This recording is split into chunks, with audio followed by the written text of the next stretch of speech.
Hello and welcome back everyone, we Weeb online, and today I'm gonna continue the story What If Naruto Was Saved by Minato and Hinata Part 4. If you enjoyed this video, please give it a big thumbs up, and to watch more videos like this, subscribe to my channel and turn that bell notification on so you never miss an upload. Now wasting no more time, let's begin. Nervous, Naruto was in a larger hospital room with Guy and the rest of his friends, while the parents of Nara, Akamichi, and Yamanaka watched over them. His father and his team had gone after the people who had abducted Gaara. Some of them weren't real, though. In actuality, Shino, Shikamaru, Kankuro, and Tamari were his own cage bunchins masquerading as time travelers.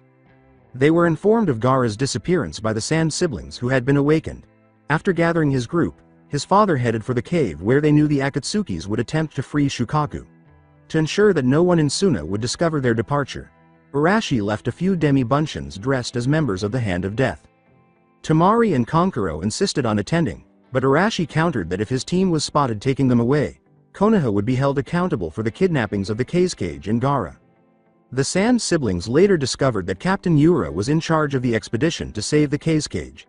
They identified him as Sasori's agent and followed him together with Shino and Shikamaru through a hidden door they knew belonged to the Cage's offspring. They requested that Naruto cover their backs with demi-bunchins dressed as themselves before they departed. After fighting Gaara and suffering from chakra exhaustion, Naruto was a little worn out from making the bunchins. Since his other friends were unaware that Shikamaru, Shino, Tamari, and Kankuro were departing, his bunchins would make sure of that. In a different situation, he would have joined his classmates, who were having a great time, but his concerns about his father and friends were too great. In an attempt to get his mind straight, he left the room and went to the roof of the hospital. He was followed out of the room by a figure. In addition to feeling better due to the relief of the desert night's coolness, he also became aware that someone else was present. "Naruto? Is that you?" a woman's voice said. The blonde exclaimed, "Sakura-chan, what are you doing there?" "I came here to clear my mind. Recently I discovered some new things and I'm trying to assume them," Sakura replied. "Like what?" inquired an intrigued Naruto. "I just found how weak and useless I really am. I heard about your fight with Gaara and I realized that I couldn't have done anything in that battle. I would have been only a burden.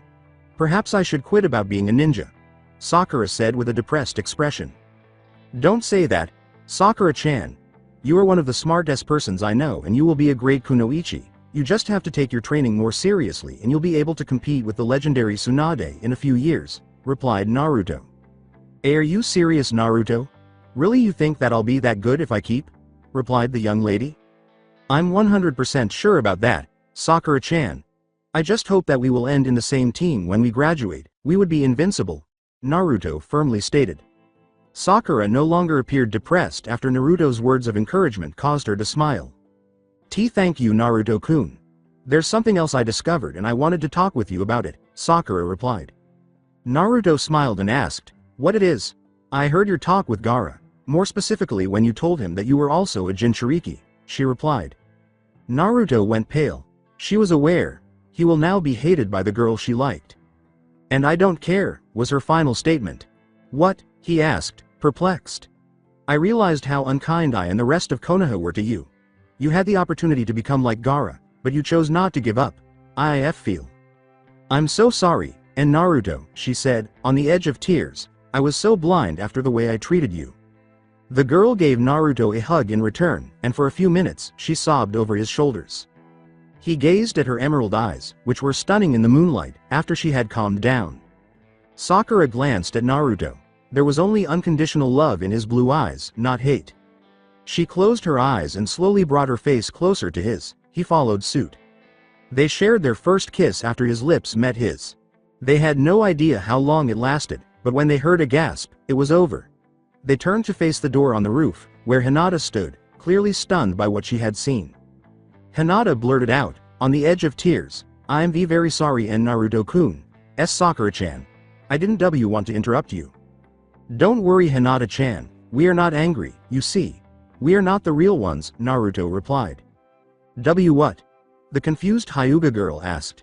Sakura and Naruto vanished into pools of ink. From behind her, a voice said, "Were you fooled, Hinata-san?" Turning around, Hinata saw a beaming Sai carrying a sign that read, "Greetings on April Fool's Day." With his eternal smile, the pale boy asked, "Did you like my prank?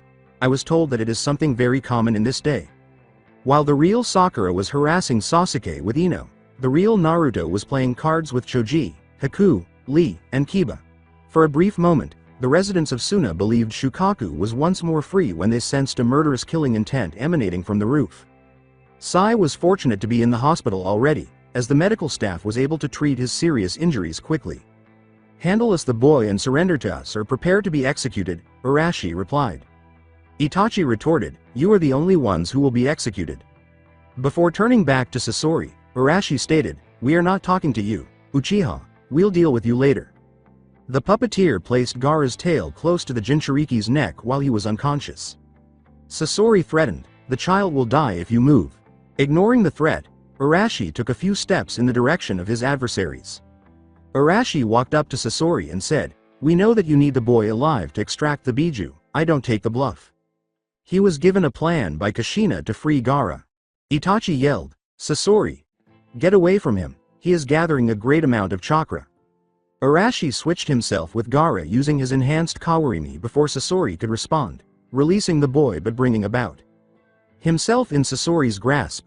However, the caped ninja immediately switched himself with a regular Kawarimi, so Sasori was unable to cut Arashi's neck. With a rock close by, "As you were getting ready to use the enhanced Kawarimi with Gaara, I could use it since Kushi-chan had sealed his chakra. The standard version to save me right away," Minato thought. "Yes, I can use our combined chakra because of the link we have. If someone didn't know about it, he would assume that you have the ability to execute two jutsus simultaneously. You have no idea how delighted I am to assist with the fights." Kushina made a comment. "Remember that you are the one who knew where they were heading, thanks to your memories from the future," said Minato. "Yes, I do. Now our priority is taking Gaara to a safe place," she replied. After taking Gaara's body, Arashi turned to face his fellow fighters. Sasori attempted to use his tail to stab Arashi, but he saw that the tip had an explosive tag. His Akatsuki cloak and tail were destroyed in the ensuing explosion, exposing the hideous hybrid between human and the scorpion behind it. "You'll deal with Sasori. All of his weapons are poisoned. I'll take the boy to a safer location. They're all yours, Bear. Keep your distance from him. If you're going to battle Kisame, watch out for his sword because it drains chakra. Zabuza, your adversary is Kakashi. Stay cool or you'll make mistakes against your opponent. Itachi, think of him as superpowered Kakashi." Before he left, he told his friends, "I'll be back as soon as possible." Bear, Zabuza, and Yamato all perspired. They would no longer have an advantage over their adversaries without Arashi, and Kakashi was too busy staring at Kaworu to pay attention. When the Akatsukis saw their enemies were uncomfortable, Kisame and Kaworu smirked at them. "All right, so it appears that your leader is among those who are more concerned with the mission than with his own fellow soldiers. What do you think?" Kaworu teased, "Kakashi, think about it. He doesn't have to worry about us. Unlike one person, no one in this squad is a hindrance to the others." "Team," Kakashi replied. "I'll demonstrate my annoying nature by stepping on your face," Kaworu said, lunging towards Kakashi. With a kunai in hand, the copy nin rushed back. Kisame collected chakra and used one of his strongest moves. He spit out a huge amount of water from his mouth at an uncontrollable pace, and soon the entire area was covered in water, forcing everyone to use it. Technique for walking. Zabuza thought, "Great, that moron made things easier for me. I can use this water for my own purposes," as he. Some water clones were made, and they charged at Itachi. When Kisame attempted to stop the clones, Yamato placed one of his wood clones in between Zabuza's clones and the shark nin. Itachi was attacked by Zabuza's clones, and the Uchiha were destroyed as if they were insignificant. Itachi asked with a disinterested expression, "What is your true purpose? It's obvious that you are using them to destroy me." "Of course, they just were giving me the time to perform this Kirigakure no Jutsu, hiding mist technique," declared Zabuza.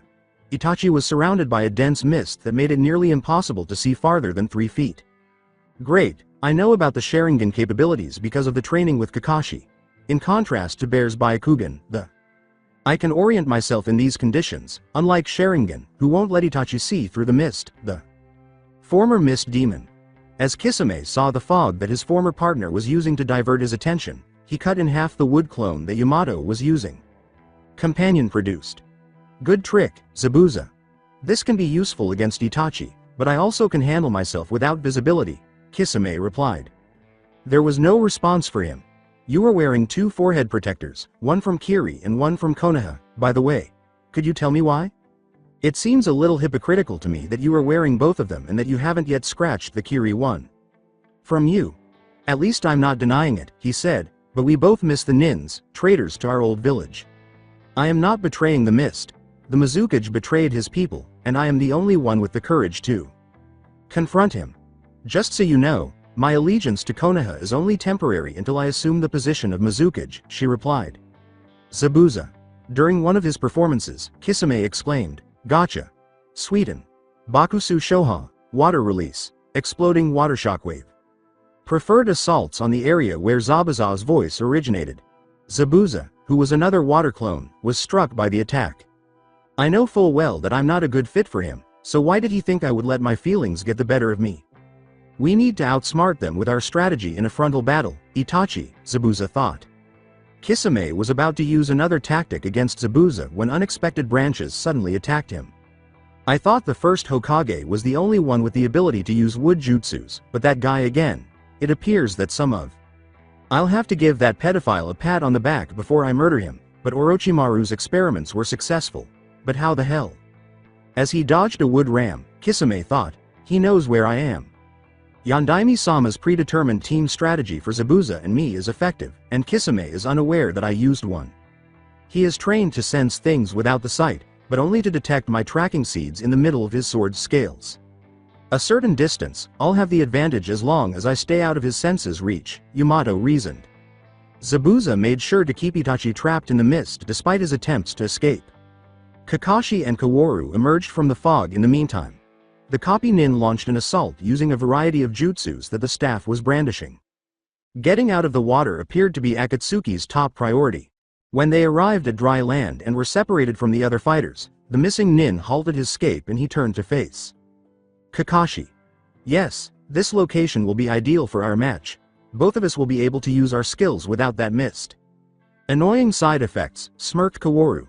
As he prepared a kunai, Kakashi declared, whatever, I'll show you the destiny that Konoha has for traitors like you.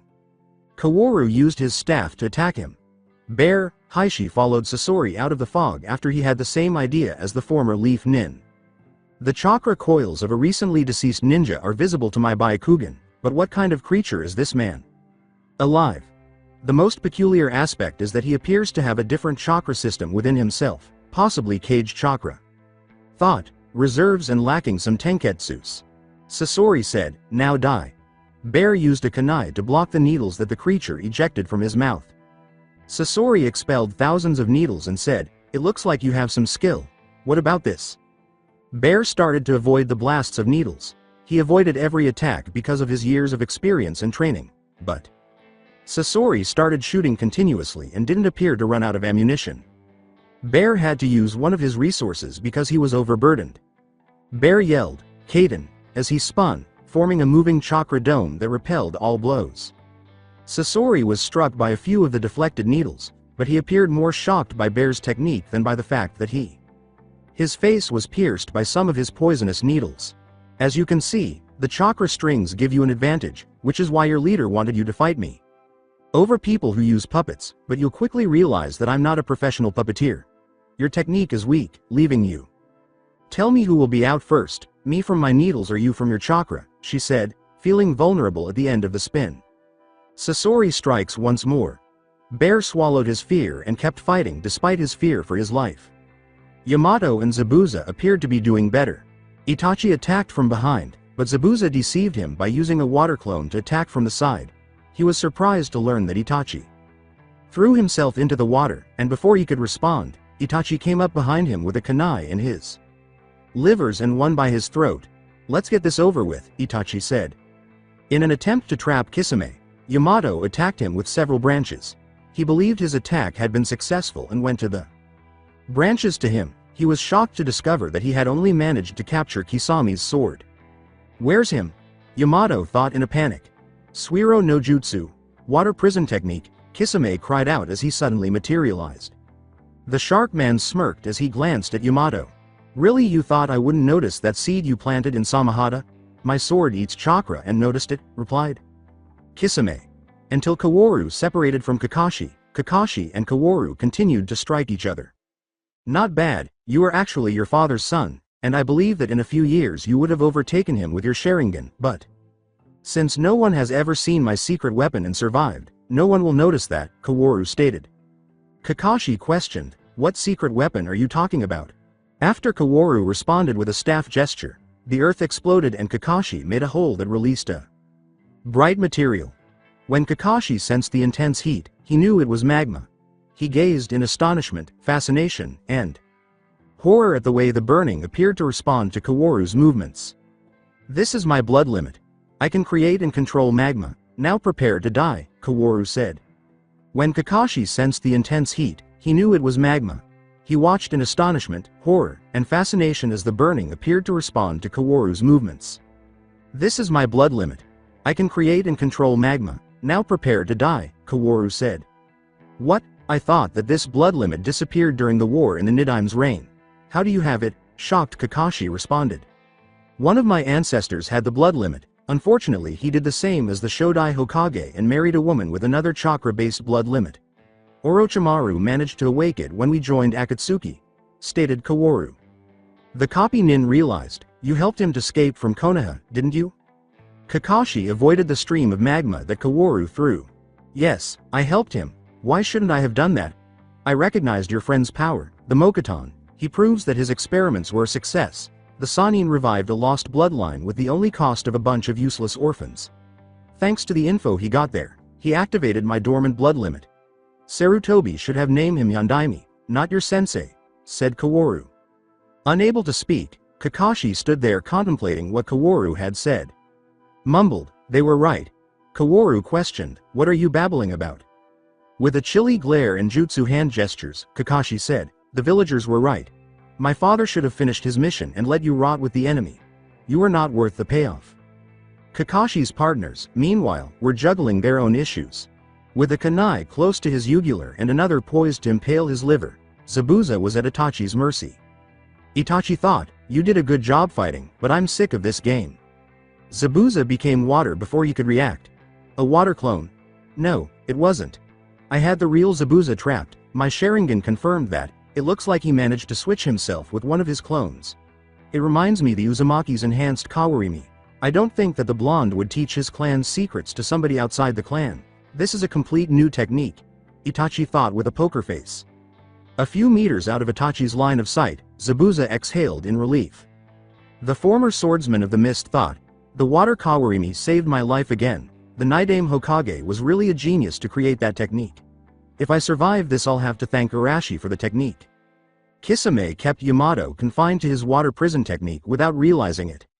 The Sharkman would have seen the tiny root that protruded from Yamato's foot and was exposed to the air if he had been more attractive.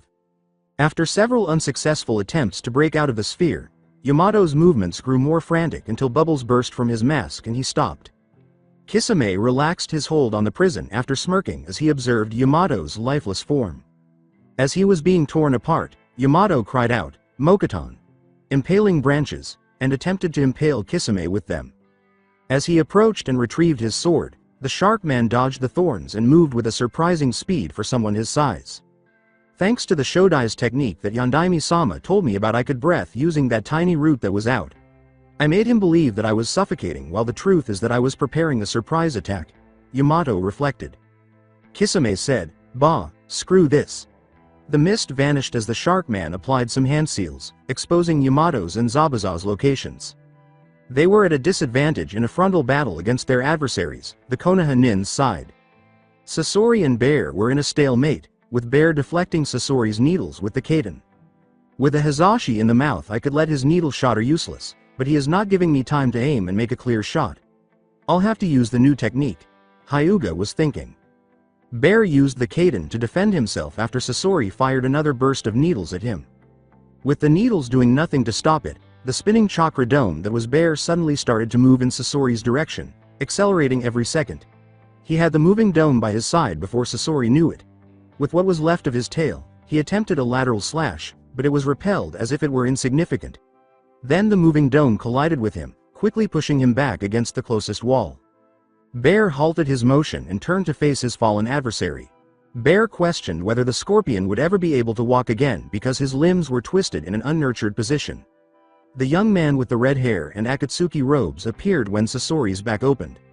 So, it is true. You turn your fallen opponents into puppets. I thought that rumors about your art were exaggerations, tales to scare little children. Akatsuki is truly a monster fair, said an authoritative voice. When Sasori and Bear noticed Arashi hovering above them, the flying ninja touched down beside Bear. At the same time, 4 Arashi clones joined Yamato. Zabuza joined Kakashi, and a 5th clone joined Kakashi. The newcomer and his clones were viewed with disgust by the Akatsuki family. Minato asked her wife, Kushina, "Do you notice the same thing as me when you look at Sasori through my eyes?" Kushina exclaimed in horror, "Oh Kami, it is horrible. Minato, can you do something about that?" Arashi produced 2 clones that proceeded to the safe point and started working on 2 unique seals. Arashi glanced at Sasori, who was too sure of himself to try to stop them. Arashi attempted to say, "The case cage's son is now safe, away from your claws now we will." But Sasori cut him off. The puppeteer smiled indifferently and said, "Really you think that the Shukaku is safe in Suna? And that your numerical superiority will give you advantage? My reinforcements will change your mind?" Arashi avoided a wind attack that came at him from the side, but he was nearly stunned when he saw where it had come from. The Yondaime case cage, who was wearing blue robes and a hat similar to the ones he had worn in the past, joined the battle as his assailant. Alongside him was Captain Yura, one of Suna's most significant ninjas. Arashi's hatred for the cage was obvious. "See, Arashi? With my servants' help you and your goons have no chance against me. The best part is that you can't hurt the case cage and Yura without risking a war between Konoha and Suna. But don't worry, everything will finish soon. I'll provide you a quick death," Sasori replied. At what Sasori had said, Arashi started to laugh. Arashi mockingly exclaimed, "Ha, ha, ha, ha. Really you think that this excuse of cage has a real chance against any of us?"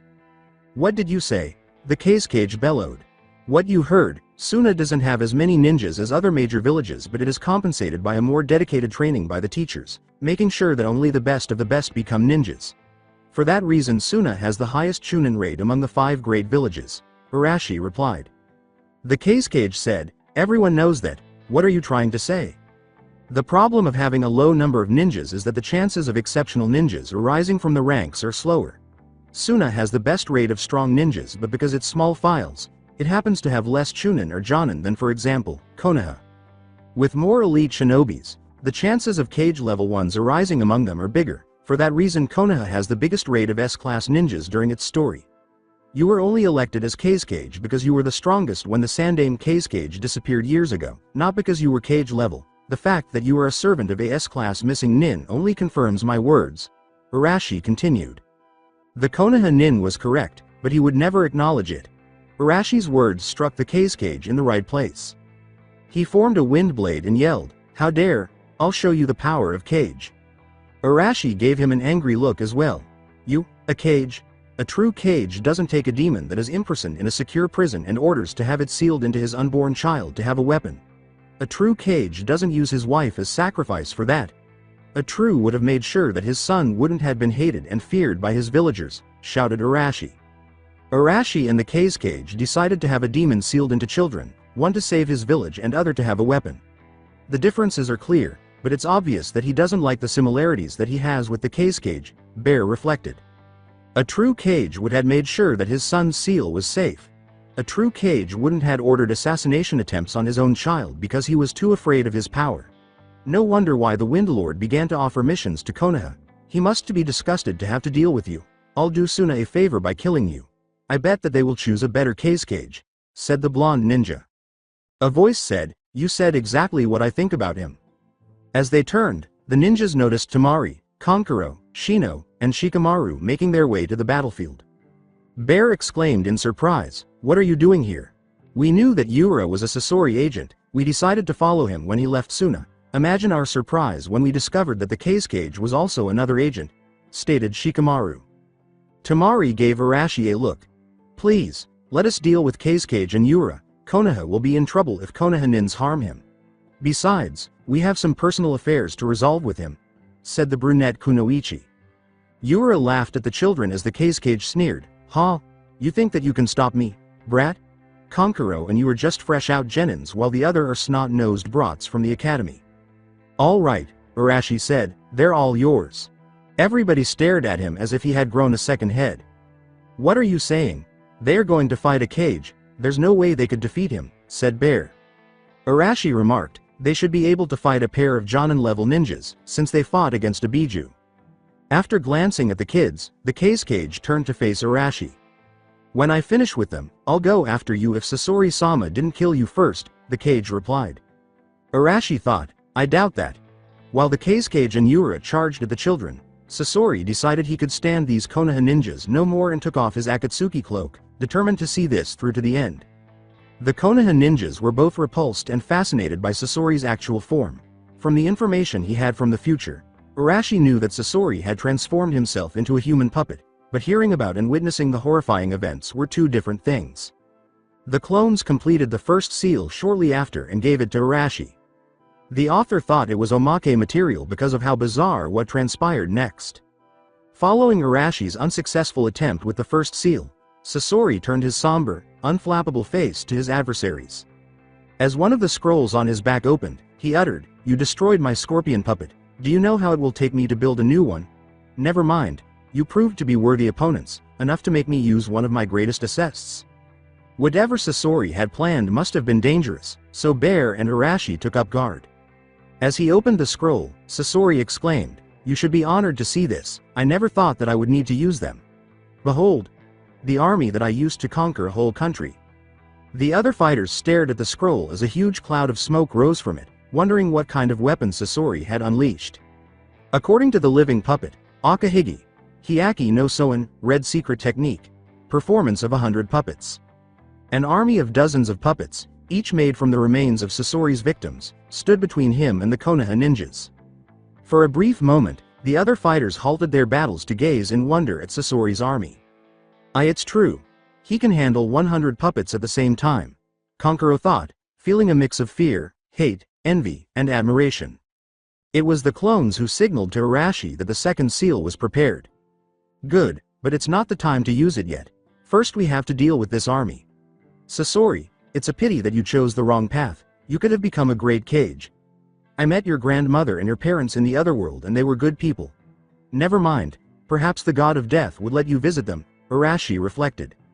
Bear tried to process what he was seeing, pushed aside his fear, and prepared for battle because, as the head of the Hyuga clan, he would not flee from an enemy.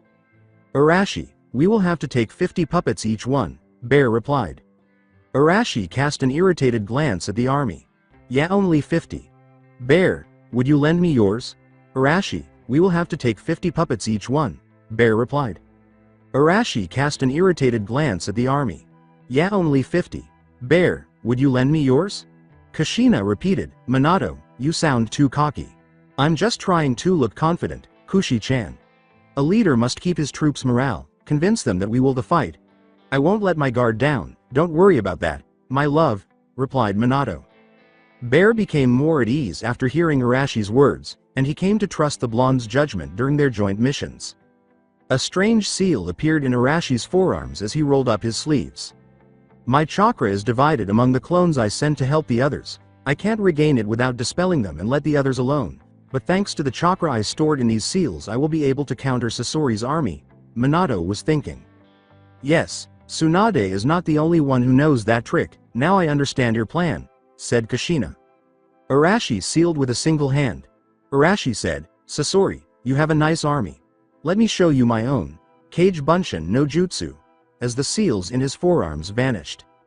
Sasori appeared unfazed by the sudden presence of 300 Arashi clones surrounding his 100 puppets. Sasori said confidently, "You only wasted a lot of chakra with that jutsu. These Bunshins can be destroyed with a single hit." Arashi said, "Why don't we test it?" The two armies started fighting. Unbeknownst to them, a lone figure was drawn to the battlefield by the sounds of the battles. Using Kakashi, meanwhile, was fighting Kaworu to the best of his abilities. Unfortunately, whenever the copy nin got close to the magma user, he used his staff to deflect all of his hand-to-hand attacks. Kaworu then tried to burn Kakashi with a magma geyser or a similar attack, but Kakashi was able to get away only because of his Sharingan. Range combat was impossible because Kaworu's magma stream technique defeated all of his jutsus, including the water-based ones, which could only cool the surface of his magma attacks while their cores remained glowing. Additionally, Kaworu's bloodline rendered him totally immune to heat, rendering all Kaiden jutsus ineffective. Whereas Kaworu appeared completely fresh, Kakashi was perspiring due to the heat. When the Arashi clones arrived to assist Kakashi, they gave him a worried look. One of them said, "Really, you don't want our help, Kakashi?" The copy nin answered, "No, this is a familiar business, and it's something that I must do by myself." Kaworu grinned for himself, knowing that if they assisted him, he would be in hot water. He would deal with the onlookers as soon as he hit Kakashi. As he spat fiery projectiles at Kakashi, Kaworu yelled, "Magma element! Igneous Kanais!" Kakashi hid behind an indent and dodged the projectiles. Kaworu smirked as he examined it. He cried out, "What about this? Magma element! Flaming torrent!" as a stream of magma erupted from his mouth. A figure leapt out of the indent before it was destroyed by the burning earth. The sound of 1,000 birds then reached Kaworu, who appeared startled to see Kakashi sprinting toward him across the freshly formed lava stream while holding a Chidori. Kakashi's chirping hand stabbed him before he could react. Of course, that's one of the weaknesses of fire. It needs a minimum time of contact to affect something. If somebody is fast enough, he can pass through a wall of fire without burning himself. Kakashi used the water walking technique with the magma to walk over, and the speed of his Chidori let him step over him without being burned. "I'm so proud of you, my student," said one of Arashi's clones. Kaworu grinned and transformed into magma, but Kakashi started screaming abruptly. Surprised, "Hitaki? One of the powers of my bloodline is that I can turn into lava myself. I must recognize that you almost got me. A few seconds more and you would have killed me. How does it feel while your arm is being burned?" laughed Kaworu. Kakashi surprised him by poofing and disappearing. Kaworu thought, "A cage bunshin," as he turned to see the real Kakashi staring at him shrewdly. Kakashi thought, "It will take me more than I expected to defeat him." With Shikamaru, Shino, Kankuro, and Temari, other ninjas were dealing with the enemy on their own while Kakashi was trying to figure out how to win his battle. Temari, Kankuro, Shikamaru, and Shino, for instance, were fighting the Kazekage and Yura to the best of their abilities. As the Konoha students looked after Yura, the Sand siblings dealt with their own father. Regretfully, things were not going as smoothly as they had hoped. Temari and Kankuro decided to fight their father because they knew his methods and thought they would surprise him. The problem was that he knew theirs too and knew they were more powerful than they gave the impression after learning about their fight with Shukaku. The Sand Jonin had to be cautious of Shikamaru's shadow and the Abarame's physical attacks, as he was using his insect armor for the fight, but Shikamaru and Shino were doing a little better against Yura. To aid in the battle, Temari called forth her Kamaitachis, but the Kazekage followed suit. The weasels with scythes turned to face their summoners. Before vanishing in smoke clouds, the creatures said, "We're sorry, but you know the rules, we won't attack anybody of our own kind in your fights." With a sigh, Temari used her fan to whip the Kazekage with wind gusts, and Kankuro used his puppets to attack from 5 different directions. Temari's attacks were deflected toward the puppets by the Kazekage, who cut 2 of them in half with his wind blade. My, I didn't know that you were already this good. We are still on time, why don't you be good kids and rejoin with your father? You are good enough to pass the Chunin exams. I would even guess that you could apply and pass for the Jonin exam. I know about a few Genins that would be good teammates for you," said the Kazekage. The Sand siblings declared, "Our brother Gara is our other teammate, he is the only real family we have left." The Kazekage gave them a disgusted look. Their former father grinned lustfully and said, "So you chose that failure over your own father? Very well, you'll share his destiny and die. I can have more children. After all, I'm the Kazekage, no single woman in Suna will say no to me." With these final remarks, he resumed his attack on his ex-children. With Yamato and Zabuza together with 2 of Arashi's clones, Zabuza and Yamato were fighting Itachi and Kisame. Their biggest issue was that in order to avoid being captured by Itachi's genjutsus, Yamato and the clone helping him had to fight while averting their eyes from the Uchiha. The wood user used the Hizashi lavishly and the Shuriken Kage Bunshin no Jutsu to fight the clone using range attacks. Zabuza decided to test his swordman skills against Kisami's, who used some water clones to divert the Arashi clone that was with him so that he wouldn't be caught off guard by a sneak attack. Zabuza knew that he had no chance of defeating Kisame using ninjutsu due to the enormous amounts of chakra of his former companion. During their trainings, Yamato chose to employ the other Shodai Hokage technique that Arashi had described to him and assisted in recreating. Mokuton. Death Trap Forest, he cried out as he made the necessary hand signals. Trees sprung up all over the battlefield, encircling every fighter.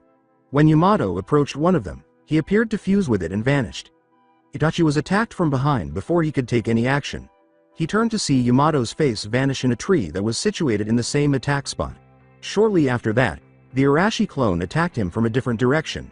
He managed to avoid the attack, but Yamato attacked him again from a different tree. Itachi thought, I see, he can teleport from one tree to another so he can make surprise attacks from behind. I must get rid of these trees or I will be in real trouble, as he destroyed the tree that had launched the previous attack using a Kaiden Jutsu. He already found out the purpose of the technique and is trying to destroy trees. Unlike the Byakugan, the Sharingan does not amplify the vision range. Uchihas are as vulnerable to attacks from behind as normal ninjas. I must protect the trees and give Yamato a chance to hit him, thought the replica of Arashi. The former swordman exchanged glances as Samahata and the head cleaver clashed. You can't win, Zabuza. Samahata is the strongest sword from Mist. It has the chakra-eating power and it recognizes its master. Yours only can come back to your hand when you use it as throwing weapon, said Kisame. As Kisame channeled chakra to his sword, Zabuza took a few steps back and smirked at him. The abrupt drop in temperature on the head cleaver's surface caused strange seals to appear on its surface and a light mist to surround it. Kisame deflected a blow from Zabuza. The shark man was shocked to notice that ice had started to form between Samahata's scales where the head cleaver had struck. Do you like my sword's new power? These seals transform my chakra into ice, adding a very powerful elemental damage to my blows, Zabuza said. As he eliminated another water clone, the Arashi clone observed the scene. It looks like Zabuza is using the improvement I added to his weapon. That engraved seal transforms his chakra into ice that increases the magnitude of the cuts made by the head cleaver, taking advantage of the ice expansion when it is formed. It also freezes the spot where the sword made hit. That means that even if Zabuza only made a scratch to his opponent, said opponent will see how the scratch turns into a deeper wound and will lose sensitivity in that part of the body, believed. Kushina remarked, it's a pity that you can't improve more weapons like that. Yes, but Zabuza's sword was the only weapon in Konoha that had enough surface to have those seals carved, Minato replied. With Bear and Arashi, a massacre resulted from the conflict between the puppets and the clones. For the puppets, since the clones only required one blow to be destroyed, it initially appeared that Sasori's army would prevail in the conflict. However, his puppets had to strike the clones first. Sasori had the issue of managing a large number of puppets at once, but their hand-to-hand skills were comparable to those of a mid-Chunin level ninja. Because of their superior numerical strength and Sasori's coordination, they were able to easily defeat larger armies and the majority of ninjas, including opponents at the cage level. Although Arashi's clones were extremely weak and only possessed a small portion of his chakra, they were an army whose soldiers' speed, taijutsu, and intelligence were all the same as those of Arashi, who was one of the world's greatest taijutsu users, only outclassed by Guy and Bear in Konoha. They also tripled the number of puppets and, in contrast to a certain blonde in another reality, fought strategically rather than rashly attacking their adversaries. The clones' favorite tactic was attacking a single puppet in groups of 3, and Sasori appeared helpless as they massacred his puppets. The puppet was distracted by a clone, but the other 2 flanked it and used their superior hand-to-hand fighting skills to destroy it. Sasori occasionally gave a particular puppet more attention, enabling it to destroy the clones, but this had the disadvantage of decreasing the effectiveness of the other puppets and increasing their drop rate. 4 clones assisting Bear in his battle with the puppets were the group that wreaked the most havoc. They didn't want the Hyuga clan, who were thought to be the puppeteer's bane, to be their enemies, which was one of the primary reasons Suna was Konoha's ally. Bear's Byakugan allowed him to see the chakra strings that operated the puppets and use the Juken to cut them. When the clones seized the opportunity to ruthlessly destroy the puppets, he didn't have to go near them to render them useless. Their effectiveness reportedly increased as the number of puppets decreased, but they also had to defend against a larger percentage of clones that had not yet been destroyed. The fight was soon over, and all of the puppets were lying on the ground, ruined. As he delivered the final blow to a puppet and started to dispel its clones one by one, he teased, "This was the last one. What are you going to do now?" Finally displaying emotion, Sasori glared at Arashi while examining the remnants of his beloved creations. As he activated one of the scrolls on his back, Sasori cried out, "I made the mistake of dividing my skill among easy-to-defeat puppets instead of focusing all it into a strong one. It won't happen again, now you'll face my greatest creation." There was another puppet. When Bear realized who that puppet was before Sasori killed him, he shuddered. The shout was, That's the Sandame Cage. Arashi gave a nod. He was developing the ability to see ghosts after he returned from death, but he forgot about it until he saw Sasori. He was reminded that he didn't go to the other world until he was destroyed later when he first saw Sasori and saw the Cage's spirit bound to Sasori.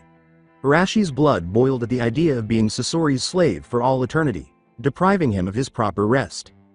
With a cunning grin, Sasori remarked, "You two proved to be very powerful, and you and your partners will be excellent additions to my new army when I finish with you." The original was given a tag with an extremely intricate seal by an Arashi clone. "The seal that my clones began to create at the beginning of the battle is finished," said Minato. Kushina asked sharply, that seal?" "Yes, the freedom seal that I created in the other world in order to prevent the Edo Tensei and instead of preventing a false resurrection gave me a new life," said Minato as he examined it. Sasori exploited the circumstance by forcing the Cage to use the iron sand to attack Arashi. In a yellow blur, Arashi vanished, then reappeared at the Cage's side, placing the seal on his forehead. Bear and Sasori cried out, "The Hiraishin," before being blinded by the light that started to come from the Cage's body. Sasori sensed a horrible intent aimed at him when the light went out. It was the man he had killed years before, back to life. The iron sand immobilized him completely before he could do anything.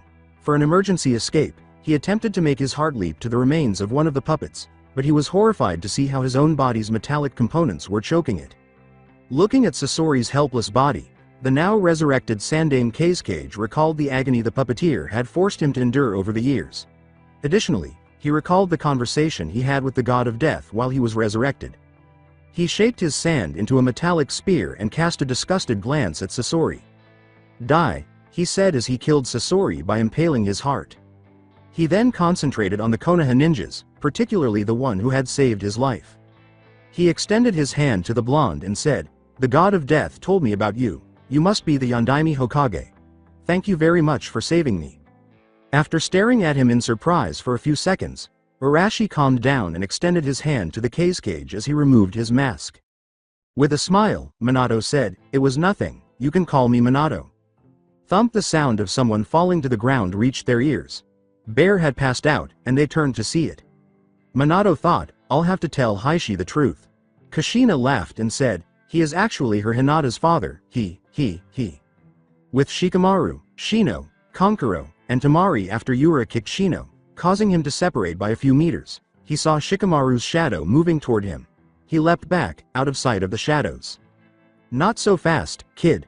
I know your reach, as long as I keep the distance you won't catch," the Jonin replied. "That's not my purpose," Shikamaru retorted. Yura was suddenly engulfed by an odd black cloud that emerged from the shadow.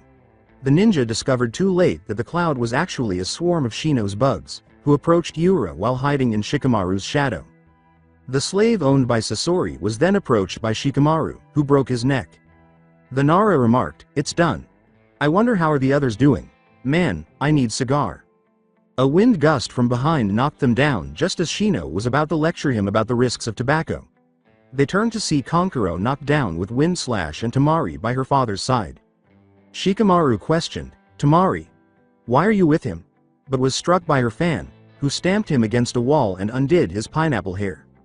"You are going to die anyhow, but I shouldn't tell you because it's my father's secret technique," Temari said in an odd tone.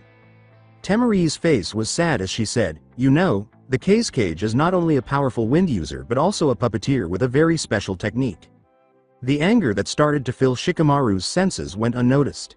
Said technique lets him use his chakra strings to control another person. Only the old Chio knows this technique, but her didn't perfected it to the same grade as the Cage. He not only can control other person's actions, but also what that person says, she said. The Cage then made the decision to speak alone in order to complete his remarks. This last feature proved to be really useful, letting me make assassinations easily. The expression in my living puppets' faces is the only that hints that they are controlled, the Cage said. Kankuro yelled, "Why you? It was you? You made Yashimaru attack Gaara." "Yes, it was me. I made that fool attack Gaara hoping to catch him off guard, but he failed like my other assassins. Then I made Yashimaru tell some lies in order to break him, but he turned into psychopath. But it won't matter. When I come back to Suna, I'm going to kill him and frame Akatsuki," rejoiced the Cage. Then Shikamaru stood up, his shadow agitated and seemingly boiling as he exuded a sense of intent to kill. The Nara yelled, "Take your hoofs off my girl." Black spears emerged from Shikamaru's shadow and impaled him in both arms and legs before the Cage saw. He could no longer hold Tamari.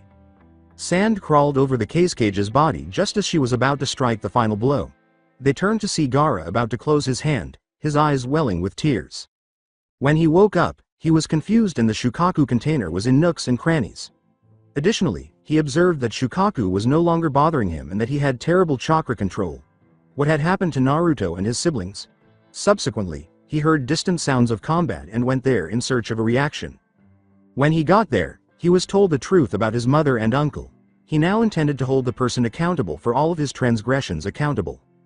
The Cage pleaded with him for forgiveness. "Gaara, my son. I'm your father we can." Gaara closed his hand and remarked, "I never had a father." The sand of the child he never loved crushed the leader of sand to death.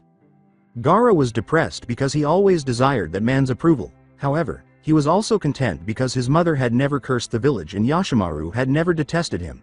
His name was called, and he saw Tamari and Kankuro running toward him with anxious expressions. The shock of the revelation, the jutsu, and the walk to get here left him exhausted. His siblings' embraces were the final sensation he experienced before losing consciousness. Using Kakashi another magma shuriken was avoided by the copy nin. He grinned for himself, and although Kaworu was unaware of it, Kakashi was always in the lead in the battle that Kisame had started toward the water. He used the hand signals of a jutsu that he had learned from Zabuza. Sweden. Suiryuden no Jutsu, water release, water dragon bullet technique, shouted. A massive dragon-shaped water current that was moving in Kaworu's direction. That jutsu wouldn't smother his igneous state, the missing nin grinned. He then noticed that the Arashi clone was making hand signals of his own. The clone yelled, "Futon. Kazaryu no Jutsu, wind release, wind dragon technique." A dragon-shaped tornado materialized and combined with Kakashi's water dragon to create a dragon-shaped water whirlwind known as the Gargatwan.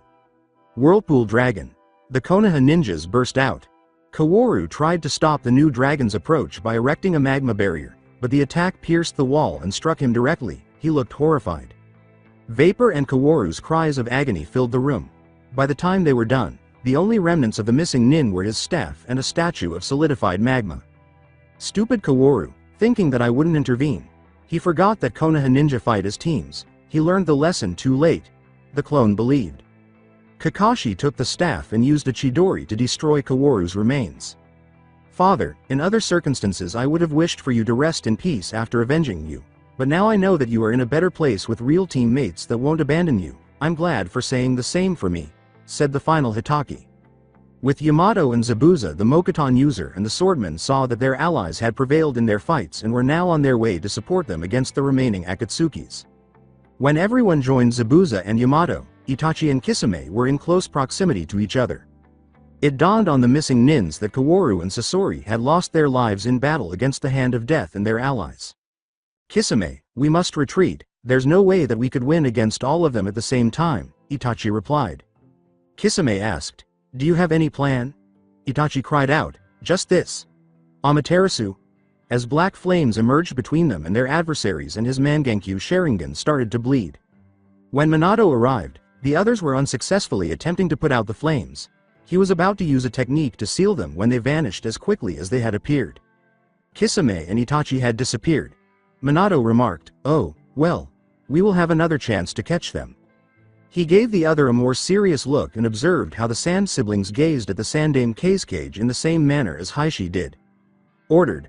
"All right, let's share battle reports." After each group finished explaining their struggles, they discovered they had new issues. "How the hell are we going to explain the Yondaime Cage's death and the Sandaime Cage's return?" Kankuro asked. They all returned to Suna. They managed to explain why the Sandaime Cage was alive now rather than his successor after nearly an hour of debate. They made the decision to present a bit altered, version of the battles to Suna's council. Minato, Shikamaru, Shino, and Gaara teleported back to Suna. Officially, Gaara was in Suna's during all the events, but only a select few in Suna were aware that he had been kidnapped and that the mission report would not mention him for his own safety. Since it wouldn't be good for the two villages' relationship if two academy students defeated a Suna Jonin, they chose to do the same with Shikamaru and Shino. The only young people involved in the events were Temari and Kankuro. After returning the children to Suna, Minato teleported back with the others, and they started traveling back to the village while talking over the specifics of the tale they would be telling there. The Cage felt uneasy knowing that a ninja from another village could so easily enter his and made a mental note to find and watch over the seal that Minato used to teleport to Suna, ally or not. The Cage was taken aback by the enormous tree that had been formed during the conflict with Kurabi when they reached the gates. That was not there before my death. Is there a guy with tags trapped by the branches? And why he is cursing the Yondaime Hokage? Believed? You, the censored blonde, release immediately or I will censored and then censored. You censored, Kurabi yelled. When his students showed up, they also started cursing at Arashi. The former Cage thought, oh, crap, I forgot to release him. Those seals only can be removed without risk to him by the one who placed those seals. You, how could you have forgotten to release our sensei? Said the male pupil. Kankuro whispered something into Arashi's ear as he was looking for an excuse for Kurabi's students. Arashi said, because I'm blonde, before he realized what he had said. Everyone started laughing, with the exception of the student who appeared to be a miniature version of Tsunade, Temari, and Arashi. While Temari and the mini Tsunade gave Kankuro a well-earned beating, Arashi let out a laughing Kurabi. Suna's council room for the next day, the Sandaime Hokage, the Raikage, and a few Suna citizens who had come to observe the meeting were all present in the room in addition to the council and the retrieval party. The councilors first gazed at the resurrected Cage, then at his statue, then at him, and finally back at the statue. The Yondaime Cage's older children arrived yesterday to report that their father had died while battling a gang of S-class criminals known as Akatsuki, with the Sandaime resurrecting during the battle. The Hand of Death, a Konoha squad that pursued the criminals, confirmed the information. The Sand siblings caught the spokesman's attention. Let me check again your report. Your father suspected that Yura was a double agent under the orders of the Sasori of the Red Sands. The Yondaime's suspicions were confirmed when he discovered that he was the one who used an advanced genjutsu in Gaara in order to kill one of the visitors from Konoha and cause a diplomatic conflict between Suna and Konoha, but with your help the Konoha kids survived and Shukaku was resealed. Isn't it true? Asked the counselor. Temari and Kankuro both said, yes, it is, simultaneously. Your first report also said that you survived the battle with the Shukaku only because Gaara himself was holding back the beast's powers while asleep. I wouldn't believe if I didn't see with my eyes how the monster disappeared, said the counselor. Another counselor said, we already know that part. I want to know what happened next, the spokesperson added. Later your father was attacked by Sasori himself, who wanted to capture him and blame Konoha. The Yondaime decided that it would be a good chance to discover the hideout of the group of S-class criminals that Sasori joined, so he let Sasori capture him and pretended to be unconscious while Sasori took him to the other criminals. The counselor continued. With a nod, Temari and Kankuro started outlining the report's next section. Our father sent a Kamaitachi with his plans when Sasori was distracted. It said that if he didn't come back in 48 we should warn Suna. It also revealed the truth about Yura. Then we saw him leading a false retrieval party and we decided to follow him. We didn't want to engage him, just to discover his true intentions, Temari stated. For doing something so recklessly, the council's senior ninjas glared at them. After that, the counselor turned to Arashi's group. They were told, and then comes the part where you got into scene. Arashi stood up. Yes, I received a message from my squad. They discovered that the criminal Uchiha Itachi was in the zone, so they came to Suna and found out the ruckus caused by the Cage's disappearance. We found Itachi's scent and decided to chase him, Arashi replied. Why didn't you tell Suna? A counselor asked. The Uchiha is a Konoha problem. We didn't want to imply our allies in our personal matters, Kakashi stated. Arashi went on with his justification. You can imagine our surprise when we caught Itachi with Hoshikage Kisame, Kaworu Yoshida and Sasori of the Red Sands with an unconscious Cage talking with a Sunajonin, the man named Yura. We decided to perform a plan to rescue the Cage and defeat the criminals, but at the moment we tried to save him, the Cage decided to stop his charade and joined us in the battle, claimed Arashi. Zabuza accepted the message.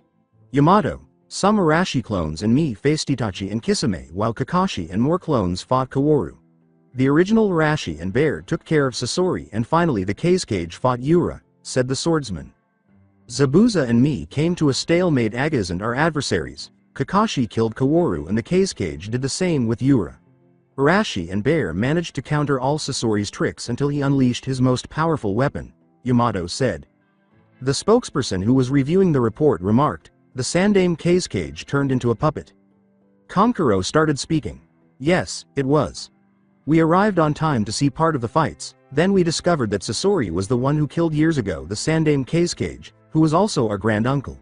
Not only that, but in a perversion of puppetry he turned his remains into a weapon able to use his magnetic chakra, including the control over the iron sand, stated the puppeteer. When they heard that, everyone froze, Kankuro added. While the Hand of Death fought against Sasori, our father managed to get at Sasori's side. Then he touched the Sandaime Kazekage like he was using a medic jutsu, stated. Everyone was taken aback because they were unaware that the Kazekage was skilled in medic jutsu. The word was taken by Bear. I saw how the Yondaime Kazecage's chakra was transferred in great quantities to the Sandaime Kazecage's body and how in an explosion of light the Sandaime was alive again, the Hyuga said. Arashi didn't want to reveal that he was the one behind the Kazecage's resurrection, so that was probably the hardest part to convince them of. In any case, his approach was also utterly unbelievable. Thankfully, Sasori's grandmother, Chiyo-sama, acknowledged that it was feasible since he created a method that she wished to apply in order to bring back Sasori's humanity. At last, the Sandaime Kazekage spoke. I can't describe how horrible was my existence while it was Sasori's marionette, so I won't do it. When the Kazekage touched me I could see his soul. He didn't thought that he was a good cage and made some mistakes that he regretted all his life, including what he did to his own family. He told me that Suna would be better on my hands, asked me to take care of his children and finally asked Gaara to forgive him. At the moment I regained my humanity and my life, I destroyed Sasori with my sand techniques, stated the Sandaime Kazekage. Although Chiyo-sama appeared to be offended by the Sandaime's remarks, no one could hold her responsible because she was a wonderful grandmother and her love for her grandson was well known. However, occasionally, even the best upbringing cannot prevent a charming boy from becoming a monster who rejects his humanity. There were murmurs of surprise and incredulity throughout the room. Without the ratification of a man who passed away over 10 years ago, no one would have believed that story. Itachi and Kisame escaped when they saw the Kazekage alive again. Then we found out that the Yondaime's children saw the battles. Surprisingly, the first thing that they made was destroying the Sandaime's body and did the same with Sasori's and Yura's, stated Kakashi. We had to follow protocol and protect Suna's secrets, Tamari retorted. And thanks to that we destroyed any evidence about who really killed the Kazekage and Yura. Shikamaru is really a genius. With this report we not only hide the truth about the resurrection of the Sandaime Kazekage's return and the Yondaime's Kazekage's death without pointing to Sensei and Gaara to each case, but we also turn the former Kazekage's death into a heroic act that will inspire Suna ninjas and prevent dishonor to the Sabaku family, said Kakashi. After praising the siblings' actions and their dedication to the village, the council had a brief conversation among the shelves. The spokesperson went to the Kazekage of Sandaime. Sandaime-sama, do you want to honor your successor's last wish and lead Suna once again? Replied. The Kazekage gave a nod. I will.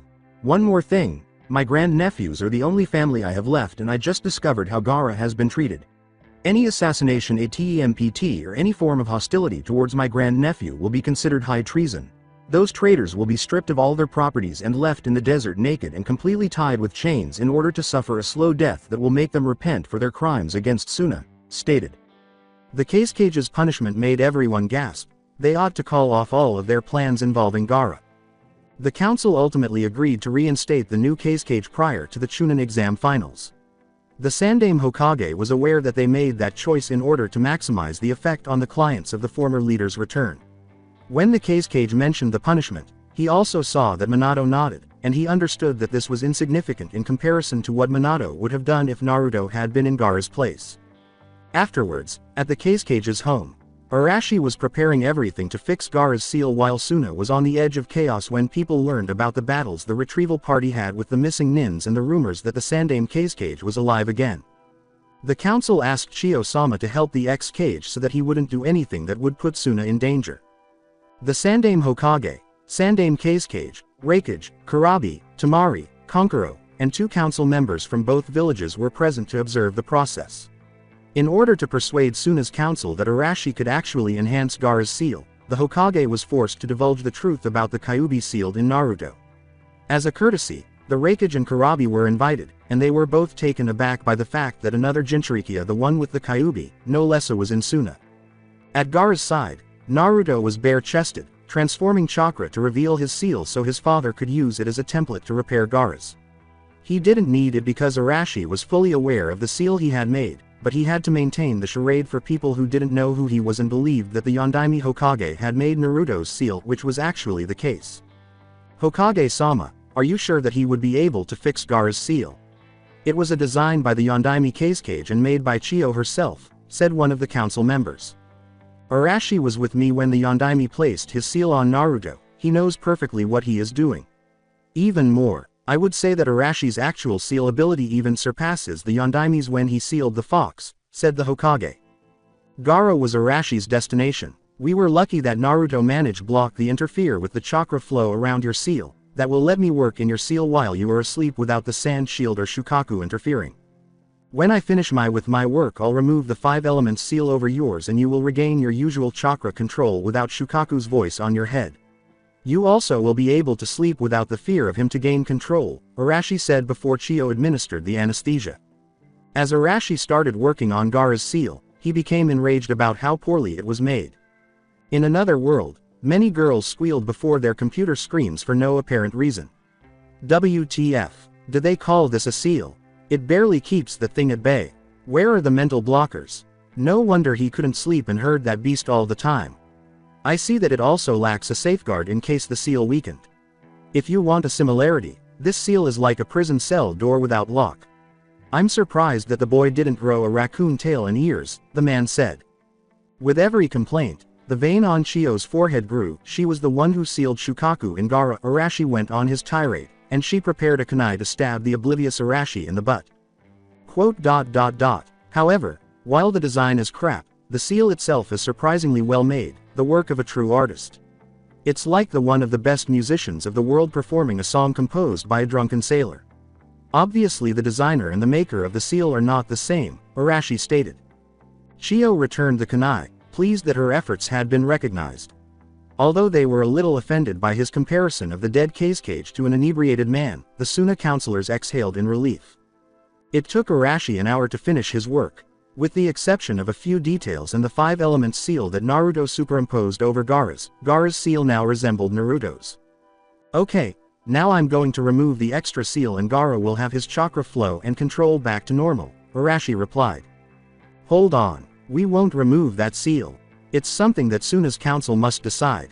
If you remove that seal, Shukaku could escape again, said one of the council members.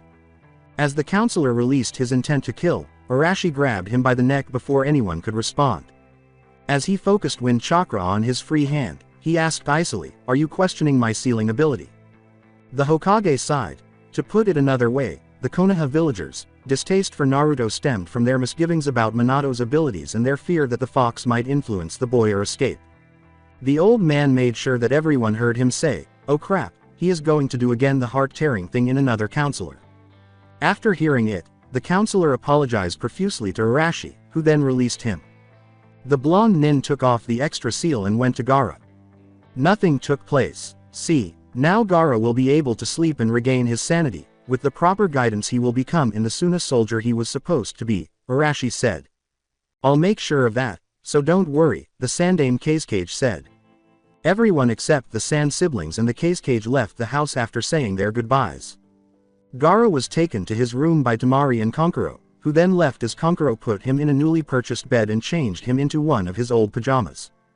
Tamari returned to the room carrying a plush bear. Konkuro recognized the toy. It was the same one that Gaara had brought with him when he was a young boy trying to make friends. When Yashimaru attempted to kill him, Gaara destroyed it, but it appeared that their sister had recovered and fixed it. Gaara grinned and kissed her baby brother's forehead after Tamari placed the teddy bear by her side. A lot of girls squealed in front of their computer screens once more. Temari's expression was solemn as she gazed at Konkuro. Before leaving the room, he said icily, If you spread the word about this, I'll make sure that you'll have real reasons to wear makeup." Kankuro gave a nod. He then walked out of the room, returned with a camera, and snapped some pictures of Gaara dozing off with the teddy bear. With a cheeky grin, one thought, they will be invaluable when Gaara becomes popular again. The Hyuga leader was absorbed in her thoughts as she gazed at the sunset. Hiyashi continued to assume the previous events. Arashi, his leader and teammate, succeeded in reviving the Sandaime cage. He observed how the news was being received by the Suna villagers. Following the initial logical incredulity, it was confirmed that their strongest cage was back to life, particularly after he demonstrated his special abilities and was acknowledged by the elders and the Sandaime Hokage. Soon, families and other groups threw impromptu parties to celebrate the return of their Sandaime, filling the village. Although the Hyuga couldn't blame them, Hiyashi observed that their absence brightened the mornings for the departed Yondaime cage. However, he saw that many people were visiting the small shrine dedicated to the deceased cage. It appeared that many villagers and ninjas were moved by the Yondaime cage's fictitious sacrifice and had a change of heart about their former leader. However, Hiyashi was not overly surprised by the Sandaime cage's return. Minato Namikaze, the Yondaime Hokage, was actually his teammate Arashi Uzumaki. He spoke with Minato an hour ago, and she informed him of the events that have transpired since his passing. He learned that the Hand of Death was a recreation of the team that the Yondaime had formed in the other world. Not only was Hizashi in a better place, free from the caged bird seal, but he was also deemed good enough to be accepted in the same group as Hashirama Senju, Tobarama Senju, Tsukumo Hitaki, and Minato Namikaze. Hiyashi couldn't help but feel incredibly proud and happy for his brother. A legendary hero and 3 cages regarded his brother as one of them. His mind turned once more to Arashi Minato. More unbelievable was the next part of his story, which was resurrected in the future by Madara Uchiha, who was gathering the Biju, and then sent back in time to the past, where he chose to conceal his true identity while providing his son with the proper upbringing and establishing the village. Hiyashi couldn't hold the former cage responsible because he gave his life and soul, burdening his son with an intolerable burden, for a village that disregarded his one and only request. When he reminded Minato of the question he had asked, the villagers realized how fortunate they were to have stopped. Flashback. Why Yondaime-sama? What would you have done if the villagers would have tried to harm Naruto in different ways instead of ignoring him? Replied. Minato gave him a look. That's very easy. I would have hunted and vivisected all those who would had attacked him. I would have burned the stores of those who would had refused to serve him and cut the hands of those who would had overcharged him. If his studies had been sabotaged, I would have beaten the teachers and then I would have put them as reveilles for the students' target practice. At the end I would have massacred the council and tortured the Hokage for letting all that happen. Why do you ask? Minato replied in a neutral voice. Nothing. Just curiosity. Hiyashi replied, nearly urinating. Final flashback. Minato was being entirely serious. He no longer gave a damn about the village's general population. His treatment of the council members and the way he put those who sent Zabuza after him to death were sufficient evidence that the Yondaime would have acted in a different manner under different circumstances. Because Naruto didn't despise the village and aspired to be Hokage, the villagers were fortunate not to mistreat him the way they had mistreated other Jinchurikis in the past. Given that he was able to be chosen as Tsunade's successor in that future based solely on his own abilities, Hiyashi was confident the boy would succeed with Minato as his teacher. Additionally, Minato revealed to him who else was aware of the truth about him, particularly with regard to the other time travelers. When Hiyashi learned that the ramen chef had recognized Naruto as Minato's son, he felt embarrassed because it was so clear that nobody was paying attention. Note to readers. Minato kept Hiyashi in the dark about his daughter's membership in that group. You'll understand why later. Hiyashi observed some Suna villagers celebrating the Sandaime's return by drinking in the street. He pondered how the people of Konoha would respond if Minato came out one day. The return of their deceased Hokage would likely be easier for Konoha to accept than for Suna. Younger generations who were unaware of the Kyuubi's true identity would be rejoicing, but they would also wonder why he had not reclaimed his position as Hokage. After seeing how his son was treated, the older ones would understand why Minato didn't want to be Hokage again, especially after realizing that Minato gave up more of his life for the village than they initially believed. Then Hinata's mission and his clan presented a problem. When Hinata was able to entice Naruto, his chances of joining the Hyuga clan drastically decreased because he was the son of the Yondaime. His family would take precedence. Given that he is the only heir to his clan, Hinata joining the Uzumakis would make more sense than Naruto the Hyugas. When Arashi's true identity was revealed, he initially believed that the Hyuga Council could abandon the plan, but he soon realized that this would only make it more appealing because the Hyugas would automatically be allied with an ex-Kage. They would be the political family of the future Hokage. At that point, there would be no doubt that Naruto would become Hokage and they could eventually persuade Hinata's children to join them. He was surprised to see Hinata and Naruto talking to each other while carrying some shopping bags. A few hours prior, he had mentioned that he was heading to the market district to get some ninja items and souvenirs from Suna, and Hinata had offered to accompany him in order to offer him some advice. As part of the scheme, Hiashi concluded that she was friendly with Naruto. Since his daughter was merely a pawn in the clan's game, he felt guilty and depressed about what he was doing to her. He recalled their conversation when she was first introduced to the plan. It's true that she approved of it, but she had no other option. He made the decision to be a better father to her after that day. He smiled at her more frequently, something he hadn't done since his wife passed away, and he discovered that his smile was sincere. He stopped pressuring her and let her go at her own pace, and he witnessed her progress in ways he couldn't have predicted months prior. Additionally, he observed that Hanabi and Hinata got along well with one another, that the two sisters' bonds were stronger than ever, and that his nephew no longer blamed fate for his life but instead saw them as the relatives that he was. Hiashi was eager to share with Neji how his father was living in the other world. In actuality, he had never been happier since the passing of his wife. Hiashi made a self-promise that, regardless of Minato's retaliation, he would thoroughly beat Naruto if he dared to harm Hinata in any way. When Hiashi realized that said man was behind him, he nearly let out a girlish yell. As an Arashi, the Yondaime said, "Hello Hiashi-san. What's going on? You look pale." Hiashi bowed and said, Nothing, Yondaime-sama, I was just thinking." Hiyashi's respectful demeanor somewhat let Arashi down. "Don't bow before me, remember that when you are not bear in a mission in our squad we are equals. People will get suspicious if they see the leader of the Hyuga clan behaving like that before somebody who is not the Hokage," Arashi replied. "Pardon me, Arashi-san," Hiashi said. Arashi pointed to the kids and said, "Just call me Arashi, we are friends and teammates after all." "Hey, aren't those Hinata and Naruto?"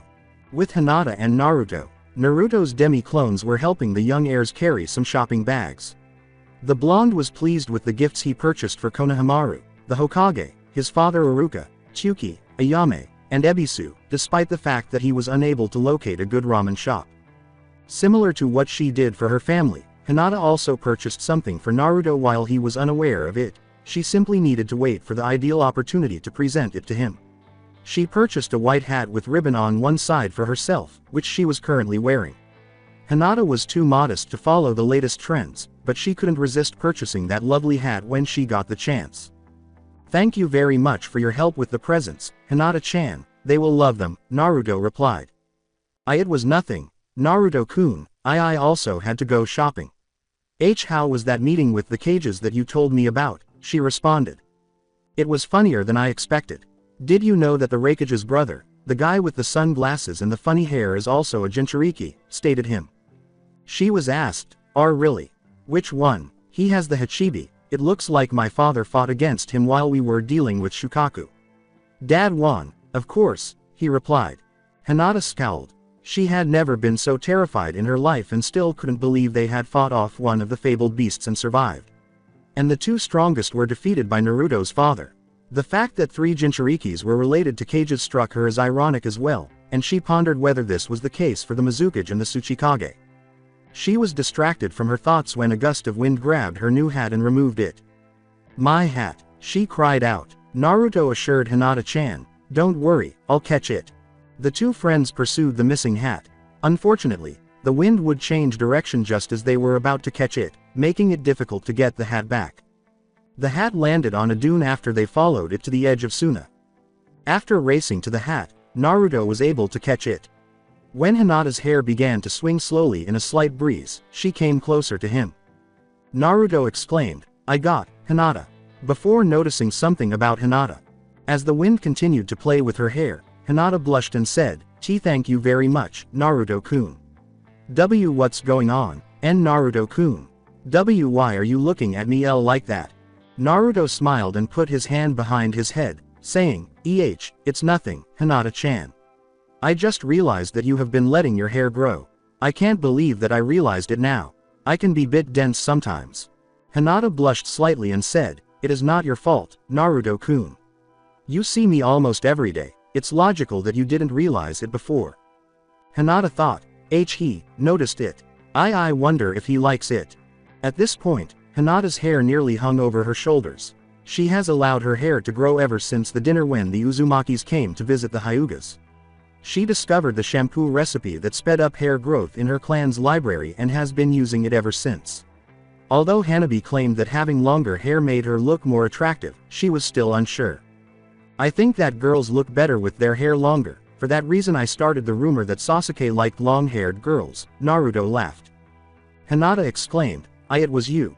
With surprise and joy that Naruto found her new appearance appealing. Naruto blinked an eye and said, "Yes, it was me, but don't tell anyone, please."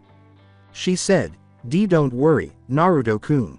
I won't tell anybody," but then she noticed something behind Naruto. Asking him, "What's going on, Hinata?" He turned as Hinata gestured behind him. He caught a glimpse of Suna's sunset. When he questioned his father about why Suna ninjas didn't relocate to an area with a more hospitable climate, he was reminded. Even though it was hostile, his father explained to him, Suna ninjas loved their land and it had beautiful things. Naruto now understood why. For a few minutes, the future couple was stunned by the scene, but then Hinata blushed when Naruto was pushed towards her by another gust of wind.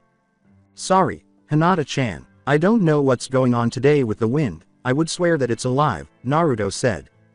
Hinata blushed and said, "It was not your fault. I think the same." They took in a sight they would never forget as they stood there until the sun set. "We should come back to the hotel before it begins to get cold," he replied. They returned to Suna after she gave a nod. "Really, we had to use a futon clone to lead them to the dune and later push Naruto towards Hinata. There's no need to force something that is bound to happen," said Minato. "Yeah, the same reason because you didn't tell Hiyashi that Hinata also knows the truth and that she and Naruto are a couple in the future. Admit it, Min-kun, they looked really cute together watching the sunset. It was so romantic," Kushina with a smile on her face. Beneath his mask, Minato smiled. He thought, "Yes, I agree with you. They are meant to be together." He turned to Hiyashi, who witnessed the scenes as well. As he turned to face Suna, Arashi joked, "It seems like our kids get along well. Who knows, maybe we could end up being relatives someday." "Yes, it wouldn't be bad," Hiyashi said, smiling artificially. The sunset scene was suggested by Ferdinand.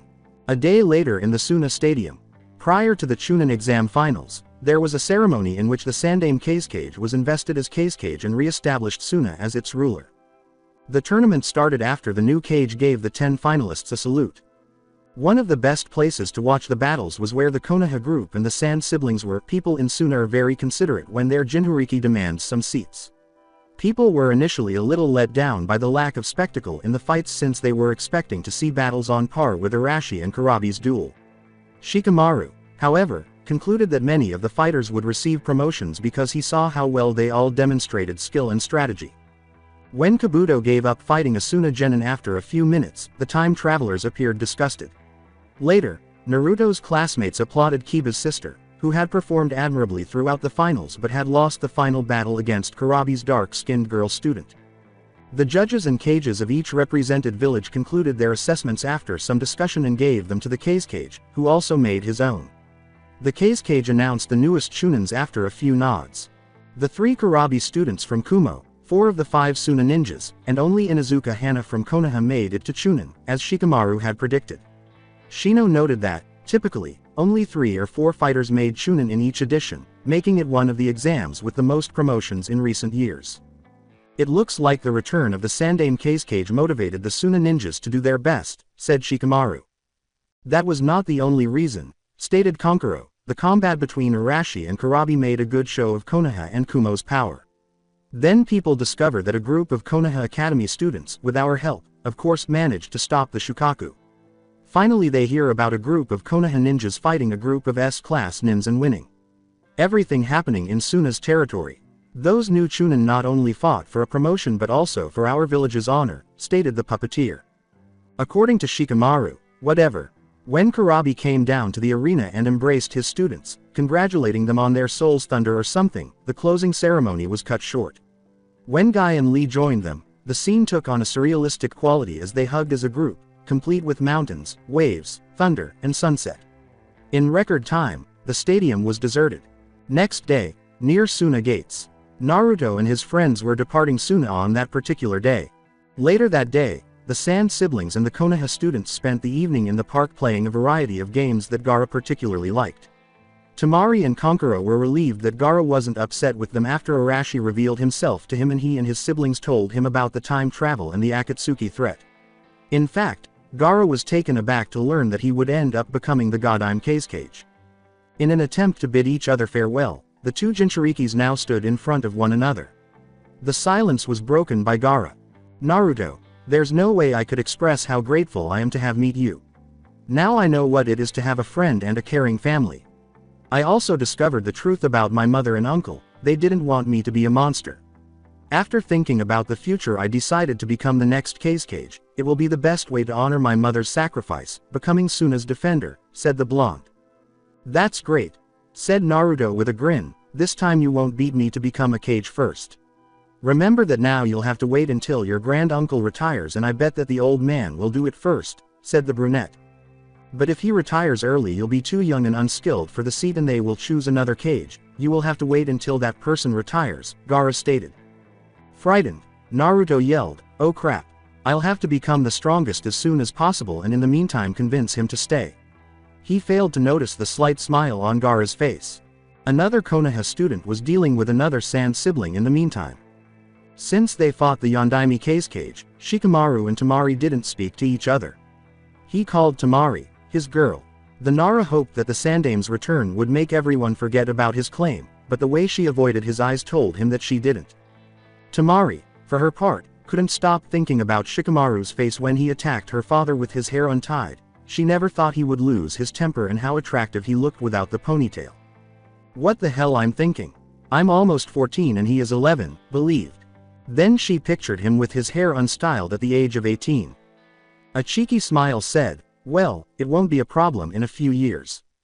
It was at that moment that Shino and Kankuro appeared. "By the way, Shikamaru, now I remember that you called Temari Nichan, your girl. As his brother I have some responsibilities towards her. Is there something that I should be informed about?" asked with a sly grin. "TCHK, denying it would be too troublesome. I have no choice but to grip the bull by the horns," Shikamaru was thinking. He gave Temari a look. "Yes, it's true, Temari. I called you my girl. It was a mistake for my part because I know that it sounded too sexist. Women are not objects nor something that could be possessed, that they are men's equals and all. I apologize to you if I hurt your pride as Kunoichi. It was not my intention. The reason because I called you that is because I began to feel something for you since the future. I think that you also feel something for me. If it is not true, then I apologize again for misunderstanding you." "Happy," said looking to Kankuro. Everyone was sweating, which was unexpected. They then turned to face Temari. Regaining her composure, the blonde Kunoichi turned to face Shikamaru. "Well, apologies accepted. Men happen to say things like that when the woman they like is endangered, so I'll pass it. There's also the circumstance that you saved me, equaling our balance, so I give you thanks. I'm glad that you are not one of those sexist idiots. It doesn't fit you. And don't worry, my pride as Kunoichi is intact. There's not shame when you need help against a stronger opponent. I recognize that I also began feel something for you in the future. You were right about that," told the Nara. The speech caused Shino and Kankuro to perspire once more. Temari and Shikamaru were unsure of how to respond to one another. "Do you think that we should give it a try or forget about it? Most distance relationships don't end well. I think that it would better if we wait until I'm older and we clear our feelings," he replied. Temari appeared somewhat let down, but she recognized his viewpoint. "Waiting will be better." The considerably taller girl replied, Yes, you are right. We should wait at least until you have the growth spurt." Ignoring the taunt, Shikamaru nodded. Kankuro gave them a look. The puppeteer remarked, "Definitely that was not what I expected." Shino said, "Agree." Afterwards, at Suna's gates, the Konoha expedition was saying goodbye and making sure everyone was okay. Gaara wanted to give Naruto his hand, but the other Jinchuriki wanted to give him a hug instead. Naruto said, "Take care of yourself, brother." Gaara gave the hug back after the initial surprise. Gaara said, "Same goes for you, brother," with a small smile. Shikamaru saw Temari approaching him just as he was about to start the march. She kissed him on the lips before he could say or do anything. Everybody, even Shikamaru's parents, stared at them with nearly teary eyes. Before turning back to Suna, Temari whispered to him, "I hope that it will help you to clear your feelings." Shikamaru was in too much shock to react. There was a part of him that knew he would have a lot to tell his mother in Konoha. Kankuro thought, "That's what I wanted to see." In a clearing near the edge of one of Fire Country's forests, Naruto and his father touched down. "Dad, why we are not coming back to Konoha with the others?" "I'm going to miss classes," replied Naruto. Minato replied as he opened a scroll containing camping gear. "Don't worry, Naruto, it won't interfere with your studies. You have already surpassed all your classmates and even those from the upper class." Naruto exclaimed with joy, "Really? Are you going to teach me some jutsus?" Minato uses his head to negate. Minato removed his mask and replied, "No, we are just going to be on vacations outside Konoha. I asked the Hokage for a week off duty." Naruto said, a little oddly, "Holidays? That's great, but why we just don't wait until they start at the academy?" "I also wanted that, but the actual circumstances changed my agenda," stated Minato. Naruto saw that his father was upset about something. The boy said, "Dad, what's going on? You were worried for something." "You were right, Naruto. I was planning I'm taking you to have a trip across Fire Country since you told me that you never got out from the village before. I just had to bring forward my plans because this could be one of our last chances to do it," Minato said with a tearful grin. "Why?" inquired Naruto, perplexed. "Son, Akatsuki began to move earlier than the original timeline. They went after Gaara almost 5 years earlier. We were lucky to be in Suna when that happened. We could intercept the enemy and save Gaara only because I knew where they were heading for the extraction," Minato replied. Indeed, it was a true stroke of luck, and Naruto remained silent. Minato went on speaking. "We also managed to defeat 2 of them and gain a new ally with the Sandaime Cage. Shikamaru deducted that Akatsuki won't move for a while until they recover from the losses of Sasori and Kaworu. For that reason I chose to have this little trip with you now. I'm very sorry, but until you become a genin you will have to stay within the village when we return to Konoha. Later it will be too risky to take you out with Akatsuki active," Minato with a sadness. His security came first, even though neither Kushina nor he wanted Naruto imprisoned in Konoha. Minato was shocked to see that Naruto was not as impacted as he had thought. "It won't be a problem, Dad. When we came I'll just have to ask Iruka for another test and I'll be a genin ready to take missions," Naruto grinned broadly. Minato grinned at his son's mischievous behavior. "Naruto, you are 10 years old, about to be 11 in a few weeks. You can wait to graduate with your classmates. If you graduate now, said missions will diminish your training time. Not only that, but you will be transferred to a team with strangers older than you instead of a team with some of your friends," said Minato. Kushina remarked, "But I think it would be better than his team in the other timeline." Naruto recognized that his father was correct when he pictured himself with 2 more experienced ninja griping about watching the new genin. As if nothing had happened, they exclaimed, "I didn't think about that." "Okay, I'll wait a little. Now let's have some fun." "That's the way, Naruto," Kushina exclaimed. "I'm relieved to see that you took it so well. Before we begin with our vacations I want to ask you a pair of questions that have been bothering me since your combat against Shukaku," Minato responded. "What do you want to know?" Naruto asked, shedding his joyful disposition. Every time he thought of that beast, he got shivers down his spine. "Why you didn't use the special kunai that I gave you after we were attacked in Konoha?" "I would had come to help you," Minato replied. For a few moments, Naruto gazed blankly at the ground. I bet that he forgot about it. Now he will slap his forehead and complain about his bad memory with a smile, said Minato. He was shocked by his son's response. "I was not aware that I was in danger, I only wanted to save Gaara. The kunai never appear in my mind," the child replied. Naruto's hair was ruffled by Minato. In a kind voice, the words, "You are just like your mother, always thinking about the others before yourself," were spoken. Kushina said in a stern tone, "I hope that this will teach you to not have false preconceptions about Naruto-kun. Don't act like that, I know that you also forgot about the kunai," said Minato. Kushina's response was to remain silent. Minato smiled and turned to look at Naruto. Talking about kunais. In the combat against Shukaku you used a new technique named Kunai Rasengan, could you show it to me, said Minato. Naruto joyfully said, sure. He wanted to show his father his new technique because he invented it. Naruto made his signature moves hand sign while glancing at a rock that would make an ideal target. The cliché, Kage Bunshin no Jutsu, was created. As his parents watched in wonder, the clone started to shape Rasengan in the tip of the kunai that the real Naruto was holding. The rock was then destroyed when Naruto hurled the kunai in its direction. His 10-year-old son transformed an A-class jutsu into a range attack, leaving Minato stunned. Since then, he has never been so impressed. Because he witnessed Naruto's propulsion seal, which transformed kunais into more lethal weapons. On Naruto's shoulders, Minato placed his hands. With pride in his eyes, he said, that's amazing. You suppressed one of the Rasengan's weaknesses, the range. And then gave him a hug. It was nothing, Dad. I was actually shocked that anyone thought of wearing a henge, Naruto said, savoring the embrace. Minato was perplexed by those words. Then Minato said, what do you want to say with a henge, Naruto? The second clone's henge, of course, Naruto uttered. Second clone, you didn't see him hanged. Let me show how the technique works, Naruto replied. While the other clone formed a Rasengan at the tip, the boy created two clones, one of which used henge to transform into a kunai that the real Naruto held. All of Minato's eyes were open. Before hurling the kunai at a rock, Naruto remarked, I still need to improve my chakra control to create a Rasengan while I'm hanged into a kunai, but soon I will be able to do it and accelerate the attack.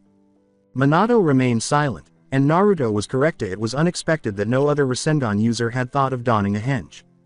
And the best of all is that the technique is more lethal than if he used a real kunai. An experienced ninja could dodge the kunai Rasengan unaware that said kunai could turn into a Naruto with a Rasengan in hand catching him off guard, stated Kushina. When Minato understood why no one had thought of this earlier, he nodded in agreement with Kushina's statement. They threw the clone dressed as a kunai as if he were a real one. Henge wasn't meant to do that, it was merely an illusion. What are you talking about? Henge lets someone turn into other persons and things, Kushina replied. No, henge is an academic level jutsu, it is just an illusion to disguise the user. It can't give the user the shape or the weight of the mimicked object, that would be a true shape-shifting technique. Those shifting techniques usually are limited to a unique form, like the Jujin Bunshin beast-human clone of the Inuzukas that turns the dog into double of its partner, or the henge Kongonyoite transformation, adamantine staff of King Enma that transforms him into a legendary weapon, said Minato. Puzzled, Kushina questioned, really? It is not supposed to give the user the properties of the mimicked thing. No, it isn't, Minato answered. As she filled Minato's mind with her memories of the Naruto of the future and some of her own from her own life, Kushina questioned, then how could Naruto or myself do this? Minato witnessed the first battle against Zabuza, in which Sasuke threw a real shuriken while the shuriken Naruto was concealed in the shadow of the real one, and Naruto transformed into a Fuma shuriken. That's impossible unless both shurikens had the same shape and weight, Minato said. Then he witnessed Naruto's fight with Gaara, in which he used a combined henge and Gamabunta transformed into a replica of the Kyuubi. Minato also witnessed the fox using his tails to tear down trees while grabbing Shukaku with his claws. No wonder that Gamabunta couldn't learn the henge, he thought that it was a true shape-shifting, said Minato. Minato witnessed additional battles in which Naruto stunned his adversaries with impossible henge uses, such as when he deceived Pain during their conflict. When Minato finally saw Kushina's memories from when she was alive and used the henge, he saw that she had acquired the features of the mimicked person and the extremely high chakra cost of the jutsu. Minato inquired, Kushina, how did you learn henge? I learned it from one of the scrolls one brought from Whirlpool, but said scroll had its sheath broken and half words were illegible because the humidity. It took me a hell to learn it, Kushina recalled. As he stood there silently, Naruto gazed at his father in confusion. Asked, Dad, are you alright? Sorry, Naruto. Yes, I am fine. Tell me, did you pay attention in class when Iruka explained the properties of the henge? Minato responded. Well, I didn't pay much attention, usually I took a nap during those boring explanations. I was the last one of my class to master that technique. It didn't begin to work fine until I began to pump a lot of chakra into the jutsu, said Naruto with a sense of shame. Naruto appeared a little irritated, but Minato burst out laughing as if he had just heard the funniest joke in the world. "What's going on, Dad? What is so funny? It took me a lot of work to do that jutsu properly," shouted. Minato became a little more composed. "I'm not laughing about that. I just found out that you created by accident a Jonin-level jutsu trying to do one for academy students," said Minato. Naruto exclaimed, "What?" Minato gave him an explanation of the henge's intended operation, pointing out that a jutsu that could change one's size, shape, and weight was too strong and had an expensive chakra cost to be taught at the academy. Unbeknownst to them, Naruto and Kushina had another extremely potent technique that left them stunned. "Yes, I'm a genius. I can't wait to come back to Konoha and show everybody my true henge," said the kid. "I think that it will be better if you keep this technique as a secret. The normal henge is a technique used for deception, yours is that and more. A good ninja must keep his best techniques in secret so his future rivals won't know about them and have a strategy to counter it," said Minato. Naruto calmed down and said, "Yes, you are right. Can I tell it to my closest friends at least, so they will know what I'm capable of?" "Yes, you can as long as they promise to keep it secret. The Hokage will be very pleased when we tell him. Now let's go to work," Minato replied. "What do you mean?" Naruto inquired. "The fact that you have a better version of the jutsu doesn't matter. The truth is that you don't know how to do an academic jutsu that you are supposed to know. Create some clones. I'm going to teach you the basic henge while you teach me the true henge," said Minato. Naruto recalled his father telling him that if he couldn't perform one of the most fundamental jutsus, he would never make a good Hokage when he forced him to learn the basic bunshin. As he created some clones, Naruto said, "Yes, Dad. I mean Sensei," switching to student mode. The remainder of the morning was spent by Naruto and Minato learning from one another. Using Kage Bunshins and the improved chakra control he had gained from his training, Naruto was able to execute the academy henge in the afternoon. Because of Kushina's recollections of using the jutsu, Minato was also able to execute the true henge. They were informed by their stomachs that lunchtime had arrived. "What are going to do, Dad? We didn't bring supplies of food and we didn't have time for hunting," said Naruto. Minato picked up a scroll from his collection. The elder Uzumaki opened the contents and said, "Don't worry about that, here's a little surprise I prepared when we left Konoha." When Naruto saw his father surprise 24 of Ichiraku's ramen bowls, still hot and steaming, he looked in awe. As his father did the same, the boy picked up one of the bowls and started to eat. "As you were eating, someone asked, how much you managed, slurp, to keep them like, Niam, they were recently made. Don't talk while your mouth is full. The truth is that they are recently made. It is an advanced sealing method where the sealed things are in an ecstasy state, time doesn't run for them. This method is only a bit harder than the standard sealing but requires prohibitive amounts of chakra. For this reason most veteran ninjas prefer ration bars instead of sealing their food. With this sealing method I can seal living beings. Those creatures won't age. If they are unsealed only a few seconds would have passed for them no matter if they have been sealed centuries ago," Minato explained before returning his focus to his ramen bowl. "This is what happens with the mouse that you have sealed for interrogation purposes, isn't?" Naruto responded. Minato gave a nod. As he described another bowl, Minato remarked, "Yes, it is. Because of the time-stopping property of this method, the sealer can also seal things that in theory couldn't be sealed like fire or lighting." It seemed as though his father was eating ramen for the first time in decades when Naruto noticed that he was enjoying it as much as he did.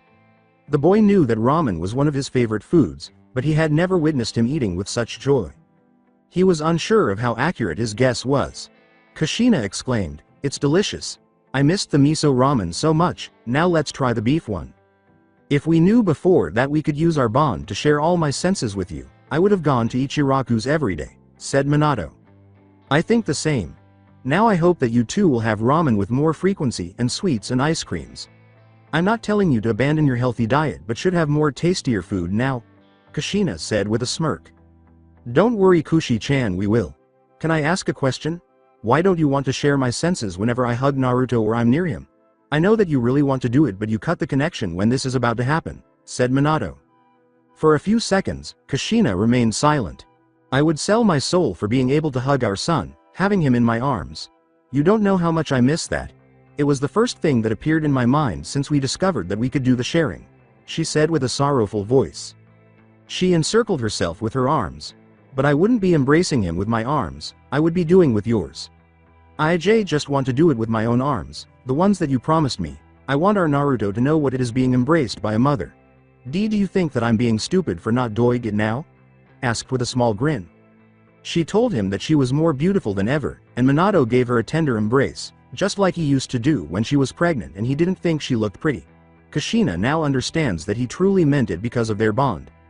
No, Kushi-chan. I think that you were very brave to wait for being alive again. I don't know if I would have done the same if I was in the same situation as yours. You'll embrace our son very soon. My clones in Konoha are very near to complete the preparations for the process. I almost can see it complete. Before you realize it, you will reunite with Naruto, Minato said while kissing her gently.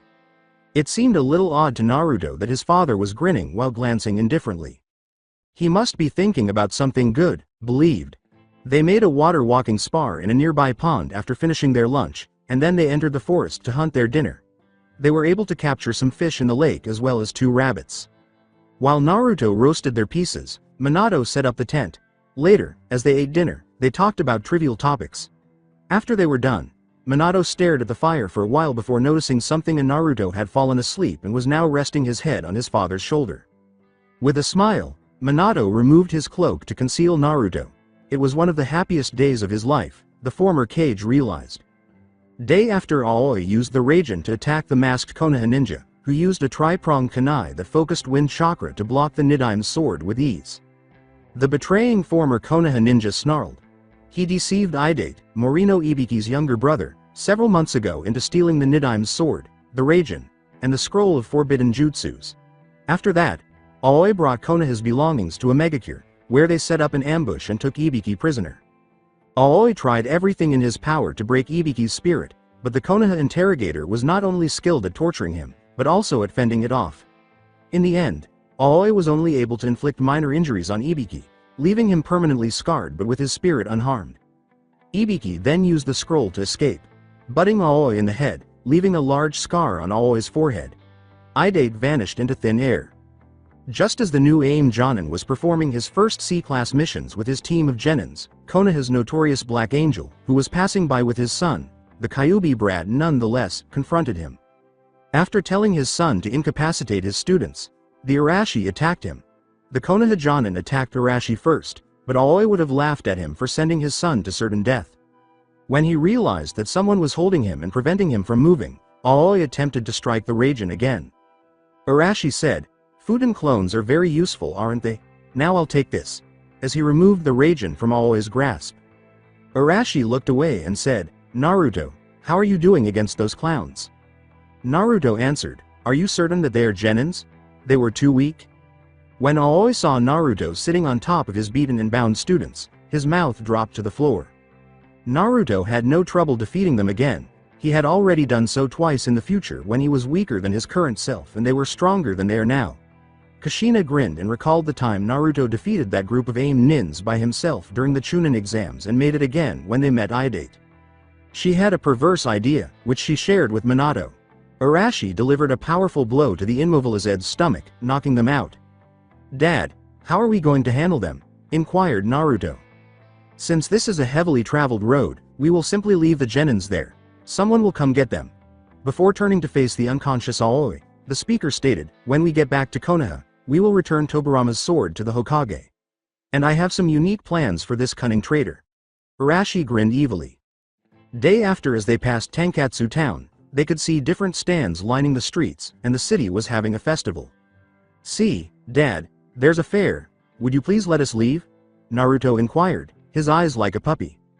When Kushina sent him some of her memories of Naruto looking sorrowfully at a father and his son when he was in that same fair during Tsunade's quest, Minato's heart melted, and the way that Naruto was staring at him only made the decision easier. Initially, Minato had no plans to visit the city. Naruto, of course. Under his mask, Minato grinned and said, "We will spend the entire day here." Minato had an idea when he observed some parents carrying their young children on their shoulders.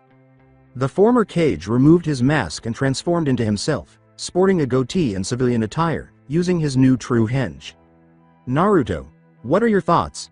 Now that I'm not wearing a ninja outfit and have facial hair, do you think people will recognize me as the Yondaime?" Minato inquired. "I don't think so, Dad. but it's a bit weird to see you with that small beard, replied Naruto. It's just a temporal issue. When you were 5 years old, Naruto, could you transform into yourself using the true henge? Minato inquired. When the smoke cleared, Naruto nodded and used his jutsu, reverting to his childlike state. What makes you want me to act this way? Naruto inquired in a sweet voice. Oh my, he is so adorable, Kushina exclaimed. It took all of her willpower not to grab Minato's body and give the chibi Naruto a hug. Minato took the young Naruto in his arms without having to restrain himself. A grinning Minato, who was sitting Naruto on his shoulders, remarked, I wanted you to be 5 again so you won't be embarrassed when I take you like this. Dad, I'm too old for this, Naruto protested, blushing slightly. With a cheeky grin, Minato replied, not with the age you have now. Naruto chose to appreciate the view from his father's shoulders after realizing his logic. Minato took Naruto to the fair after noticing that he was no longer whining. They play at the stands all morning long, taking in the rides and stuffing themselves with the fair's delectable but unhealthy fare. For the next few hours, they were just a father and his son enjoying a good day, forgetting about Akatsuki, the village, their past, and everything else.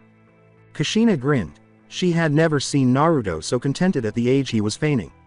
Minato assured her that she would accompany them the next time they returned to that location. They were no longer wearing their henges, and when Kushina saw that half the city's women were staring at him with hearts in their eyes, she asked Minato to hold it off. In the evening, they were staying at a hot spring inn where one of Minato's demiclones had rented a room for the night. Single fathers with small children were very attractive. With the exception of another man they couldn't see well due to the steam, Minato and Naruto were enjoying a leisurely bath together. Minato had a small towel covering his face like a veil, as Kakashi always did when he visited one of these locations. They heard some giggles coming from that man, and when they went to him, they saw that he was making a hole in the wall at the women's side with the obvious intent of peeping at them. Look, Dad, a pervert, Naruto said. All right, take a look at who's there. I think it's time to bring back the good old days, Minato said, grinning evilly as he recognized his sensei. Look, the ICHA series author, the legendary Jiraiya, is here. In order to conduct research for his next book, he is looking into the women's bathroom. Minato cried out, ensuring the women were okay. Jiraiya looked at the person who was insulting him. You, please stop talking. Before identifying the man and the boy, it was stated, you are interfering with a very important. You, cried out. Me, he replied. They sensed the women's ruthless intent to kill before they could say another word. Both men knew where the intent to kill came from. Tsunade-sama, avoid doing that, a woman's voice from across the wall said. It's not possible, not her. Jiraiya believed that they were in a panic when they noticed that the wall was being torn. Jiraiya, I will murder you. As the wall was being torn, a woman's voice called out from the opposite side. Jiraiya and Minato watched as a very attractive woman with blonde hair, wearing only a towel that barely covered her voluptuous body, held the wall over her head while a woman with black hair, also wearing only a towel, tried to persuade her to return the wall to its proper location. Jiraiya, I warned you about what would happen if I saw you glancing at me once more, the slug Sannin bellowed at the frightened Jiraiya. Tsunade's intention to kill abruptly stopped when she saw the other people living on the male side. One of them was a younger version of the boy she selected to be her successor as Hokage, the one who restored her faith in Konoha's future and persuaded her to be the Godime Hokage. The boy's father and one of her predecessors, Minato Namikaze, the Yondaime Hokage, was the other one. He was a blonde man who died but returned under extraordinary circumstances in her original time, and she couldn't be fooled by the towel covering his face. But what truly drew Tsunade's attention was the enormous scar on her teammate's chest, the one he sustained during the future training trip with Naruto. Tsunade glanced at Jiraiya after dropping the wall. Jiraiya, you as well, the future of another timeline, a flashback. Minato scowled at the masked Uchiha, observing that Madara had made a new hole for his new eye in his mask. The other became vigilant, prepared to strike the betraying Nin. That's the eye of Kakashi and Obito. I'm going to kill that bastard, Minato thought. Minato's gaze on the stolen eye caught Madara's attention. Toby is very joyful. Toby is now able to benefit from deep vision. What became of the Hokage mountain, by the way? Madara uttered in an unintelligent manner. For a moment, Minato ignored Tsunade, Shikamaru, and Shino as they gazed at him. Madara, You have some nerve attacking us like this. Do you really think you can take on all of us at once? Stop acting like that. Regaining his composure, Minato asked. But I didn't come alone. I brought a pair of friends to play, laughed Madara. At the last second, Shikamaru was able to avoid an attack from his left side, and to his horror, he saw that he had avoided a weapon he never thought he would see again, 3 blades attached to a chain. What's happening? Did you witness a ghost? A recognizable voice said. The blades retreated to their owner, the notorious scythe of Jashin's staunchest supporter. You really believed that a few deer would make suitable guards. It was easy for Madara-san to unbury me by putting their simple minds into a genjutsu, Hidan remarked. Although Shikamaru remained silent and was already planning how to defeat his enemy, he was both angry at the return of his sensei's killer and terrified that his worst enemy had returned. He also needs time to prepare his primary technique, so you will be safe as long as you don't allow him to taste your blood. He is not as strong as other Akatsuki members, aside from his incapacity to die, he told the others. Madara mentioned 2 friends. Who are they and where are the others? Tsunade thought. When someone she never thought she would see again, her friend and teammate Jiraiya, the Toad Sage showed up at Madara's side. Her question was answered. The person standing there, though, was not the Jiraiya she remembered. Her eyes were mischievous and alive, but this one's were cold and lifeless, and her face lacked emotion, whereas the real Jiraiya was always grinning. I initially considered bringing the Sandaime back as well, but I can't risk accidentally reviving someone whose soul was offered to the god of death. Given that you two had a strong emotional bond with Jiraiya, I felt that he would be the ideal choice, Madara said, shifting to a solemn tone. Tsunade now understood how her sensei felt when Orochimaru forced her grandfather and her granduncle to attack him after bringing them back. Thinking that they wouldn't dare attack one of their precious people, Madara grinned beneath his mask as Jiraiya charged towards them brandishing a Rasengan. Jutsu no Kage Bunshin, Minato yelled, forming a phalanx of clones that charged at Jiraiya. When Madara noticed that Minato and his clones had not held back in their attack on Jiraiya, and that they appeared to be doing it with gusto, his perspiration fell. I didn't realize how vicious the Yondaime was. He cut Jiraiya's legs off. Fortunately, he grows them back almost immediately, Madara reflected. He was distracted from his thoughts when he saw Tsunade attempting to kick him with an axe. He destroyed a portion of her office by allowing the final Senju to pass through him using his space alteration technique. While Shikamaru and Temari faced Hidan, Shino and Konkuro joined her in opposing Madara, and Minato grabbed a tag with a seal from one of his scrolls while his clones diverted Jiraiya's attention.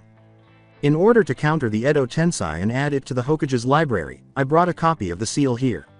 The Yondaime believed that Madara had made a grave error in bringing Jiraiya back to life, if my theory was right. Minato applied the tags to Jiraiya's forehead with the Hiraishin, and the Toad Sannin was surrounded by a bright light that nearly blinded everyone. The seal had vanished when the light went out, and Jiraiya was now staring around in confusion before he realized it was Tsunade and the others. "Hime Tsunade, is that you? What took place? Did you also pass away?" inquired bewildered. Tsunade's eyes were a mix of disbelief and hope as she gazed at Jiraiya. "Jiraiya, are you truly still alive? See, are you unable to check it?" asked while controlling her feelings. Jiraiya felt his heartbeat when he placed his hand over his chest. "It's beating. Does that imply that I am alive?" inquired in a perplexed manner. Minato removed him from his state by punching him in the face. "It hurts. That is painful. For what purpose was that? Furthermore, who in hell are you?" Jiraiya yelled in rage at the man wearing the Konoha symbol while wearing a mask. "You are alive if it hurts. I have a lot to discuss with you. But we have work to do first. Look at that fool wearing the orange mask." Pointing to a furious Madara, Minato declared, "He is Akatsuki's true leader, we have to defeat him." More Konoha ninjas were making their way there to join the battle when the Uchiha saw that the Sand Kunoichi's summons had successfully severed Hidan's legs with their terrified scythes. Madara nearly snarled, but he had no choice but to use his new Sharingan, even though he wasn't able to control it as well as he would have liked, because he couldn't fight 2 Sannins and the Yondaime simultaneously. His distinctive Sharingan left eye took shape, and a hole in the fabric of space started to form over his adversaries, absorbing everything in its path. Despite their best efforts to escape, the hole grew larger at an astonishingly rapid pace, leaving them with no choice but to grab anything nailed to the ground.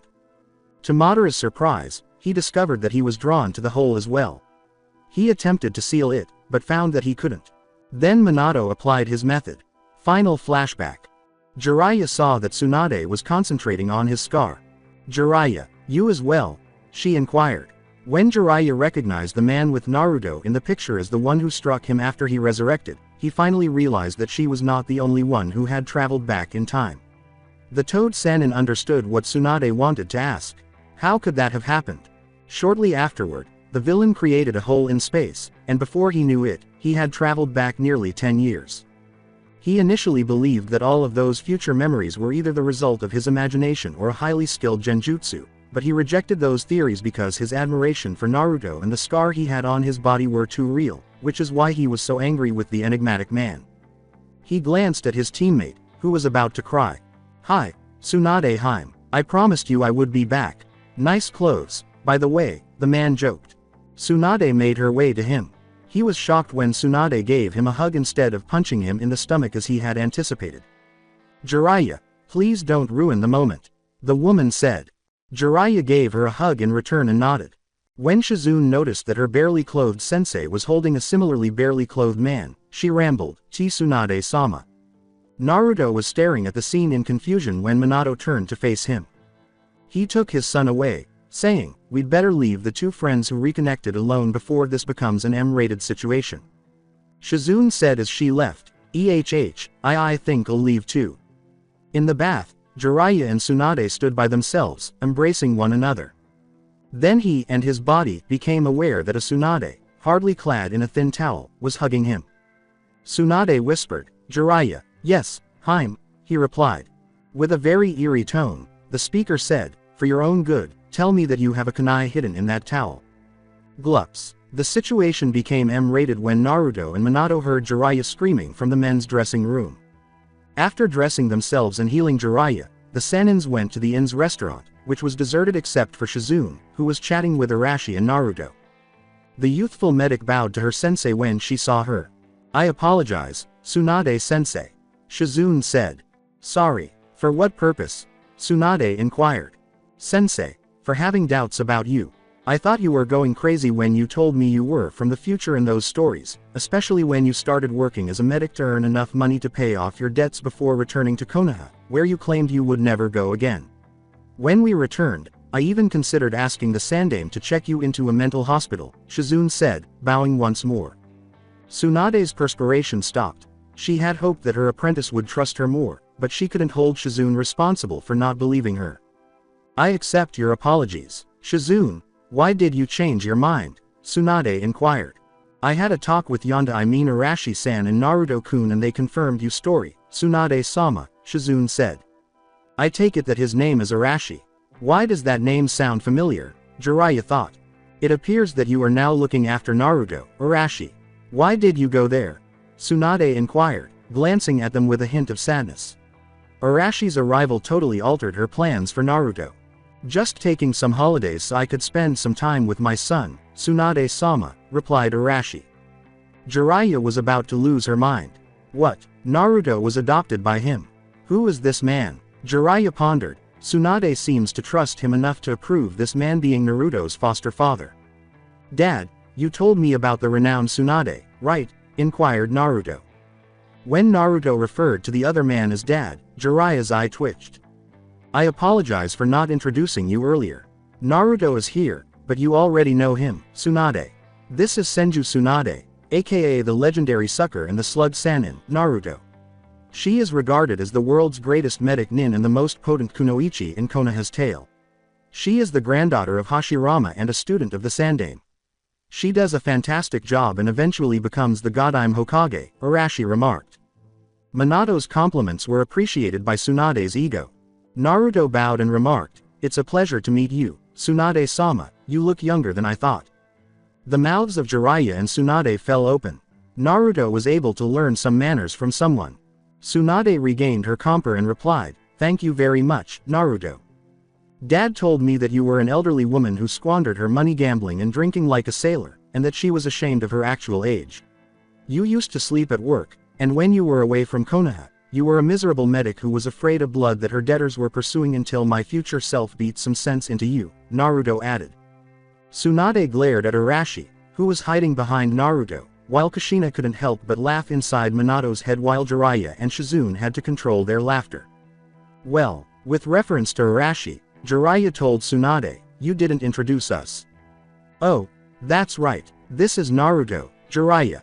This is Jiraiya, Naruto. As I mentioned in the bath, he is a self-described super pervert who wrote the books that all perverts adore. Being the last person in his graduating class, he was Tsunade's teammate. Don't listen to him unless you want to be a perverted and mediocre ninja," Arashi said coldly, adding that he is more interested in conducting research and making his students into perverts than in teaching them. Naruto cast a suspicious glance at the Toad Sannin.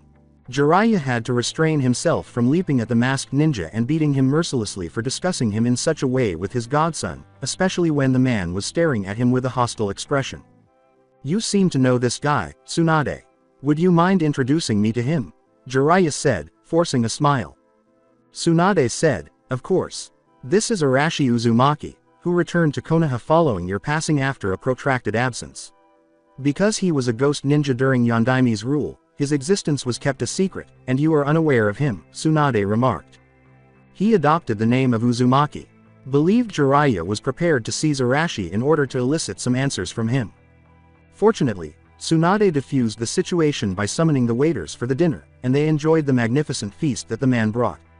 The only negative aspect was the looks that Jiraiya and Arashi exchanged, which only Naruto was unaware of. "Why is the restaurant empty of other patrons? With the festival and everything, I thought there would be more people these days," Shizune said in an attempt to defuse the situation. "To have a private conversation, I rented the entire restaurant," Arashi added. "I also paid the manager for the bathroom's damaged wall."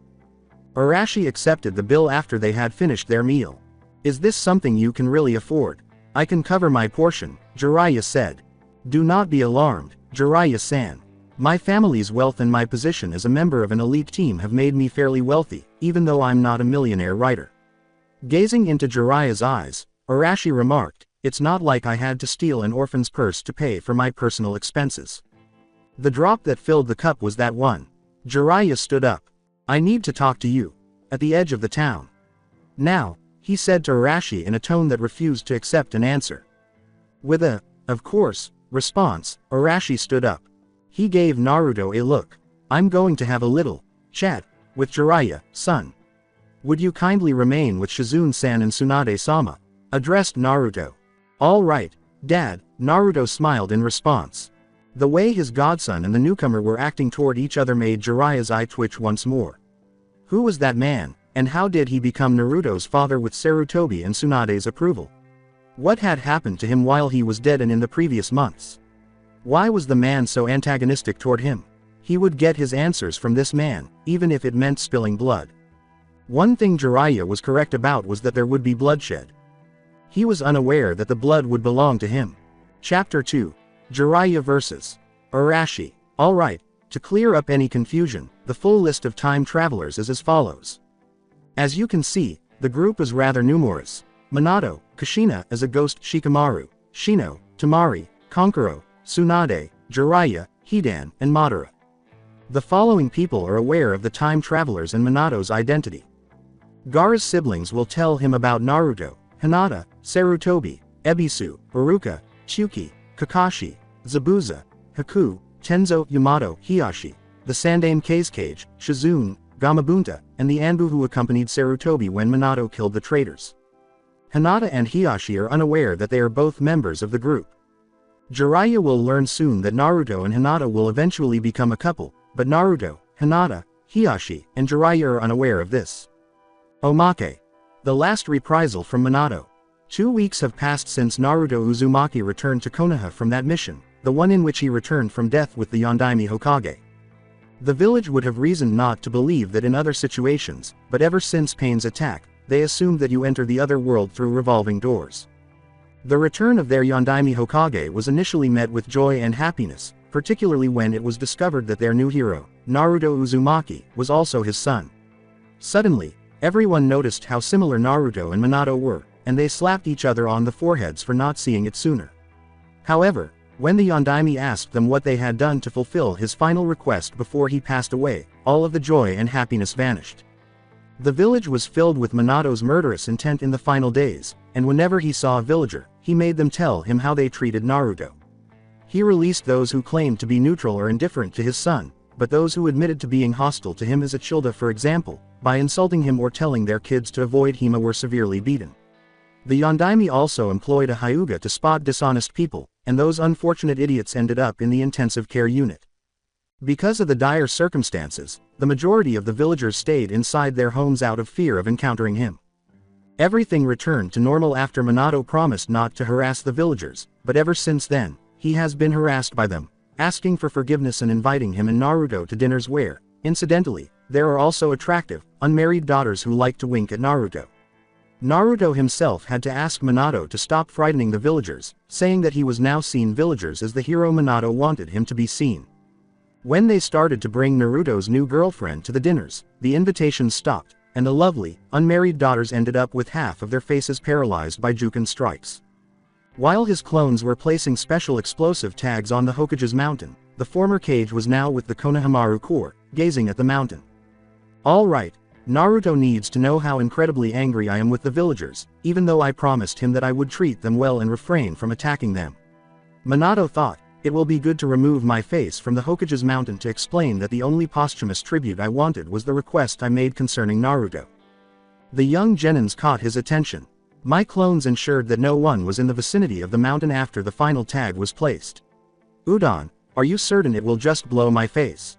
Minato was asked to meet Homura's grandson. Yes, Yondaime-sama, I revised my notes 4 times, with the exception of your face, the monument will receive minimum damage, said the young man wearing glasses. Yondaime-sama, are you certain about that? Still wondering what Minato was up to, Konohamaru remarked, Naruto-Nisan and I always wanted to have our faces there. Yes, without a doubt. Minato argued, look at the bright side, Konohamaru-kun. Now that my face has been removed, you can request to have your face by your grandfather's side when you become the Ninadaime Hokage. When Konohamaru heard what Minato had to say, his doubts vanished. A visitor is on the way. Moegi was alerted. Naruto, Ebisu, Tsunade, and her advisors were approaching Minato and the Corps. Minato, what plans do you have for the Hokage Mountain? Tsunade cried. Just let Konoha know how I feel about their love for me despite their hatred for my son, Minato cried. Naruto reasoned, Dad, there's no need to do this, I made amends with the village. With the hand gesture that triggered the seals, Minato replied, perhaps you made amends, but I didn't. When everyone in Konoha heard the explosion, they all turned to look at the cloud that covered the Yondaime's face, and when the smoke cleared, the face was gone. All faces were intact, and Minato and the Corps appeared content with their work until a startling noise was heard. Crazy. Croc. The monument started to crack through Tsunade's face. Oh no, Minato thought as he observed the cracks that were developing on his successor's face. After a few minutes, they noticed something when the cracks stopped appearing.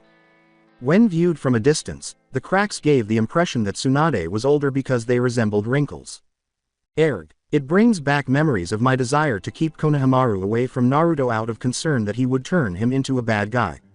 The Yondaime was worse than anyone could have imagined, Ebisu thought. Though they hoped it would reveal Tsunade's true age and show her some humility, Kaharu and Homura had similar ideas for their grandchildren.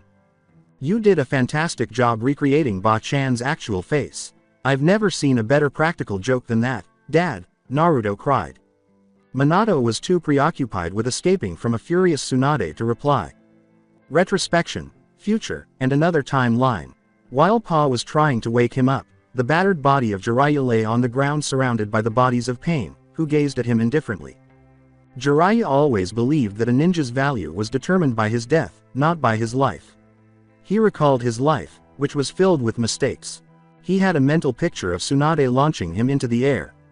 Tsunade always rejected me. Orochimaru's image emerged. I couldn't save my best friend. A picture of Minato and Sarutobi emerged. I failed protecting my student, and my sensei too. Then he brought up his Buka, another failure. Minato appeared in his thoughts and said, come on, don't say that, sensei. After seeing Minato and Kushina alive for the final time, Jiraiya found himself in Konoha. I think that this story is cool. Each chapter is like a page of your life, sensei, almost an autobiography, Minato replied. He told Minato that the book didn't sell and that maybe he should write porn again, Jiraiya recalled. Ignoring that, Minato carried on discussing the book. The way the main character refused to give up and kept fighting until the end was genial. Just like you, sensei, stated Minato. He was then informed by his student that Kushina and he had chosen to name their son after the book's protagonist because they wished to raise him as a ninja like the one who appeared in the novel. Kushina showed up and said she liked the name, despite Jiraiya's protests that he came up with it while eating ramen. With excitement, Jiraiya said, "That means that I'm going to be his godfather." "Are you sure about that?" "Absolutely. You are a shinobi with great skill, an example for everyone." "I couldn't think for a better shinobi than you, sensei," Minato replied. His mind flashed back to memories of Naruto. "I'm going to be Hokage someday. The greatest Hokage. I won't go back on my word. That's my ninja way." In those words, Naruto. "Naruto, you really turned like my book's character. Just as your parents wanted. But I." When they engaged in combat during the Tsunade quest, Jiraiya was forced to face Orochimaru.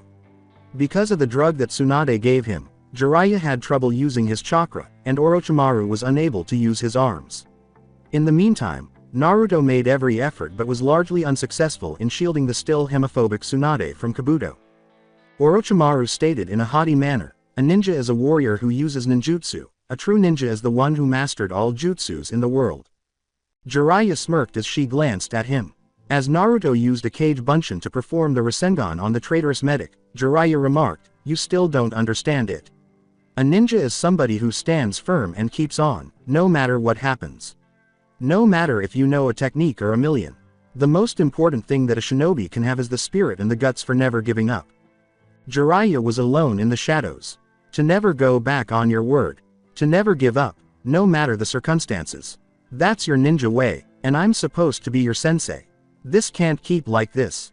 To the surprise of Pain and Fukasaku, Jiraiya started to move. As he started to etch a code into Fukasaku's back, Jiraiya thought, because the student's ninja way is also the sensei's, isn't it true, Naruto?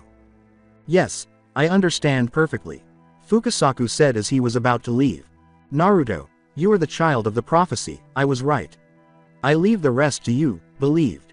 The mechanic Pain attempted to stop Fukasaku by destroying the floating platform where Jiraiya was by shooting his fist, but Fukasaku was able to get away. In the frigid waters, Jiraiya found himself drowning. Yes, this ending is a bit better. The toad in the well's bottom reaches the ocean. Yes, honorable, fucking honorable. Oh yes, I need a title the next book, let's see. I got it, Naruto Uzumaki's Tale, said.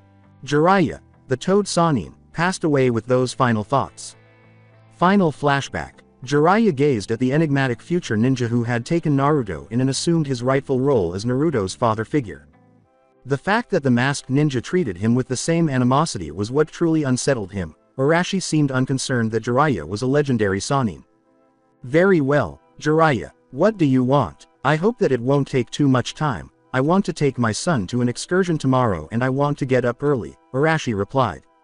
Jiraiya was at his side, radiating death intent, and he punched Arashi, sending him a few meters apart, before he knew it. As Jiraiya grabbed him by the collar of his jacket, Arashi thought, Tisk, I forgot that Jiraiya is not like my previous adversaries, he is among the few ones who has chances to defeat me. Listen to me, I don't know who are you and how you managed to convince the Hokage to let you adopt Naruto. You don't know the life that the boy endured, I do. If you harm the boy or hurt his feelings in any way, I'll kill you, Jiraiya was threatening.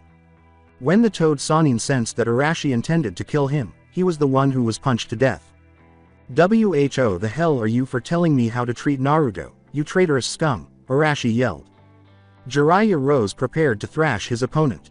Jiraiya tried to punch Arashi, saying, Me, a traitor, how you dare, if you came from the future you'll know that I will be Naruto's sensei. But this time, Jiraiya's attack was avoided by the masked ninja. Arashi made a kick that Jiraiya blocked, saying, I know that, and also that you are Naruto's father and Pain's sensei. Jiraiya exclaimed, What, you know who are Naruto's true parents? With a Rasengan in his hand, Arashi yelled, Kushina Uzumaki and Minato Namikaze. Yes, the student that you betrayed, and attempted to use it against Jiraiya. Overcoming the surprise, Jiraiya countered Arashi's Rasengan with his own. Two opponents were sent apart but unharmed by the explosion created by the spinning orbs colliding with one another. As soon as their feet touched the ground, they both charged at one another. For a few seconds, they traded blows while examining their opponent's fighting technique. Arashi's seemed uncannily similar to Jiraiya. The combatants dispersed from one another. How can you know about Naruto's heritage? The Sandaime told you. Is that the reason because you adopted Naruto? To have access to my students' techniques, Jiraiya responded. Arashi gave him a look. Arashi pointed an accusatory finger at Jiraiya and remarked, I already knew that technique before your student taught it to you. I'm not a vulture interested in Naruto's inheritance, I'm just doing what his godfather refused to do. The Toad Sage's greatest regret from his previous life was that he had not supported Naruto during his formative years. He believed he had an opportunity to make amends to the boy when he discovered that he had retreated in time. He was actually on his way to Konoha to settle down and adopt Naruto when he learned that someone was waiting for him. That individual was now accusing him of making a mistake. He accepted his error without losing his pride, as he always did in such circumstances. Yes, you are right. I always will regret now being for Naruto during his childhood. But you said it, I'm Naruto's godfather, for that reason I won't let you to utilize him for your own purposes and I will be there for him whenever he needs me, declared Jiraiya. He barely avoided the Hizashi that Arashi threw at him. What? It was a pure chakra attack. Jiraiya suddenly thought. Be there for him whenever he needs you. That means that you won't take his money as payment for teaching him the Rasengan, his birthright. Oh yes, you have no need to teach him that, I already did, Arashi said as he threw some shurikens at. As Jiraiya blocked the kunais, she thought, Naruto already knows the Rasengan. Arashi went on with his tirade. Tell me, are you going to ignore him during the previous month of the Chunin exams finals? Having him trying to summon toads during all the month while you peek at girls instead of improving his basics, Arashi responded. Jiraiya objected, saying, I helped him during that time. Only after he bribed you with his Orochi no Jutsu. Taking away Orochimaru's seal and teaching him the summoning no Jutsu was good for the first day. What about the remaining days? Oh yes, you thought about teaching him to use the fox's chakra, but instead of teaching meditation in order to contact the fox, you threw my son through a cliff during the last week of the almost wasted month. Really, you think I would let you get near him? You are the main responsible that he didn't make Chunin that time, because if you really took interest in his training he would have impressed the judges during his first combat, shouted Arashi. Even though Jiraiya knew he could have done a better job of training Naruto when they first met, he remained silent and felt a little offended by Arashi's treatment of Naruto as though he were his biological son. Same happened during those years he was with you, you only trained him during a fraction of the time he was with you. True, he was high Chunin or low Jonin level when he came back, and able to beat a Kage if he used the Kyuubi's chakra. But he could have been stronger after that time with you, enough to beat Sasuke after he met him again. And once again he lost a chance to become Chunin thanks to you because he couldn't take the exams while he was away from Konoha, Arashi continued. The truth is that I didn't expect all his classmates becoming Chunin during the training trip. I expected that they would wait some time after their first experience. Damn, most Genins do their first Chunin exam at 16. However, this time I will train him in Konoha, will make him the strongest of his class, and I will make sure that Sasuke won't leave the village, Jiraiya continued. I already took care of that. I'm increasing Sasuke's bonds with the village and Naruto is now stronger than he was at the time you took him in your trip, Arashi said with an arrogant voice. What? Jiraiya cried out. The miracles of the Kage Bunshin training and he teacher focused on him, nothing impressive. He even found a way to improve the Rasengan, Arashi, who was making a clone. Jiraiya witnessed the clone's creation of a Rasengan on the kunai's tip. With a shout of, behold this, kunai Rasengan, Arashi hurled the projectile at a rock, destroying it. Arashi's surprise attack sent Jiraiya flying a few meters apart, but he was too caught off guard to avoid it. In response, he lunged towards Arashi. Jiraiya discovered after a few taijutsu battles that Arashi had a remarkable level and appeared to be familiar with his style, as if he knew how to counter his attacks. After deciding to switch to ninjutsu, he watched as Arashi managed to avoid all of his attacks by figuring out how to get away with using his Kaden and Doden jutsus. Only someone with a Sharingan or a teammate who has worked with him for years would know how to counter his tactics. In order to question the enigmatic man, the Toad Sage made the decision to end the battle as soon as possible. Jiraiya declared, Doden, Yomi Numa Earth Release, Swamp of the Underworld, and turned the area into a sizable swamp. Jiraiya grinned. In contrast to typical swamps, the water walking technique was ineffective in this one, and anyone unaware of it would be ensnared in the murky waters. The technique's inventor was the only one who could navigate these waters without any issues. When he noticed that Arashi was floating in midair, his smile vanished. Arashi threw a kunai with an explosive tag and said, "Trying to catch me? I know the secret of that technique. Here, take a consolation prize." A huge water column was raised when the tag exploded.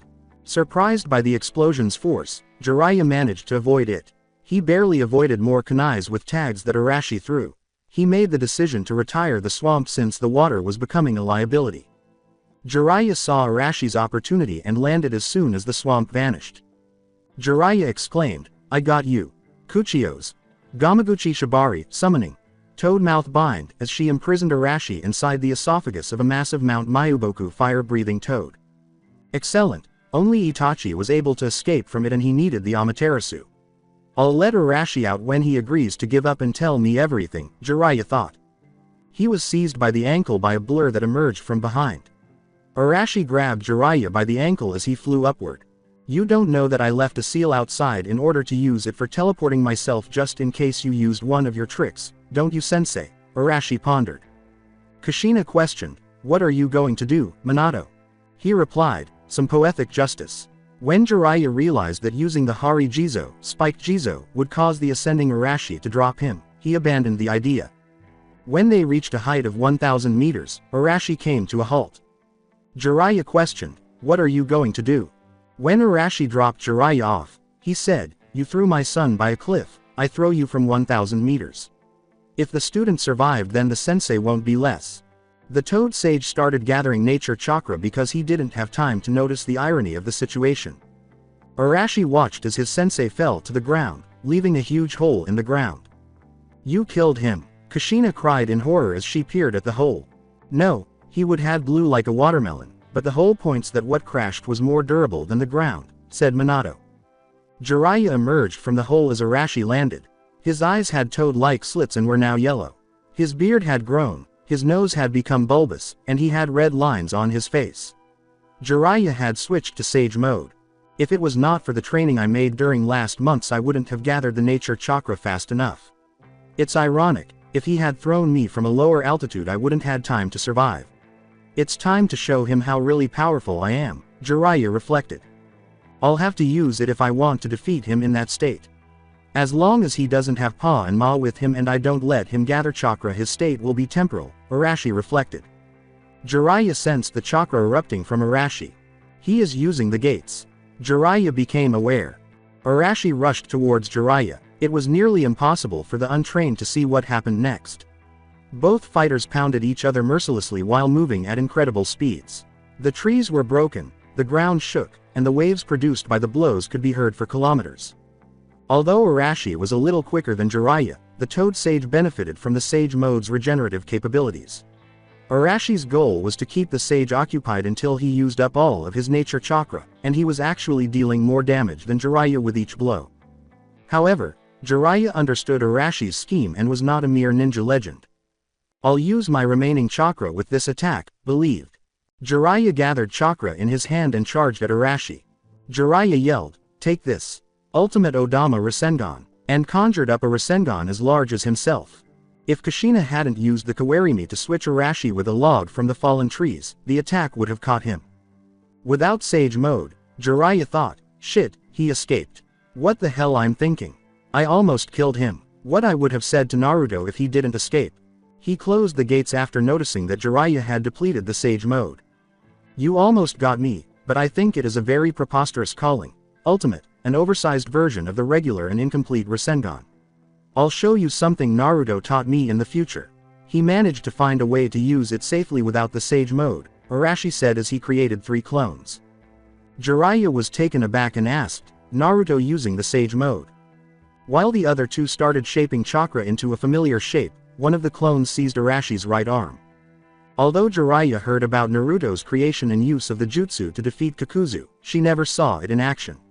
He could sense the wind's whizzing sound and the vast amount of chakra being used. While the clone holding Arashi's arm during the process released the chakra, the other clones continued to shape it. Arashi now held an enormous Rasengan in the shape of a shuriken over his head. Jiraiya cried, "It's the Rasen Shuriken." Jiraiya's cheek was slightly cut when Arashi threw the jutsu at his side. It struck a monticule with the chakra shuriken. The way the monticule was turned to dust, leaving a crater in its wake, fascinated and horrified Jiraiya. If he used that thing against me, I would have been obliterated, no matter if I had the Sage mode activated. Nor Tsunade with her regeneration technique would have survived that, Jiraiya was thinking. Arashi remarked, "That's a true Rasengan." Jiraiya did not respond. The clone that has been holding Arashi's arm moved his own arms as if they were numb, and the sage saw this. "So that's how you do it," Jiraiya responded. You used the third clone to refocus the chakra in your right arm so you wouldn't have it damaged. I bet that it even makes the jutsu easier to perform. Very observant. Yes, the third clone is to prevent damage on my arm. Naruto always found the way to resolve any problem just adding clones, Arashi replied. I'm surprised that he taught that technique to a complete stranger, Jiraiya replied. That's not the only technique he taught me, we exchanged some techniques. I was not the only benefited from that, Arashi replied. Even though it didn't work as planned, the masked nin gave Jiraiya another technique from the future Naruto. Refer to Omake. As he made a few hand gestures that Jiraiya recognized, Arashi said, let's call some friends to our fight. He is going to make a summon. Jiraiya made the same hand gestures, thinking. Jiraiya's familiarity with the technique allowed him to complete the hand signs simultaneously with Arashi. They both slammed their hands into the ground and yelled, Kuchio's no jutsu. Simultaneously, two massive smoke explosions occurred. Jiraiya was on a blue toad with two katanas as large as Gamabunta's, and Arashi was on Gamabunta's head when the smoke cleared. Jiraiya yelled, you, but that's impossible, as she turned to face the boss. The summoners were taken by both toads and placed on the ground. Gamabunta remarked, Jiraiya, Arashi, you understand the rules. Toad summoners won't use us to fight against each other. You must settle your differences with your own power. Jiraiya cried out, how can he be a toad summoner? I'm the one who holds the contract. Before poofing out with the other toad, Gamabunta smirked and said, that's something that you will have to discuss with Arashi. Next time summon when you really need. If you survive. Opening the toad contract scroll, Jiraiya took it. He glanced at the contract's last names, which were Minato's and his. Arashi Uzumaki was nowhere to be found. Then he understood. The name of Arashi. He recalled his visit to Minato a week after he was appointed, during which his pupil bemoaned the monotony and boredom of the Hokage job and mentioned that he was considering assuming a second identity so that he could be given some missions. His name would be Arashi Kazama. It isn't possible, but it clarified everything. Why he was allowed to adopt Naruto by the Sandaime. The reasons behind Tsunade's inaction. He knew the Rasengan, but why? Why did Naruto appear so content with him? Why he loved the boy so much? What made him so upset with him? Jiraiya gave Arashi a shaky look. He rambled, Minato. It's that you. An irate Minato removed his mask and remarked, really you believed that you were the only one who resurrected and returned in time, sensei? Jiraiya gave Arashi a shaky look. He rambled, Minato. It's that you. An irate Minato removed his mask and remarked, really you believed that you were the only one who resurrected and returned in time, sensei? Any uncertainty the Toad Sage had about Arashi's identity was shattered when Minato appeared in front of Jiraiya in a yellow flash. Rambled, Minato. Why you are alive? Yes, I am, traitor. Minato yelled, knocking Jiraiya down with a punch to the face. Minato went to Jiraiya in a rage. It was time to express his true anger to his sensei. With Shizune, Naruto, and Tsunade. The blonde boy was playing with Taunton when Tsunade turned to face him. It's still early to go to bed. Why don't we go to the casino to pass time while your dad and Jiraiya are having a talk? Suggested her. Tsunade-sama, we have been working very hard as medics to pay off your gambling debts. Are you going to bankrupt yourself again? Said Shizune with concern. Don't worry, Shizune, I'll only spend what I have in my wallet, not our travel funds. I won't loan money from anybody. Anyways, I feel that I will have a lucky streak this night, replied Tsunade. Are we going to visit a casino? Dad said that they are places which main purpose is to make fools dilapidate their hard-earned money and I should be away from them, Naruto replied. Tsunade pretended that they weren't talking about her, but Shizune nodded in agreement. Although a reluctant Shizune with Taunton followed them, Tsunade insisted that Naruto be dragged outside, saying, don't worry, we won't be there for broke ourselves. We are going to be there just to pass time. They made their way to the town's recreational area. Tsunade pointed to a building and remarked, "This is the best casino in town, we were there before." Curious as ever, Naruto hurried into the structure. Quote question mark question mark. "This is a casino, I thought something different. Why are those women taking off their clothes?" Naruto was confused. As Tsunade entered the local with a flushed Shizune, she said, "Ehime, this is not the casino, you got into the cabaret that is adjacent to it." One of the men approached the women. His snarky and lecherous gaze was fixed on them as he said, "You must be the new girls." Not bad, you will make a good career there." Was that man thinking what Tsunade was thinking? Her eye twitched. The man placed a bill in Tsunade's cleavage and said, "But first I will have to make a little test to you, but I think that you will pass it with flying colors, especially you, the blonde one. With this equipment you will be able to collect a lot of cash." Croc. The most horrifying kick in the balls ever witnessed sent the man to the opposite side of the town. After giving Tsunade a horrified look, the other patrons of the establishment departed. Tsunade handed the bill to Naruto after removing it from her cleavage. As they left the cabaret and made their way to the actual casino, the impressed boy was told, "Here you have money to spend in the casino." As the legendary sucker rubbed his hands, the casino manager noticed him entering the building and instructed the staff to get the red carpet and the best sake ready for their valued patron. It appeared he could purchase the new panoramic TV sooner than he had anticipated.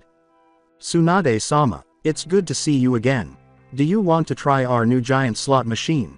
It can give a 200,000 Ryo prize," replied the individual. He caught sight of Naruto, who was alone and observing the machines with a certain amount of curiosity. The question was, "What a cute kid. It's yours." Tsunade smiled bittersweetly at Naruto. "No, he isn't, although I would have loved to become his mother, but he already has a parent. I'm just taking care of him for a while. I suppose that there is not problem with his presence here, isn't it?" replied Tsunade. After Tsunade had told her about the future, Shizune looked sorrowfully at her sensei, recalling a conversation they had had while they were working to pay off her debts. Flashback. "Tsunade-sama, why are we going from client to client for paying the debts?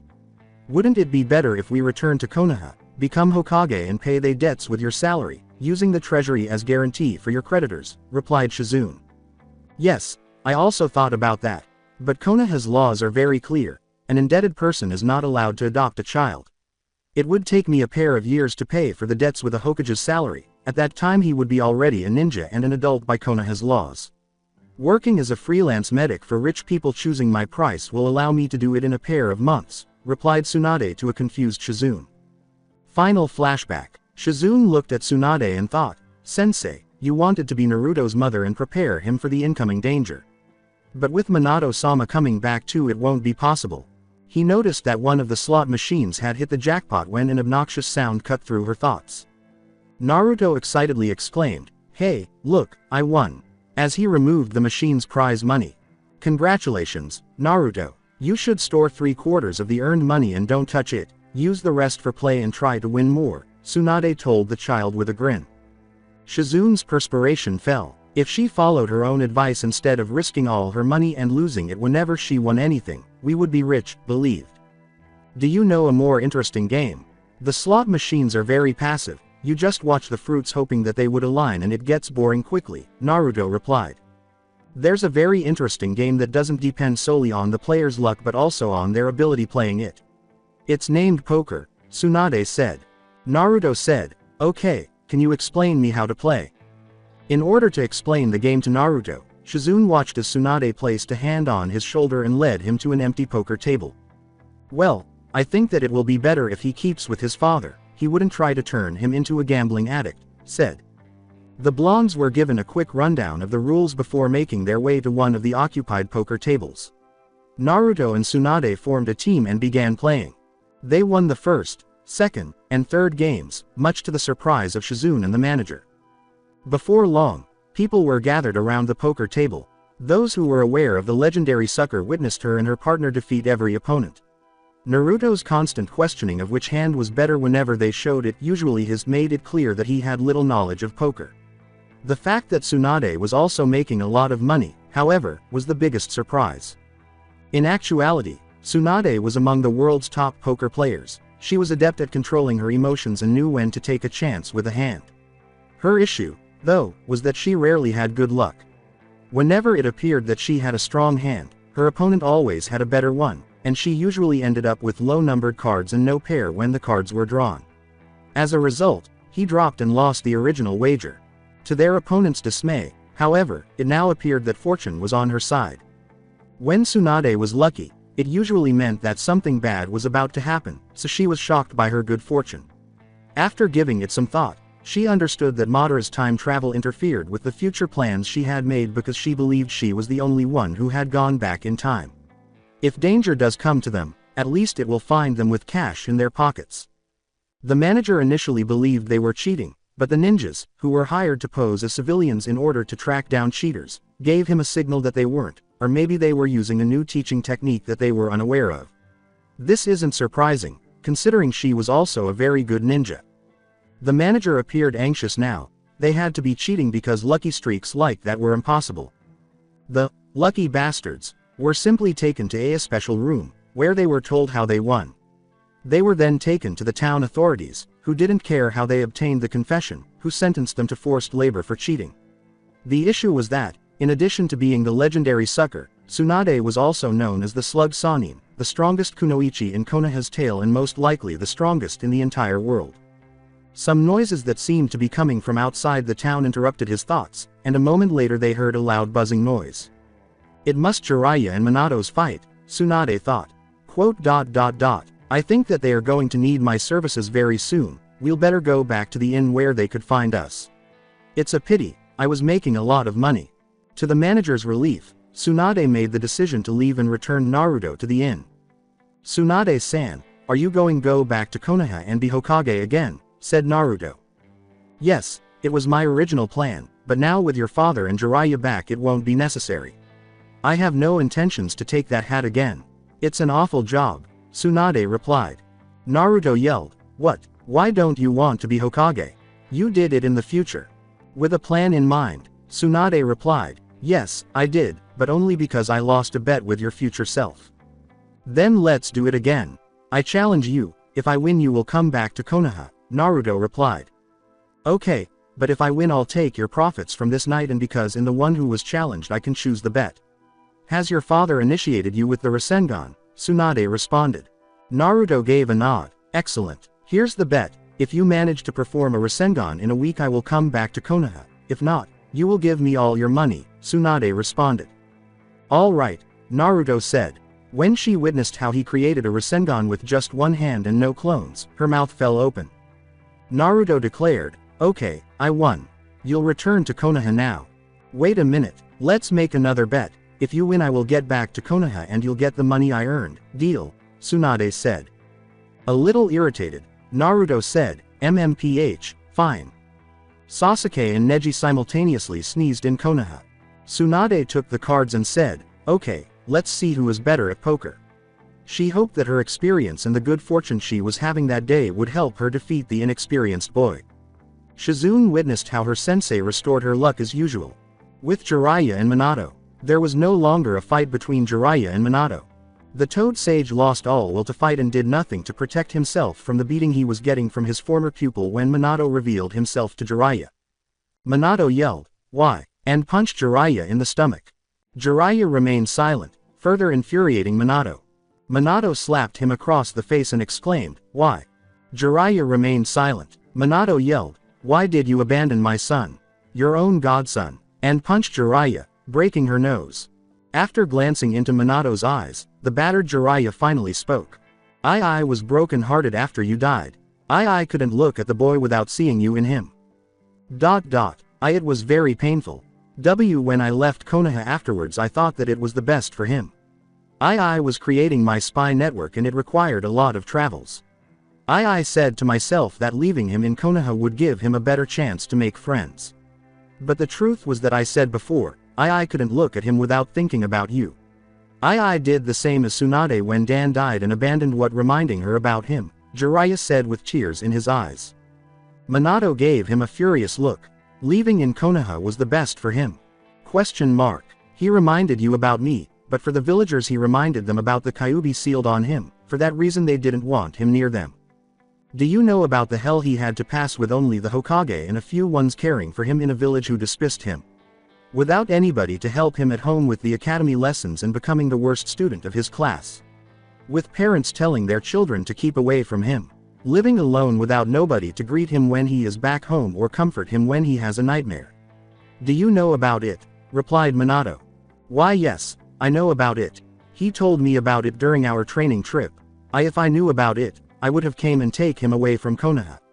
You don't know how I regret about it, Jiraiya said while bowing to Minato. Yes, but you didn't. You could have checked about him at least once in a year, but you didn't. Or at least you could have sent him occasional letters. That gesture would have made him very happy, thinking that there was somebody who didn't thought bad about him. He was so socially isolated that he couldn't find out about the girl who liked him, and in the future he considered a traitor as Sasuke his best friend, Minato said, grasping Jiraiya by the collar. Jiraiya rambled, do you know what happened when I told his future self that you were his godfather? Do you want to know it? Replied Minato. Jiraiya said, and no. He cried, but not because he thought you abandoned him. He cried because he regretted not calling you Dad during the time he was with you, Minato saddened. What? Jiraiya exclaimed in surprise. He didn't hate you. He considered you the closest thing he had to a father and a family. Do you know how jealous I was to you when I saw the face he had when he was talking about you? He said that he was very lucky for having somebody like you as his father figure, stated Minato. Jiraiya's eyes were now wet. Minato's words completely overwhelmed him. The boy he abandoned as a child and later trained in his early teens, Naruto, did not despise him and considered him a father figure. Jiraiya rambled incredulously, how could he thought about me like that after what I did to him? Jiraiya's failure to recognize Naruto's future love for him infuriated Minato.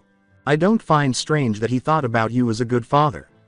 For that reason I trusted you to take care of him. You were an excellent father for me, Minato said without pause. At Minato's own words, both men froze. Minato, Jiraiya uttered. Min-kun, Kushina uttered. Minato was attempting to guess what he was saying. With tears in his eyes, Minato thought, that's why I am so angry with him. Because I considered Jiraiya as a father, and for that reason I pained me more when he left him. Jiraiya placed a hand on Minato's shoulder and uttered, Minato. Don't touch me, Minato yelled as she shoved Jiraiya. 2 packages slipped out of the Sanin's pouch as he fell to the ground. Jiraiya was merely trying to console him, Minato realized. Minato helped him get up and said, sorry, sensei. Forget about I told you. Minato, I must confess something to you too. I always considered Naruto as the grandson I never had. You don't know how happy I was with him. The years I was with him were the best ones I had after I lost you, Jiraiya said with a small grin. Then you should be really proud of him. He became a worthy successor for the title of Toad Sage. After your death he trained with Fukasaku in the sage arts, replied Minato. Jiraiya inquired, really, how did he handle it? According to what they told me, Naruto was able to use the sage mode in less than 2 weeks. Not only that, but he also surpassed you using it. He mastered it to a point where the only toad features he got in sage mode were toad-like eyes with red marks around them. No warts, no funny nose, no beard. He also found a way to do it without taking Pa and Ma on his shoulders. No wonder he managed to defeat Pain when he invaded Konoha, weeks after your death, said Minato with pride. Surprised once more, Jiraiya exclaimed, he managed to surpass me and defeat Pain. Yes, but that's not the most important thing. After his victory Nagato and him had a talk. I don't know much about what they talked about, but at the end Nagato sacrificed himself to revive those he killed when he invaded Konoha, acknowledging Naruto as the child of the prophecy and asking him to change the world, Minato replied. Jiraiya questioned, he saved Nagato from the darkness? Yes, he did. After that Konoha finally considered him the hero I wanted him to be seen. Naruto told me that he would never had master the sage if he didn't travel with you during those years. The meditation techniques that at first he thought useless and the chakra release you did with the seal let him meet the requirements for the sage training, while the training for controlling the Kyuubi's chakra made him very good controlling foreign chakra sources, letting him master the sage mode at that level so quickly. He is not different in this timeline. He doesn't cease to amaze me with his progress, Minato replied. For a few seconds, both men remained silent as they considered the present Naruto and the one from the future. Although Kushina remained silent, Minato could sense the maternal pride she exuded. When Minato saw the packages Jiraiya had dropped, she grabbed them. Minato asked, "What is this?" as he opened one. "It's a book I have been writing since I came back from the future. The other is a gift for him," Jiraiya replied. Minato yelled at Jiraiya, "What? This is the reason because you didn't come back to Konoha for Naruto? You were writing more porn." Jiraiya said, "And no. It's not that," Kushina remarked. "Min-kun, wait. Look at the cover." Naruto Uzumaki's Tale was the book's title, which Minato looked at. He slipped the pages in and opened it. Minato was moved to say, "It's a biography about Naruto. He wrote about our son." Kushina inquired, What is in the other package?" Minato unwrapped the other package and returned the book to Jiraiya. It had a black and orange jumpsuit inside, and Kushina saw that it was a scaled-down version of the one Jiraiya would later give Naruto. Minato returned the package to Jiraiya after wrapping it once more. "We should go back to the inn. I have to introduce you better to your grandson," Minato replied. When they got to the hotel, they discovered Naruto and Tsunade playing poker. Naruto had a large stack of cash by his side, and Tsunade was considering placing another wager on her clothes, but she gave up when she saw the men entering the room. Dropping the cards, he said, "Okay, brat, I'll go back to Konoha." She had to spend the remainder of the night mending Jiraiya's face and healing him if that wasn't enough to brighten her day. Naruto questioned, "Dad, why Kakashi-sensei is there and ignoring us?" "I don't know why he is here. In that state we will have some hours until he comes back to his senses," said Minato. "Here he is. This explains everything. When he is looking for those books, sense of smell surpass evenness," a voice that was familiar said. They watched as Pakken entered the room with the other Kakashi nin dogs. "Hello Pakken, why are you and Kakashi in this town?" "It's a mission or something like that," replied Minato. "Yes, it is, Namike-sama. We were looking for you. Something happened in Konoha and you must come back as soon as possible," the dog replied. "What happened?" Naruto inquired. "We don't know the details. You will have to wait until he is back to normal," Pakken replied. While Tsunade and Shizune tended to Jiraiya after his well-earned beating, Minato sealed the books again and waited for Kakashi to finish the one he was reading. In the meantime, Pakken played poker with the ninja dogs in the inn's restaurant to kill time. A bald and obese client became alarmed upon seeing the dogs. Yelled, "Dogs playing poker. AAAARRRRGGGGHHHH," and ran away. After 2 hours, Kakashi eventually finished the book, and his normally bored expression returned. "Welcome back to reality, Kakashi. Pakken said that we must return immediately to Konoha." "Why?" replied. Kakashi exclaimed in surprise, "Hello, Sensei, hello Naruto. Aren't those Jiraiya, Tsunade, and Shizune?"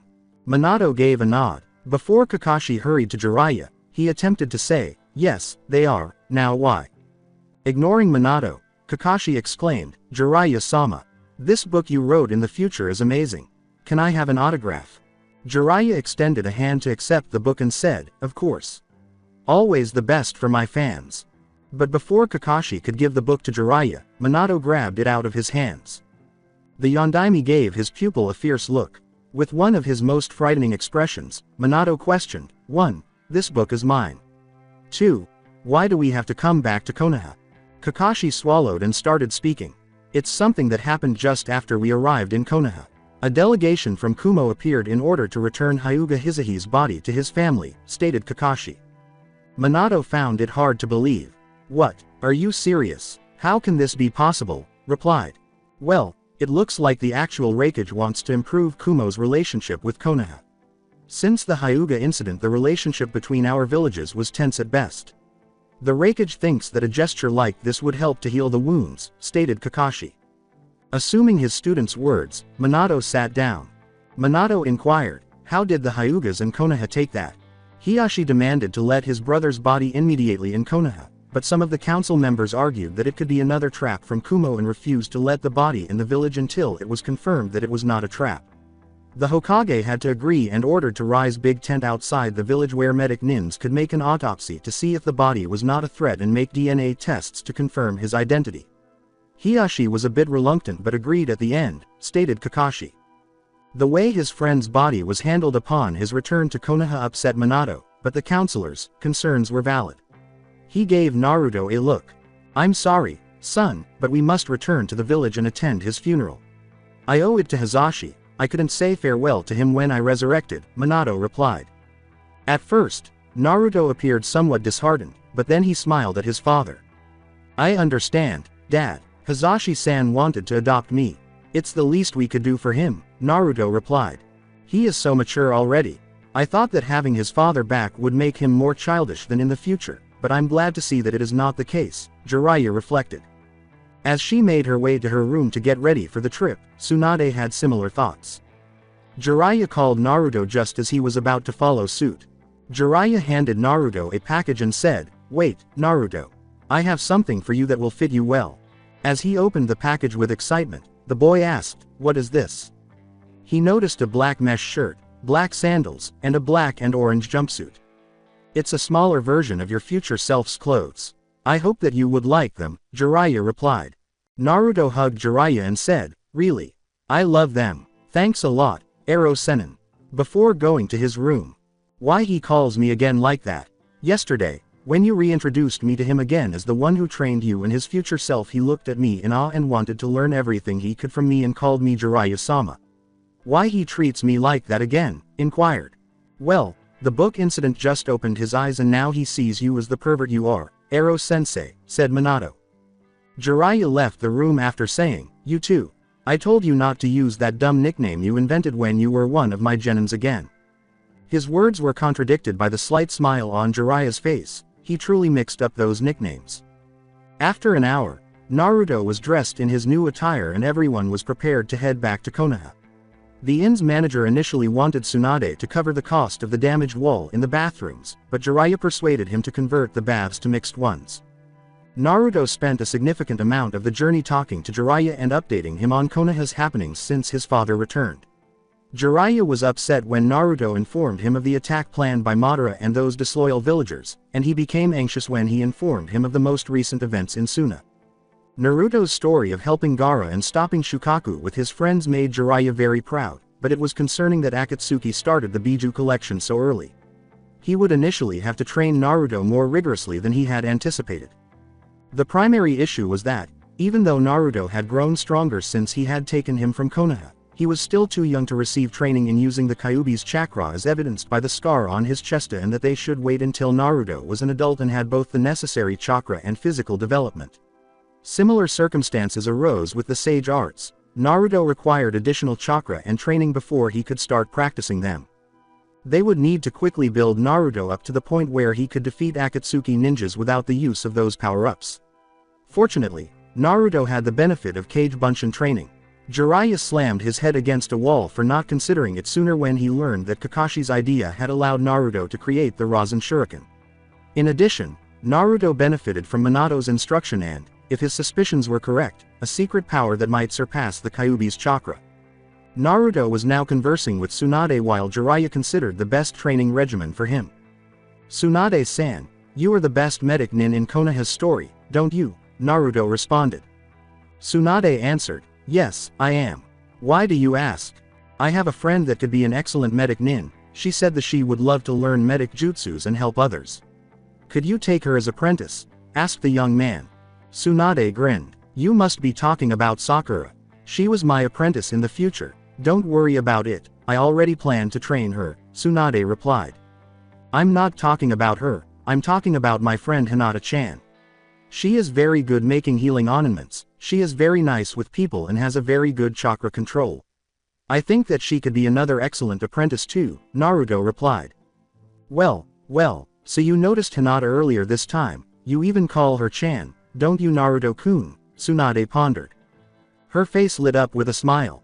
Since she saw that the shy Hyuga girl had superior chakra control to Ino's, she had always wanted to teach her. Although Hinata lacked Sakura's skill, she had Byakugan's advantage and bigger reserves. Unfortunately, Tsunade didn't have enough time to train Hinata because of her duties as Hokage and to her other apprentices. She had the time and things were different now, but that didn't mean she could exploit the circumstance. Taking her as an apprentice too? I don't know, I'm going to be very busy with my job, especially taking account that I lost recently a lot of cash and I'll have to work a lot to get it back, Tsunade said with a look of contemplation. Hey, If money is the problem, I can give you back what I won against you yesterday if you take Hinata-chan as apprentice, Naruto replied. Perfect, Tsunade thought. Okay, I will teach her. With my money back I won't have to work so much and I will have the time to train Hinata, Tsunade replied. Naruto replied, then it's a deal. And extended his hand. Tsunade sealed the deal by shaking his hand back. Poor Naruto, there was not need to ask me something that. I feel a bit guilty for tricking you like that, but a kid like you who lives with his wealthy father doesn't need the money, said Tsunade. Excellent, I felt bad for taking away the money of somebody as unlucky as her, it was almost thievery. I wanted to give it back, but she would have rejected it telling that she didn't accept anybody's pity. With this idea I don't only manage to give her money back but I also managed to convince her to train Hinata-chan, Naruto thought in an unusual and manipulative manner. By the way, I also have other friends with potential as medic nins who you could teach a thing or two, like my cousin Haku, replied Naruto. Tsunade asked oddly, who's Haku? And why do you call him your cousin? During the remainder of the journey, Naruto tells Tsunade about the distance between their families and the ice users, as well as what has transpired since his father's return. More hours in Konoha. As they performed their routine guard duty, Azumo and Katetsu talked about the latest shocking news that Konoha had heard, such as the return of Hyuga Hizashi's body or how the Nara heir had wooed the daughter of the Yondaime cage. The events during Suna's Chunin exams, where the Konoha's Jinchuriki battled against Suna's own Jinchuriki, who let his Biju loose, but lost to them, were the primary topic of discussion for the ninjas, while the civilians preferred to discuss Shikamaru's romantic life. Depending on who you asked, different people had different versions of the story. The majority of people thought that Naruto was the primary cause of the victory, even though no one publicly acknowledged it. It made sense that the Kyuubi's Jinchuriki would be more powerful than the Shukaku's, and Sasuke's fangirls would claim that he did the majority of the work, while others attributed the majority to Shikamaru's strategy, which explained how he was able to win over the daughter of the Yondaime cage. Then there was the battle between Naruto's father and the younger brother of the Raikage, who was recognized as Kumo's second strongest ninja, with the Raikage being the first, and the surprise of discovering that he was the second strongest Biju, the Jinchuriki of the Hachibi. However, it didn't stop Arashi from winning because he used his seal techniques to imitate a first Hokage technique and beat his opponent. If it wasn't enough, shortly after that, Itachi and his missing nin gang kidnapped the cage, but they were stopped by the Hand of Death, a group led by Arashi himself. This resulted in a battle in which the Yondaime cage gave his life to restore his more powerful predecessor and two S-class criminals were killed.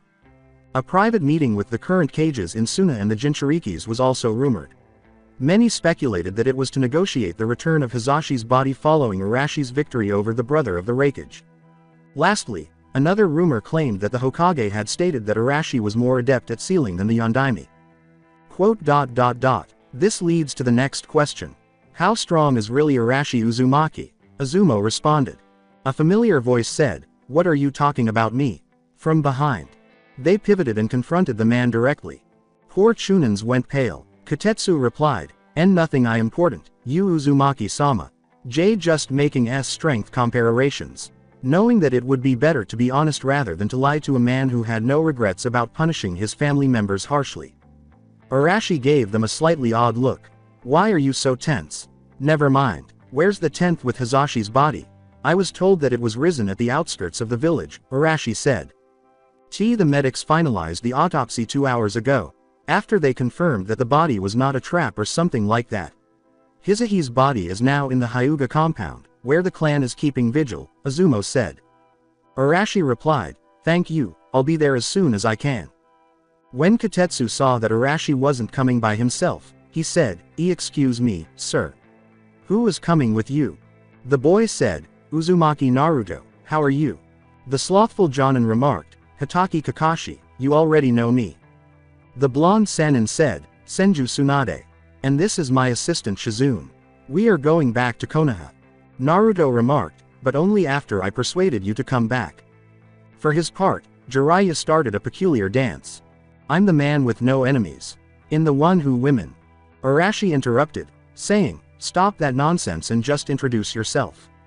Geez, you are so serious. I'm Jiraiya, the Toad Sanin, legendary ninja a talented writer, replied Jiraiya. The Chunin's eyes were wide open as they gazed at the new arrivals. Tsunade-sama, Jiraiya-sama, everybody. Welcome back to Konoha, they replied. The Chunins gazed at the newcomers as they entered the village. Azumo remarked, I don't understand why they say that guard duty is a very relaxing job. When the elderly pedestrians recognized Tsunade and Jiraiya, the group immediately attracted their attention. Naruto said, Are we going to the Hyuga compound, Dad? Yes, but first we will go to see the Hokage and then go home to change clothes, Arashi replied. Since his previous visit to Konoha, when he was greeted by a large number of people, particularly girls his age, Naruto observed that the number of faces that appeared unflattering to him had significantly decreased. In actuality, his battle with Gaara left Konoha's students in a very good place, and people tend to be proud of the great things that his fellow citizens did. He attributed this to the fact that he was with the legendary Sannin. They reached the Hokage Tower without any problems. As usual, Naruto entered the Hokage's office without making a call. The Hokage said, Hello, Naruto. I'm happy to see you returned. The boy answered, Hello old man, yes, we are back, and look who came with us. Hiruzen Sarutobi examined the way his former pupils entered his workspace. For a few seconds, they looked at one another. The first to respond was Jiraiya, who gave the Hokage a hug. As he attempted, but failed, to control his tears, Jiraiya joked, Sensei. It has been a while since I last saw you. You look even healthier than last time I saw you, but it is not a surprise. Jiraiya, it's great to see you again, Sarutobi said. Jiraiya last saw Sarutobi following the Sandame's death during Orochimaru's abortive invasion. After Jiraiya eventually let Sarutobi go, it was Tsunade's turn. She gave him a hug. With tears in her eyes, Tsunade said, I never thought I would see you again, Sensei. I'm sorry for being away from Konoha for so long, but now I'm back I won't leave. Sarutobi rambled, I am very glad to see both of you again.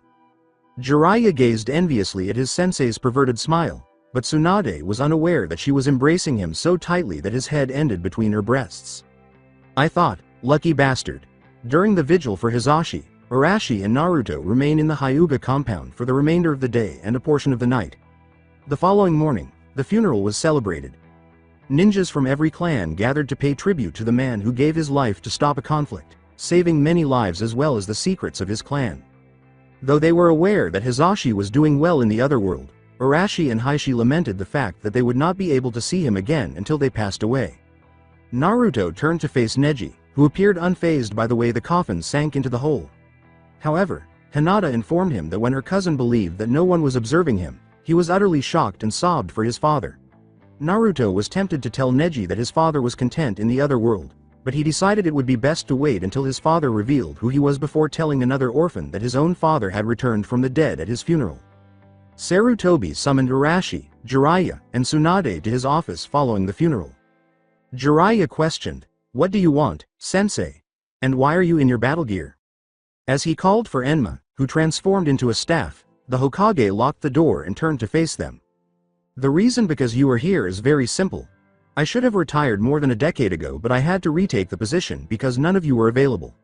Now I have two persons younger than me that proved to be excellent Hokages, and the one who was my first choice as my successor but rejected the job and recommended his student, said Sarutobi, turning his gaze from Tsunade to Jiraiya. Minato gave Jiraiya a look. An angry person exclaimed, What, I got the job only because you didn't want it. Sarutobi cut him off as he was about to scream at Jiraiya. Sarutobi's expression refused to accept a no. That's not the matter. What I want to say is that I have been Hokage more time than my predecessors and successors combined, and I think that it is enough. None of you will leave this room until we have a new Hokage, he said. The rest of the day was spent discussing who would be the next Hokage, with the exception of Naruto's interruption. The Hokage summoned the janitors to mop up the blood on the floor after they had finally left the room. Evening of next day, the majority of Konoha's population was gathered in front of the Hokage's tower when the Sandame declared his retirement once more and appointed a new Hokage that morning. The selection of the Godem Hokage was known only to the council and Jonins. The last time something like this occurred was when the Sandame appointed Minato Namikaze, the Yellow Flash, as the Yondaime Hokage. His untimely death was shocking, and Hiruzen Sarutobi was forced to take on a role he felt he was too old to handle. People were ecstatic and happy. When the man appeared on the balcony without the hat or his Hokage's robes, everyone fell silent. People of Konoha, as you know, I decided to retire again. As I said in my previous retirement speech years ago, it's time to let Konoha's fate on the shoulders of a younger but very capable and experienced ninja again. I found a new successor for the mantle of Hokage. Hail to the Godem Hokage of Konoha, shouted. Before, there was a puff of smoke. People saw a figure performing what appeared to be a kabuki dance after it dispelled. I'm the man without enemies from west to east. I'm the one who men envy, women desire and kids want to be. I'm the Toad Sage. I'm the Godem Hokage. I'm Jiraiya, said the newly arrived Godem Hokage. Just prior to his body switch, Orochimaru reviewed the most recent report on Arashi Uzumaki that he had ordered months earlier after learning of a new bloodline in Konoha. If the Snake Sannin hadn't been too busy altering his new body, he would have read it earlier. Contrary to popular belief, Orochimaru's abilities, such as his extensible tongue, were not jutsus. Rather, they were changes he made to his own body, such as the ability to bend his limbs into impossible angles, the ability to extend his neck, and the aforementioned extensive tongue. His experiments, which led to his expulsion from Konoha, produced many of these characteristics. What dumb fools! He would have conducted the experiments on prisoners and ushered in a new era of Konoha with better ninjas like himself if his foolish sensei had given him the name Hokage rather than Jiraiya's pupil. Orochimaru became the strongest Sannin and one of the most formidable ninjas in history as a result of those experiments that they rejected. He could withstand a punch from Tsunade's monstrous strength with little to no harm because his body was now nearly impervious to physical harm. The same was true of elemental attacks. Only the most powerful ones could harm him. Additionally, Orochimaru was able to increase his rate of healing, allowing him to heal wounds that would normally take a normal ninja months in a matter of days. Furthermore, he recently created a method that mimicked a snake removing its skin, which fully recovered him, even regenerating lost limbs. Not even Tsunade, who was hailed as Konoha's greatest medic nin ever, could accomplish that. But there was a cost associated with these advancements. The enhancement shortened the usurped body's lifespan, which was already shortened by the rejection brought on by his true form's parasitic presence inside it. Because she was the most enduring of the candidates, he decided to use the female body he was currently occupying. However, Orochimaru eliminated Gurren as a possible host after he decided to exclusively use male bodies following the visit of the women's monthly friend. Thinking of Kimimaro, his favorite candidate, made him smile. The Kagaya boy was incredibly gullible and quickly became a devoted dog who would do anything for him, including voluntarily becoming his next host. The sole explanation is that he chose to wait until Kimimaro was more mature and powerful before taking his body. Itachi's younger brother Sasuke Uchiha was another contender on Orochimaru's list. The reports about the young Uchiha stated that the boy was a genius like his brother and that his primary objective was to kill Itachi. The Snake Sannin did not give up the Sharingan because he needed it to learn all the jutsus in the world. It was ideal for Orochimaru's schemes. He would test Sasuke at the right moment, and if he passed, Orochimaru would offer him power in return for his body as retribution. He woke up from his daydream and started reading the Arashi Uzumaki report. Anyone who saw the sick smile on his face when he finished the report would have had nightmares. He started reading the report once more. It exceeded his expectations. As long as the owner is not killed, the bloodline can heal any wound. Furthermore, the Uzumaki would heal fully in record time and never experience any repercussions from those wounds. A body like that could endure for decades and wouldn't be impacted by the negative aspects of the body switch. And someone could alter a body like that to kill other people. In addition, the Uzumaki possessed an impressive collection of jutsus, including the Yondaime's Rasengan, invisible clones, a version of the Kawarimi that allowed him to switch places with his own adversaries, and one that allowed him to fly with a freedom never before seen. Orochimaru was not shocked to learn that Arashi was classified as a S-class ninja because the Uzumaki was also acknowledged as a seal master on par with Minato Namikaze, which may have been the reason he allowed his son to be the Kyuubi vessel. Orochimaru persuaded Arashi to join Konoha by slowly reading the passages about his struggles, such as his victory over Zabuza. In any case, the ninja's ability to defeat the Hachibi's Jinchuriki in Suna and survive 2 encounters with Itachi impressed. Naruto Uzumaki's remarkable development since his father trained him was also noted in the report. When Orochimaru learned that the boy was reportedly untalented as a ninja, he lost interest in the Kyuubi vessel, but it appeared that this was untrue. Now that he had the Kyuubi at his disposal, Naruto was an extremely alluring contender. Orochimaru nearly had an orgasm when he saw the picture of the father and son training. He wasn't sure whether it was the hormones of the female body he now possessed or his fantasy of owning those bodies. Indeed, the Uzumakis would make excellent candidates for a new body. if he were able to apprehend both of them in the Uchiha, he might be able to combine their bloodlines to create a body with superpowers. A knock on the door caught his attention. "Come in," Orochimaru said in a tone that was unusually upbeat. With a worried expression, Kabuto entered Orochimaru's office. "Oh, it's you, Kabuto. Why are you here? You only come here for the most important matters. What happened? Did they find out that you were a spy?" replied Orochimaru. "No, it's not that, Orochimaru-sama. My team is now in a mission outside Konoha with another of our spies disguised as me. It's about what happened in Konoha," replied Kabuto. "What happened? Well, Jiraiya and Tsunade, your former teammates, returned to Konoha. We would have to remake the invasion plans now that we will have the risk to face their summons and themselves, but it is not the worst, Orochimaru-sama," said Kabuto as he measured his words. "What is then?" Orochimaru asked, a little irritated. The Sandaime decided to step down and announced a new Hokage. One who was stronger than him, according to the rumors, stated Kabuto. Orochimaru cried out, "What? Who? Don't dare to omit any detail." Kabuto swallowed. This was the part he was afraid to say. The new Hokage is Jiraiya. In fact, it was discovered that he was the first choice for Yondaime Hokage, but he refused the seat and recommended his student, spoke. Orochimaru yelled, "Him! That idiot is the new Hokage. And it happens that he was the first choice for Yondaime. With enough ferocity to take down small mammals." While Orochimaru started to demolish the room, the poor Kabuto positioned himself in a fetal position on the opposite side. There was a knock on the door, interrupting him. Chiyuya was terrified when the irate Sannin opened the door. "What's going on?" Orochimaru exclaimed. The soiled-mouthed girl gave her master a terrified look. The girl's tone was unusually gentle as she said, "Otokage-sama, an intruder got into the complex." Orochimaru exclaimed, "You interrupt me for that? Send some ninjas to kill him." We did it, but he defeated the ninjas. The rest of the Sound Five are on a mission right now, so Kimimaro decided to deal with the intruder in person, said the redhead. And, Orochimaru inquired, "He can't kill him." Kimimaro managed to hit dozens of fatal blows in the intruder, but the F***ing bastard refuses to die, she yelled. Kabuto asked, "What are you saying?" Just before the door slammed open, a man with numerous bone weapons pierced into his body was standing there, wearing tattered and bloody robes. The man in question carried a three-bladed scythe and had white hair that was combed back. He gave Orochimaru a look. "You must be Orochimaru. I'm Hai," he said prior to Kimimaro impaling him from behind with a bone spear. Hidan spit blood out of his mouth and yelled, "Can you censored, stop attacking me with those F***ing bones and show them into your *SS. That hurts, bastard." Kabuto and Orochimaru perspired. This man was nearly as awful as Tayuya.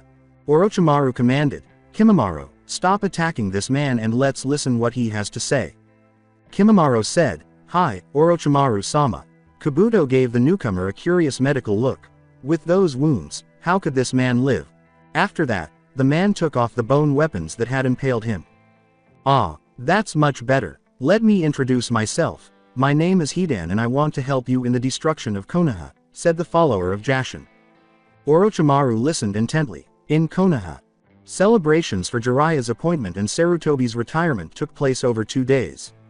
When the women learned that their new leader was a proud pervert and the author of those perverted books, some of them protested.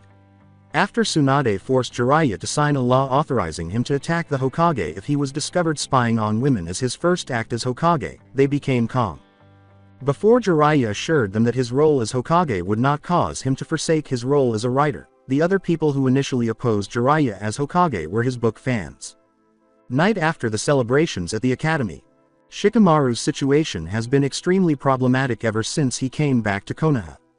His mother interrogated him in a way that would make Ibiki proud when they got home after witnessing Tamari kissing him. Tamari was a friend Shikamaru made through correspondence, he informed her. They first played a game of shogi by letter before becoming friends. It wasn't until he met Tamari in Suna that he realized she was the daughter of the Cage, who he had assumed was just a regular civilian girl. He had to admit to his mother that he was smarter and more talented than he seemed when she asked him how he was able to impress a girl like her. This was supported by the fact that he took part in the battle against Gaara and Shukaku, although he was able to conceal his involvement in the battle against Akatsuki. He claimed that in order to avoid unwanted attention and lead a normal life, he maintained a low profile within the academy.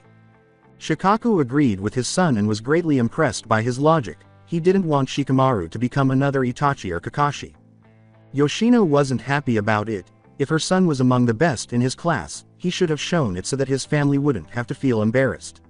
She further stated that he shouldn't humiliate the Kazukage's daughter by receiving bad grades as her boyfriend, so she asked Haruka to inform her of any indolence on his part. Fortunately, the scarred teacher was among those who recognized him as a future Chunin, so he didn't need to pretend to pay attention in class. All he needed to do was do well on his tests. However, it wasn't the most infuriating aspect. Everyone was now aware of their relationship since Tamari kissed him in front of the Konoha gossip princesses, Sakura and Ino. The boys feigned indifference, but they were envious of him, especially after Kiba showed them Temari's appearance with a henge. It was worse for girls. All of a sudden, they were drawn to the Nara boy for some reason.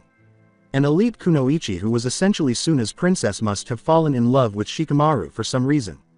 Sasuke saw an opportunity to get rid of some fangirls and claimed that he and Shikamaru were similar. Before long, the lazy boy was being bothered by his own fangirls. Shikamaru now plans his retaliation against the Uchiha during class. When Naruto entered the room and sat down, everyone in the class momentarily stopped what they were doing. When his classmates learned about Suna's battle, in which he played a significant role, and how he and his father persuaded the fabled Sanins to return to Konoha, his notoriety among them increased significantly. Ignoring the whispers, the blonde boy went to sit by Sai and Hinata's sides. Shikamaru saw that he was now dressed in a scaled-down version of the orange and black jumpsuit, which he thought was less eye-catching. "Hello everyone. I never thought that I would be happy to be back at the academy," the kid replied. Hinata examined his recently acquired jumpsuit. Although she acknowledged that he looked much better with his new appearance, she felt a twinge of sadness when he stopped wearing the clothes she had given him as a secret present. Pointing to them, he said, "Hello, Naruto-kun, and new clothes." Naruto acknowledged that they were a gift from Ero Sennin. Hinata blushed and asked, "Who is Ero Sennin?" without realizing that the others were listening. Naruto retorted, "He is Jiraiya, the new Hokage. I call him that because he is a pervert." Naruto, "Show more respect to the Hokage. And why would he make a present to you?" warned Sakura. "My father and him are close friends. He is even going to give me a special training," said Naruto. "What?" exclaimed everyone who was unaware of the future. "It's true," Shino affirmed. Abarames were terrible liars, which was one of the reasons they hardly spoke. And Abarame's agreement with a rumor was one of the best ways to verify it. Sasuke thought, "What? He is going to have the Hokage himself teaching him." Hinata said, "Congratulations, Naruto-kun." Iruka interrupted him as he was about to say, "Thank you, Hinata-chan. But I'm not the only one who will learn from a Sannin. You told me that you would love to learn medic jutsus. I managed to convince Tsunade for." "Everyone, quiet down and go back to your seats. Today we have a very special visit," the instructor said. Iruka opened the door and let the visitor in after everyone had calmed down. "Let me introduce yourselves to Senju Tsunade of the Sannin. She came for a very important subject that could change the ninja career of some of yourselves," Iruka responded. "Hello everyone. I'll be quick. The new Hokage has decided to start a medic nin program with the purpose of having a medic nin in each team. As part of the program we are going to select some academy students from the upper classes who will receive medic ninjutsu lessons as part of their academic training," said the Sannin as she reviewed the dossier on the pupils. She looks at Hinata. The shy girl was asked, "You are Hyuga Hinata, don't you? Do you want to be a part-time student of mine?" "Me. T Tsunade-sama. Why do you think that I would be a good medic nin?" replied the child. "Of course. According to your academic profile you have an excellent chakra control and a good chakra capacity for your age. And I got a recommendation from a reliable source," the woman replied. "What reliable source are you talking about?" "You agreed to teach Hinata after I won our challenge. I think that she will be an amazing medic nin," said Naruto. Tsunade questioned, "You are that source, Baka. Well, Hinata, do you accept?" The girl blushed and thought, "And Naruto-kun convinced T Tsunade-sama to teach me because he is so confident on my skills." The girls started whispering to each other. "Have you heard that?" Hinata said to Naruto that she wanted to learn medic ninjutsu and he brings Tsunade to teach her. "That's the most romantic thing I saw since since Naruto made that flower tiara for Hinata. I wish I had a boyfriend who would do the something similar for me. They are not an official couple yet, don't they? That means that Naruto is still available. Hinata awoke from her daze. Yes, I would love to be your student. I just hope to be worthy of such honor, the girl replied. Tsunade grinned. Excellent. Now come with me to the last year class to recruit the other students with potential for being medic nins. Oh wait, I almost forgot about the ones there, Tsunade said while examining a couple. Haruno Sakura, Yamanaka Ino. Do you want to be also my part-time students? Asked them. Ino said, yes, I would love to learn from you, Tsunade-sama. Sakura said, yes, I want to be your student. I'll make you very proud. Inner Sakura exclaimed, I won't let you surpass me, Ino pig. Tsunade left the classroom after taking her new pupils. Before Uruka forced them to stop, the students started to discuss how fortunate Naruto and those girls were to have such significant ninjas teaching them. They were all unaware that the entire scene was concealed from Arashi Uzumaki. After leaving the academy, the masked ninja went home. Kushina chuckled and said, did you see Hinata's face when she found out that Naruto convinced Tsunade to teach her? She looked so cute. Yes, she was really. What? Minato said, nearly losing her balance. Kushina exclaimed in alarm, what happened, Minato?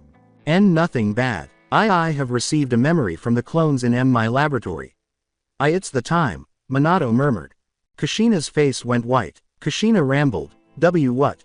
Is it what I think?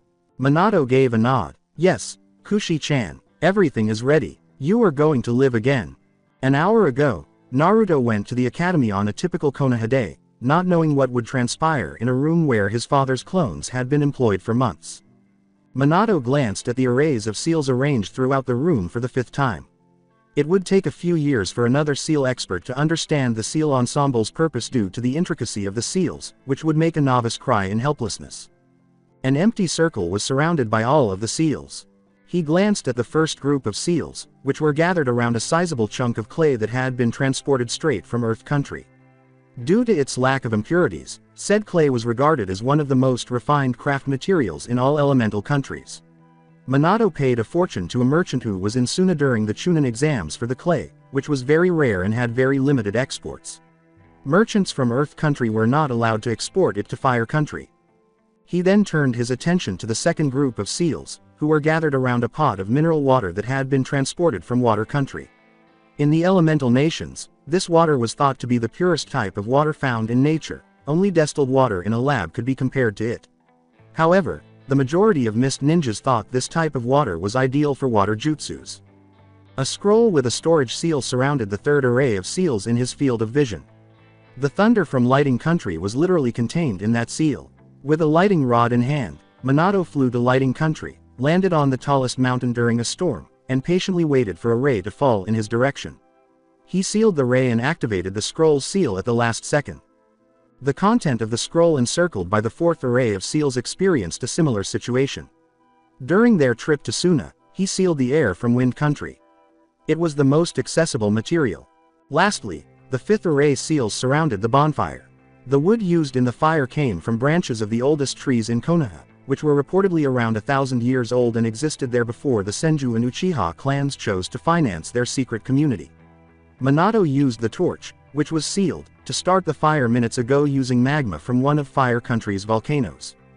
In order to create what many skilled ninjas have dreamed and researched unsuccessfully since the creation of the first Bunshin, the arrays of seals surrounding the 5 materials were connected to one another, linking in a circle where they would merge using the chakra transformation properties of the seals. A blood clone. The ideal duplicate. The concept was inspired by Minato's revelation in the other world, where he witnessed Hashirama fusing the earth and water chakras to create wood clones. If someone could combine the 5 components, what kind of clone would result? In a flash, the answer was on his head: a true clone. It was so clear. The 5 elements were used to create humans. Every indication was there. Earth was the solid portion, fire was the source of body heat, lighting was present in the brain and nervous system, wind was present in the breath, and water was present in bodily fluids. Because all of the elements were present in human bodies, humans were able to use jutsus from them. Contrary to popular belief, anyone could learn to use all 5 elements with sufficient instruction. The main element required years to master, and using a jutsu from an element with no affinity at all would take even more time. The potential was there, but the time was not worth it. The fact that water and earth were the most prevalent elements in the body may have contributed to their elemental affinities. Minato's theory was validated by a conversation with the god of death, but he chose to drop the topic since he didn't require a clone of himself in the other world. At the moment, he didn't need said clone. The small lock of red hair in the circle of seals between him and the seals with the elements caught his attention. Particularly from Kushina's clothing and hair brush, that hair was meticulously gathered from all over the house. By using that hair as the genetic foundation for the process, the circle of seals aimed to create a clone of Kushina rather than himself. I'll never regret to letting hair grew long. I don't know what we would have done if I had to reincarnate into a twin of Minato, Kushina was thinking. Sorry, fans of yaoi, but this story does not feature Minato. The room's walls were equipped with unique storage seals that were connected to the seals on the floor. These seals held the chakra needed to complete the ritual. Combining two elements with seals was very taxing, and even Minato's cage-level chakra reserves could not accomplish it with 5. He therefore came every night he could and gave the seals a sizable amount of his chakra, not enough to cause chakra exhaustion, but enough to leave him exhausted when he went to bed. Lastly, the circle where the new body would appear was sealed with a last set of seals. To connect the seal on Minato's bare chest with the remaining seal symbol, a portion of those seals were painted directly onto it. Because Minato sealed Kushina on himself, these seals served the function of transferring her soul and chakra into the new body. The Cage Bunshin technique, which used a piece of the user's soul to create a clone with the user's abilities, traits, and memories but no substance, was evolved into the Blood Bushin, the blood clone. Only Kushina's soul would be transferred into the new body during the ceremony thanks to the transfer seals in Minato's body. His pride in his work was unavoidable. He believed that Naruto's seal, the most advanced Biju container seal ever created, would be his crowning achievement when he passed away. As long as no one tampered with it, the Kyuubi would never be able to escape. Even if the seal weakened and the fox was on the verge of breaking free, a backup plan would call in someone from the other world to fix the seal. But Minato passed away believing that his finest creation would ruin his son's life. Then there was the seal that, when combined with the Edo Tensei, brought him back to life. However, since it was not designed with that goal in mind, it could not be considered a success. This is definitely my masterpiece. In theory it should work without problem, but still there's a 40% chance that it could fail. Kushina, do you want to keep on with it? You lost your ethereal form when I sealed you inside me. If we fail, there's nothing that assures us that you would become a ghost again. Your soul could go directly to the other world. We can always combine the Cage Bunshin with the shape-shifting technique and give you total control of it, explained Minato. Kushina shook her head in denial. No, if I had to be constantly living with the fear that any dab could destroy my body, I prefer to be still sealed within you. Part of being a ninja is taking risks. You worked very hard to create this. If I refuse to take the risk, then I don't deserve to be called a ninja nor your love, Kushina replied. Minato gave a nod. Very well. The only thing I regret about this is that I won't feel you with me all time and we won't be able to share more memories, Kushi-chan, Minato replied. He replied, me too, Min-kun. For the final time, they shared memories by kissing each other. Unwillingly, he left his mindscape, examined the seals, and covered them with his hands. Are you ready, Kushina? At my signal you must activate the transfer seal. We won't have any other opportunity, he replied. I know. Don't worry, I was getting ready for this moment since the sealing. I won't fail, she replied. The seals began to glow as Minato directed her chakra toward them. The cry was, Fuin Jutsu, rebirth. The volatile elements that the seals surrounding them had captured were released when the storage seals holding the wind and thunder vanished. The chakra-containing seals released their charge at an accelerating rate. The 5 components moved toward the center circle through the seals. As the transformation seals gained increasing energy from the chakra that contained the seals, the elements gathered at the circle and started swirling among themselves. Like the sun, the swirling elements started to burn. Minato had to shield his eyes from the intense light, but he briefly opened them to see that the elements had now merged into a gleaming ball. When the shining ball's shape started to shift, Minato's final glimpse before turning away was that it was beginning to resemble a human. Kushina, now, cried out, Fuin Jutsu. Soul transfer. Kushina cried out. The agony Minato felt on his soul was intolerable, and what followed was one of his worst experiences ever. He could literally feel Kushina's presence tearing through him. The most similar experience he had previously was when he sealed the Kyuubi and the god of death violently removed his soul. However, this one was made worse by the sudden deprivation of Kushina's presence. He had to will himself to ignore the pain and give the process his whole attention. He was horrified to discover that the chakra seals were nearly empty. No, I have to do something. Despite the possibility of death, he started to force more of his own chakra into the seals. Despite not emitting heat, the light intensified to the point where it shone brighter than the sun. The light abruptly moved back toward its origin. An explosion occurred. Minato yelled, "Kushina," just before she was knocked down. The shine in the seals started to fade as he woke up, confused to find the room filled with the same type of smoke that had appeared with Cage Bunshin. Although he was unable to explain it, he had an inner sense that something was present in the middle of the space. And he caught sight of her. Gasp! She could feel her body working to allow the air to enter. In addition to feeling cold, she was confused. Maladroitly, feeling the rush of blood toward her, she stood up. She was a little dazed, but she didn't mind because it was something she hadn't experienced in years. She was alive. She turned to see him as a pair of gentle yet powerful hands covered her nude body with a blanket. They exchanged glances. Babbled, Minato. Shouting, "Kushina." Minato blushed as she thought, "Oh Kami. She is more beautiful than ever." Her heart pounded as she placed her hand over her chest. With tears welling up in her eyes, she questioned, "Is this real? Am I really alive?" Both of them experienced a delightful chill as he planted a chaste kiss on her lips. Minato smiled at her and said, "If you felt that, then you are really, now I'm completely sure." Kushina broke down in tears of joy. "We made it. I'm alive. I'm alive," she exclaimed as she had Minato in her arms. "Yes, you are. You are alive. You live again," cried the man. They started dancing, seemingly just for fun, after he lifted her by the waist. After a few minutes of dancing and laughing, they paused and exchanged glances. Kushina's left eye was covered by a strand of red hair. Minato reached into his pouch for something.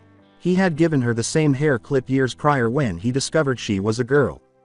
Grinning, she allowed him to clip her hair. They exchanged eye contact. Their faces were approaching, but they were unaware of it. Min-kun, Kushi-chan. Once more, their lips touched. This one was very passionate but still tender. It was not chaste like the other. When she was still sealed inside him, they experienced a feeling that was entirely welcome and very similar to the one they get whenever they fuse their souls. After nearly 5 minutes of kissing, they finally broke it, gasping for air. Kushina dropped the blanket. It was understandable that Minato blushed and nearly had a nosebleed after years of not seeing her like that. As she provocatively covered herself, she giggled mischievously, "Ups. It looks like I'm naked again. He. Minato replied with a privy, "We won't need clothes for a time," as he took her bridal style and went to their room. For the next few hours, they enjoy each other's company while making love and simply embracing. They took a bath together after deciding to get out of bed. As they were drying themselves, they saw that Kushina had an identical seal to the one on Minato's chest, and that the seals were only visible when they directed chakra towards them. Minato understood what had happened after looking at the seals. Minato had to change the ritual by adding more chakra, so the soul transfer process didn't go exactly as planned. They now contained a piece of each other's soul. This allowed them to know each other's location and feelings. The closer they got, the more intense the sensations became, and if they were close enough, they could even connect their minds. There was no need to express how much the unexpected circumstance was appreciated. Before choosing what to wear, Kushina stood for a few minutes in front of their wardrobe. She ultimately decided on a dress that was simple yet elegant, the same one she wore during Jiraiya's pregnancy visit. Perhaps that one made her look more maternal, but she wasn't sure why she took this one. Her son was immediately at the forefront of her mind. Naruto. How are we going to tell him when he comes back? We never thought about that, she said. Sensing Kushina's nervousness, Minato gave her a back hug and a cheek kiss to help her relax. I don't know, but we would get away for telling him. How much time do we have until he comes back? Replied Minato. His question was answered by the sound of a door closing. Dad, I'm home, Naruto said. A decade ago, the genin who was supposed to look after Naruto left the apartment as the clock struck the end of his shift. Without waiting for a replacement, while the infant, Naruto, was crying in the crib. He didn't appear overly concerned about leaving the infant alone.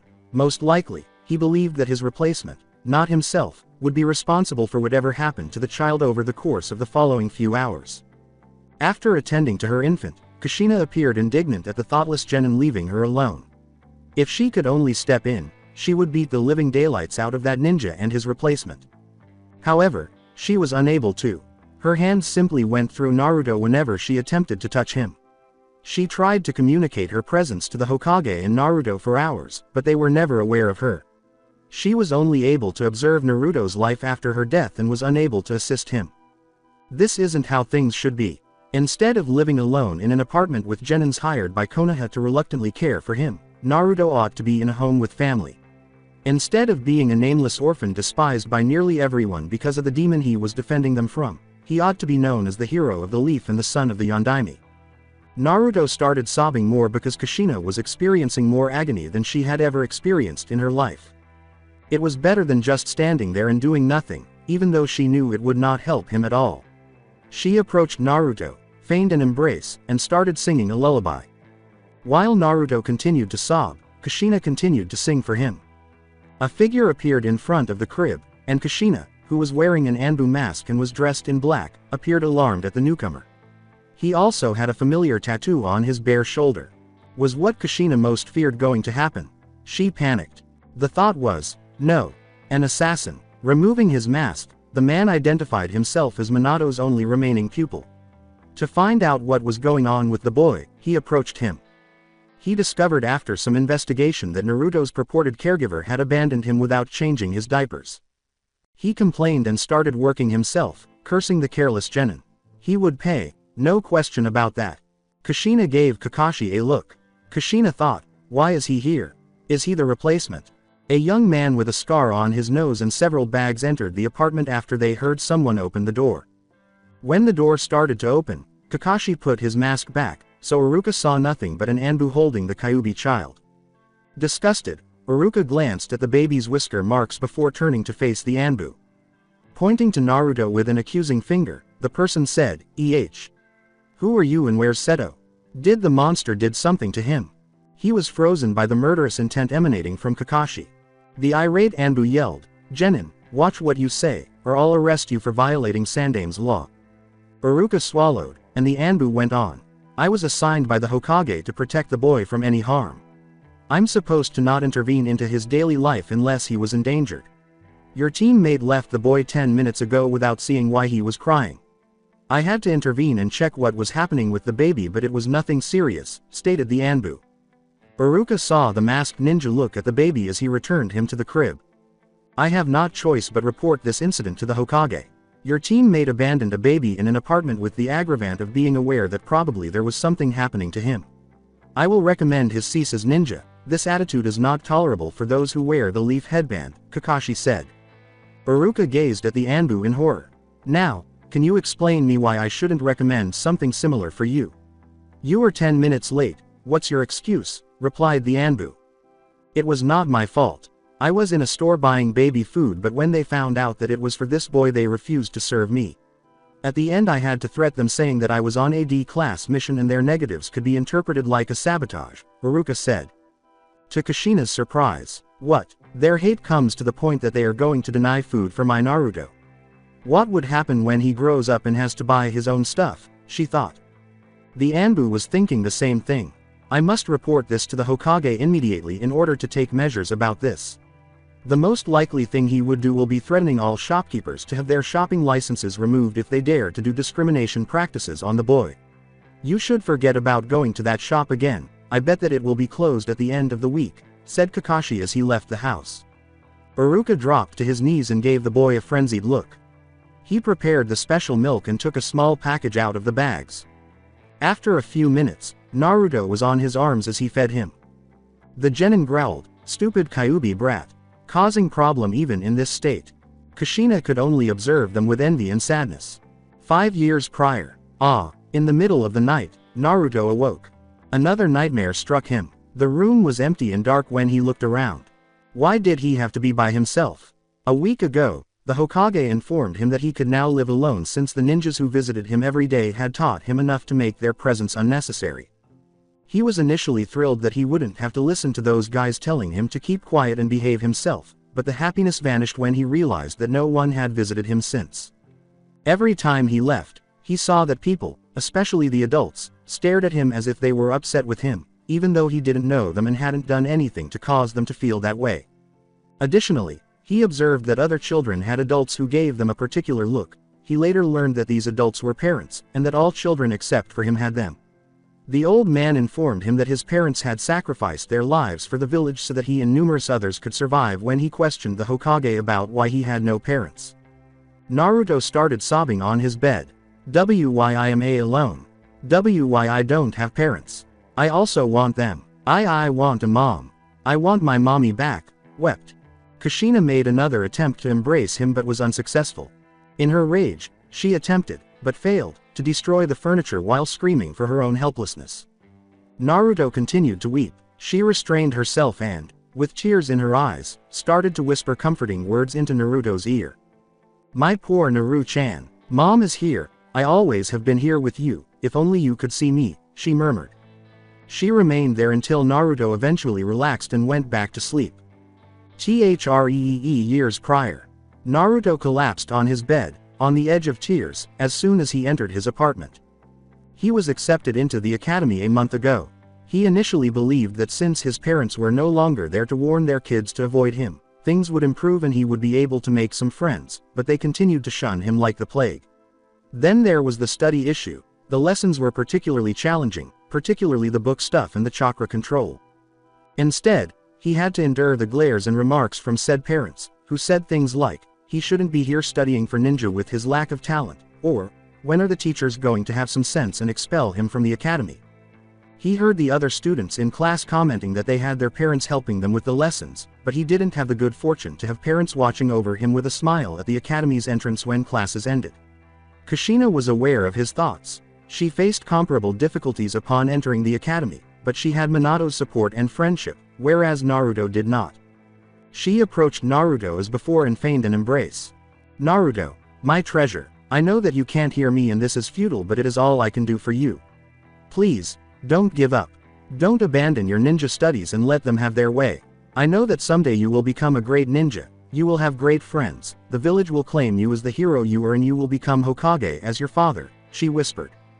After wiping away his tears, Naruto went to the drawer containing his pranking supplies a few minutes later.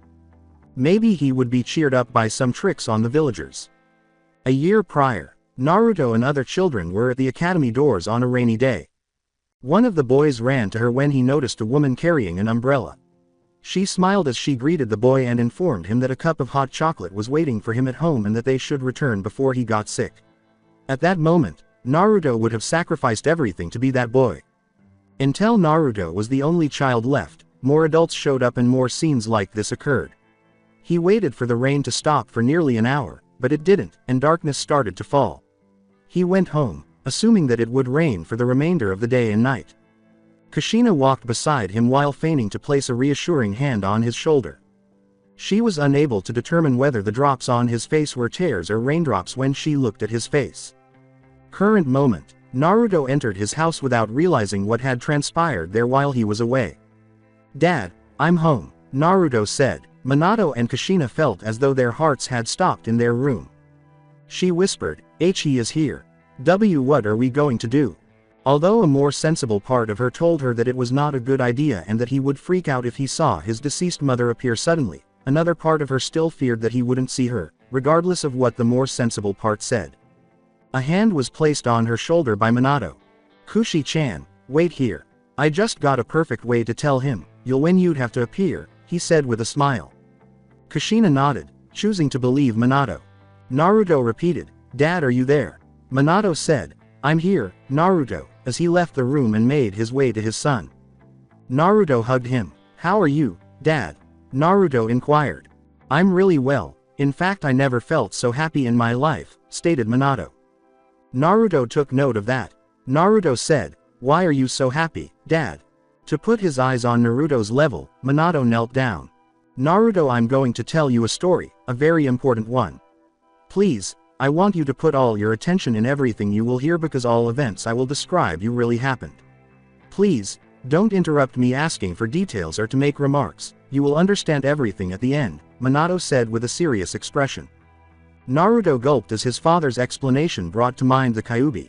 Minato then started telling him a tale about a princess who had to escape to another country after they were invaded. The princess chose to join the nation's warriors in order to protect her new home rather than requesting political asylum and living as her position would require. Naruto became more interested in the story because he recognized it. Kushina listened and comprehended Minato's idea. The princess met another warrior who became his best friend, when they fought in a war and when finally they accepted their feelings for each other. After the war he was chosen as the new king, they married in secret and were about to have a baby, stated Minato. Naruto paid closer attention to the narrative. Then a forgotten enemy attacked the country using an ancient weapon. Although powerful, the warrior didn't have the power to stop the weapon and decided to tie the weapon to his newborn son at the cost of his life to make sure that the country would be safe. The princess tried a desperate attack to save them but she died in the try. The warrior found out what she did too late and died hoping that at least their son would have at least a happy life, said Minato. Why did this story have to be so similar to his parents? Naruto was uncomfortable. Minato then explained to him how the princess turned into a ghost, how the nation's citizens detested her son for protecting them from the same thing, and how she kept a close eye on everything while doing her best to comfort him in her condition. Although he wanted to hear the conclusion, Naruto felt terrible for the princess and wanted his father to stop the story. Minato went on. The boy discovered why he was hated before he became a warrior, but he didn't hate the people of the country for what happened. He had a lot of adventures, became more and more powerful and finally he was acknowledged as a hero by his country, with his mother watching everything, explained Minato. Confused, Naruto questioned, why is this boy's life the same as my future self's? Kushina sensed Naruto's unease and wanted to run to him, but she restrained herself because Minato insisted that Naruto must be aware of the entire situation. Then the forgotten enemy revealed himself as the one who was behind the attacks towards the hero. He wanted to retrieve the weapon. He used a forbidden technique that would use the boy's father against him. But something went wrong and the warrior joined his son against the enemy. They were happy to be with each other again. The princess even thought about letting her soul do the travel to the other world and rest in peace, but then the enemy appeared again and used a stolen weapon trying to destroy the warrior, but things didn't go as planned, explained Minato. Naruto had a hunch about what would happen next, but it couldn't be his thoughts, could it? The warrior and the princess's ghost were dragged through time to a period where their son was still a kid. The warrior decided to hide his identity to keep his son safe. The ghost princess merged with her past self so she knew about the things that would happen. The warrior and his son lived together until a night he discovered that he could see his beloved princess, then he vowed to bring her back to life too, said Minato. At last, Naruto understood that the warrior was his father, the boy with the tied weapon was himself, and the ghost princess could only be. Thought shocked, she was there all the time. Naruto was starting to realize the truth, as Kushina and Minato observed. Minato explained to Naruto how the warrior created a body for his wife out of the 5 elements by using the merging properties of the seals and sealing her inside him. After standing in front of his father for a short while and attempting to figure out the entire story, Naruto finally spoke. With beseeching eyes, he said, what happened with the princess? Please tell me, Dad. What happened with her? Minato's face broke into a tiny smile. Minato pointed to his room and said, why don't you ask her? As Naruto glanced at the partially open door his father was indicating, a figure concealed behind it revealed herself. When Naruto and Kushina's eyes locked, it seemed as though time had stopped. Shortly after they were reunited, Naruto was finally able to see the stunningly beautiful woman from the pictures his father had shown him. Kushina witnessed her son's realization of her pressure. She smiled slightly and said, hello, Naruto. My name is Kushina Uzumaki. I'm your mother, as tears welled up in her eyes. Naruto, gasping for air, approached her slowly. Since the day he met his father, he had never felt this way. She knelt down so that their faces were level. Kushina's face and hair were touched by Naruto with a tremulous hand. Her red hair felt extraordinarily soft and her skin felt warm. His face was wet as he said, mommy. It is really you. Why you came back too? One of Kushina's hands delicately touched Naruto's, and the other, as if she still feared she couldn't, touched Naruto's cheek with the same care. As she touched Naruto's face for the first time since he was a baby, she whispered, "Why yes, it's me, your mom. I'm real and I'm going to remain there for you." Only his father's hugs could match the feelings Naruto experienced from these caresses, which were entirely distinct from any previous affection he had experienced. He saw the following when he gazed into those stunning emerald eyes that matched his shape. He saw an expression that exuded unconditional love, a glance that assured him he would never be left alone again. The expression of someone who would stop at nothing to help him. An expression that assured him he would never be disappointed. A look that would accompany him through both his good and bad moments. Naruto saw this in Kushina's eyes. The eyes of his mother. At last, Naruto made the assumption. His mother has always been there, keeping an eye out for him. Death couldn't separate her from him because she loved him so much. What mattered most, though, was that his mother had returned. When he finally let his emotions run wild and started crying, he felt a warm sensation in his chest. "Mama," Naruto exclaimed as he gave her a hug. "My baby," Kushina sobbed, letting her own feelings run wild as well. Tears filled Minato's eyes as he watched his most valued people let everything out. Kushina's impotence and Naruto's loneliness. Naruto couldn't think clearly and just wanted to hold his mother tightly like there was no tomorrow. Naruto sank his head on Kushina's shoulder and cried, "Mommy, mommy, mommy, mommy. You are back, you are back, I missed you a lot. I'm very happy, boo-ah." Kushina gave him a gentler, more intimate hug while stroking his hair. "And Naruto, my poor Naruto, my brave boy, my precious Naruto, why you had to grow so fast and alone. You don't have to contain your tears anymore. Your father and I will be here for you. The loneliness is over," said Kushina.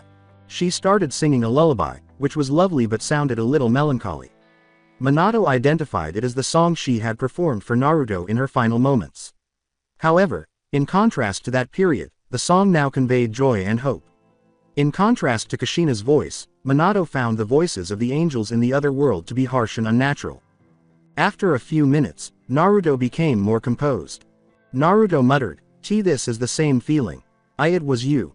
Kushina and Minato gave him a perplexed look. This is the same thing I felt when I was very sad and encouraged me to continue, to not give up, but this time it is much stronger." Mom, it was your doing," Naruto said. Kushina started sobbing more intensely. Kushina's presence via their link gave Minato a great sense of relief. Her efforts to assist Naruto had not gone unnoticed. She came to his aid. With tears in his eyes, the former Kage gave his wife and son a hug.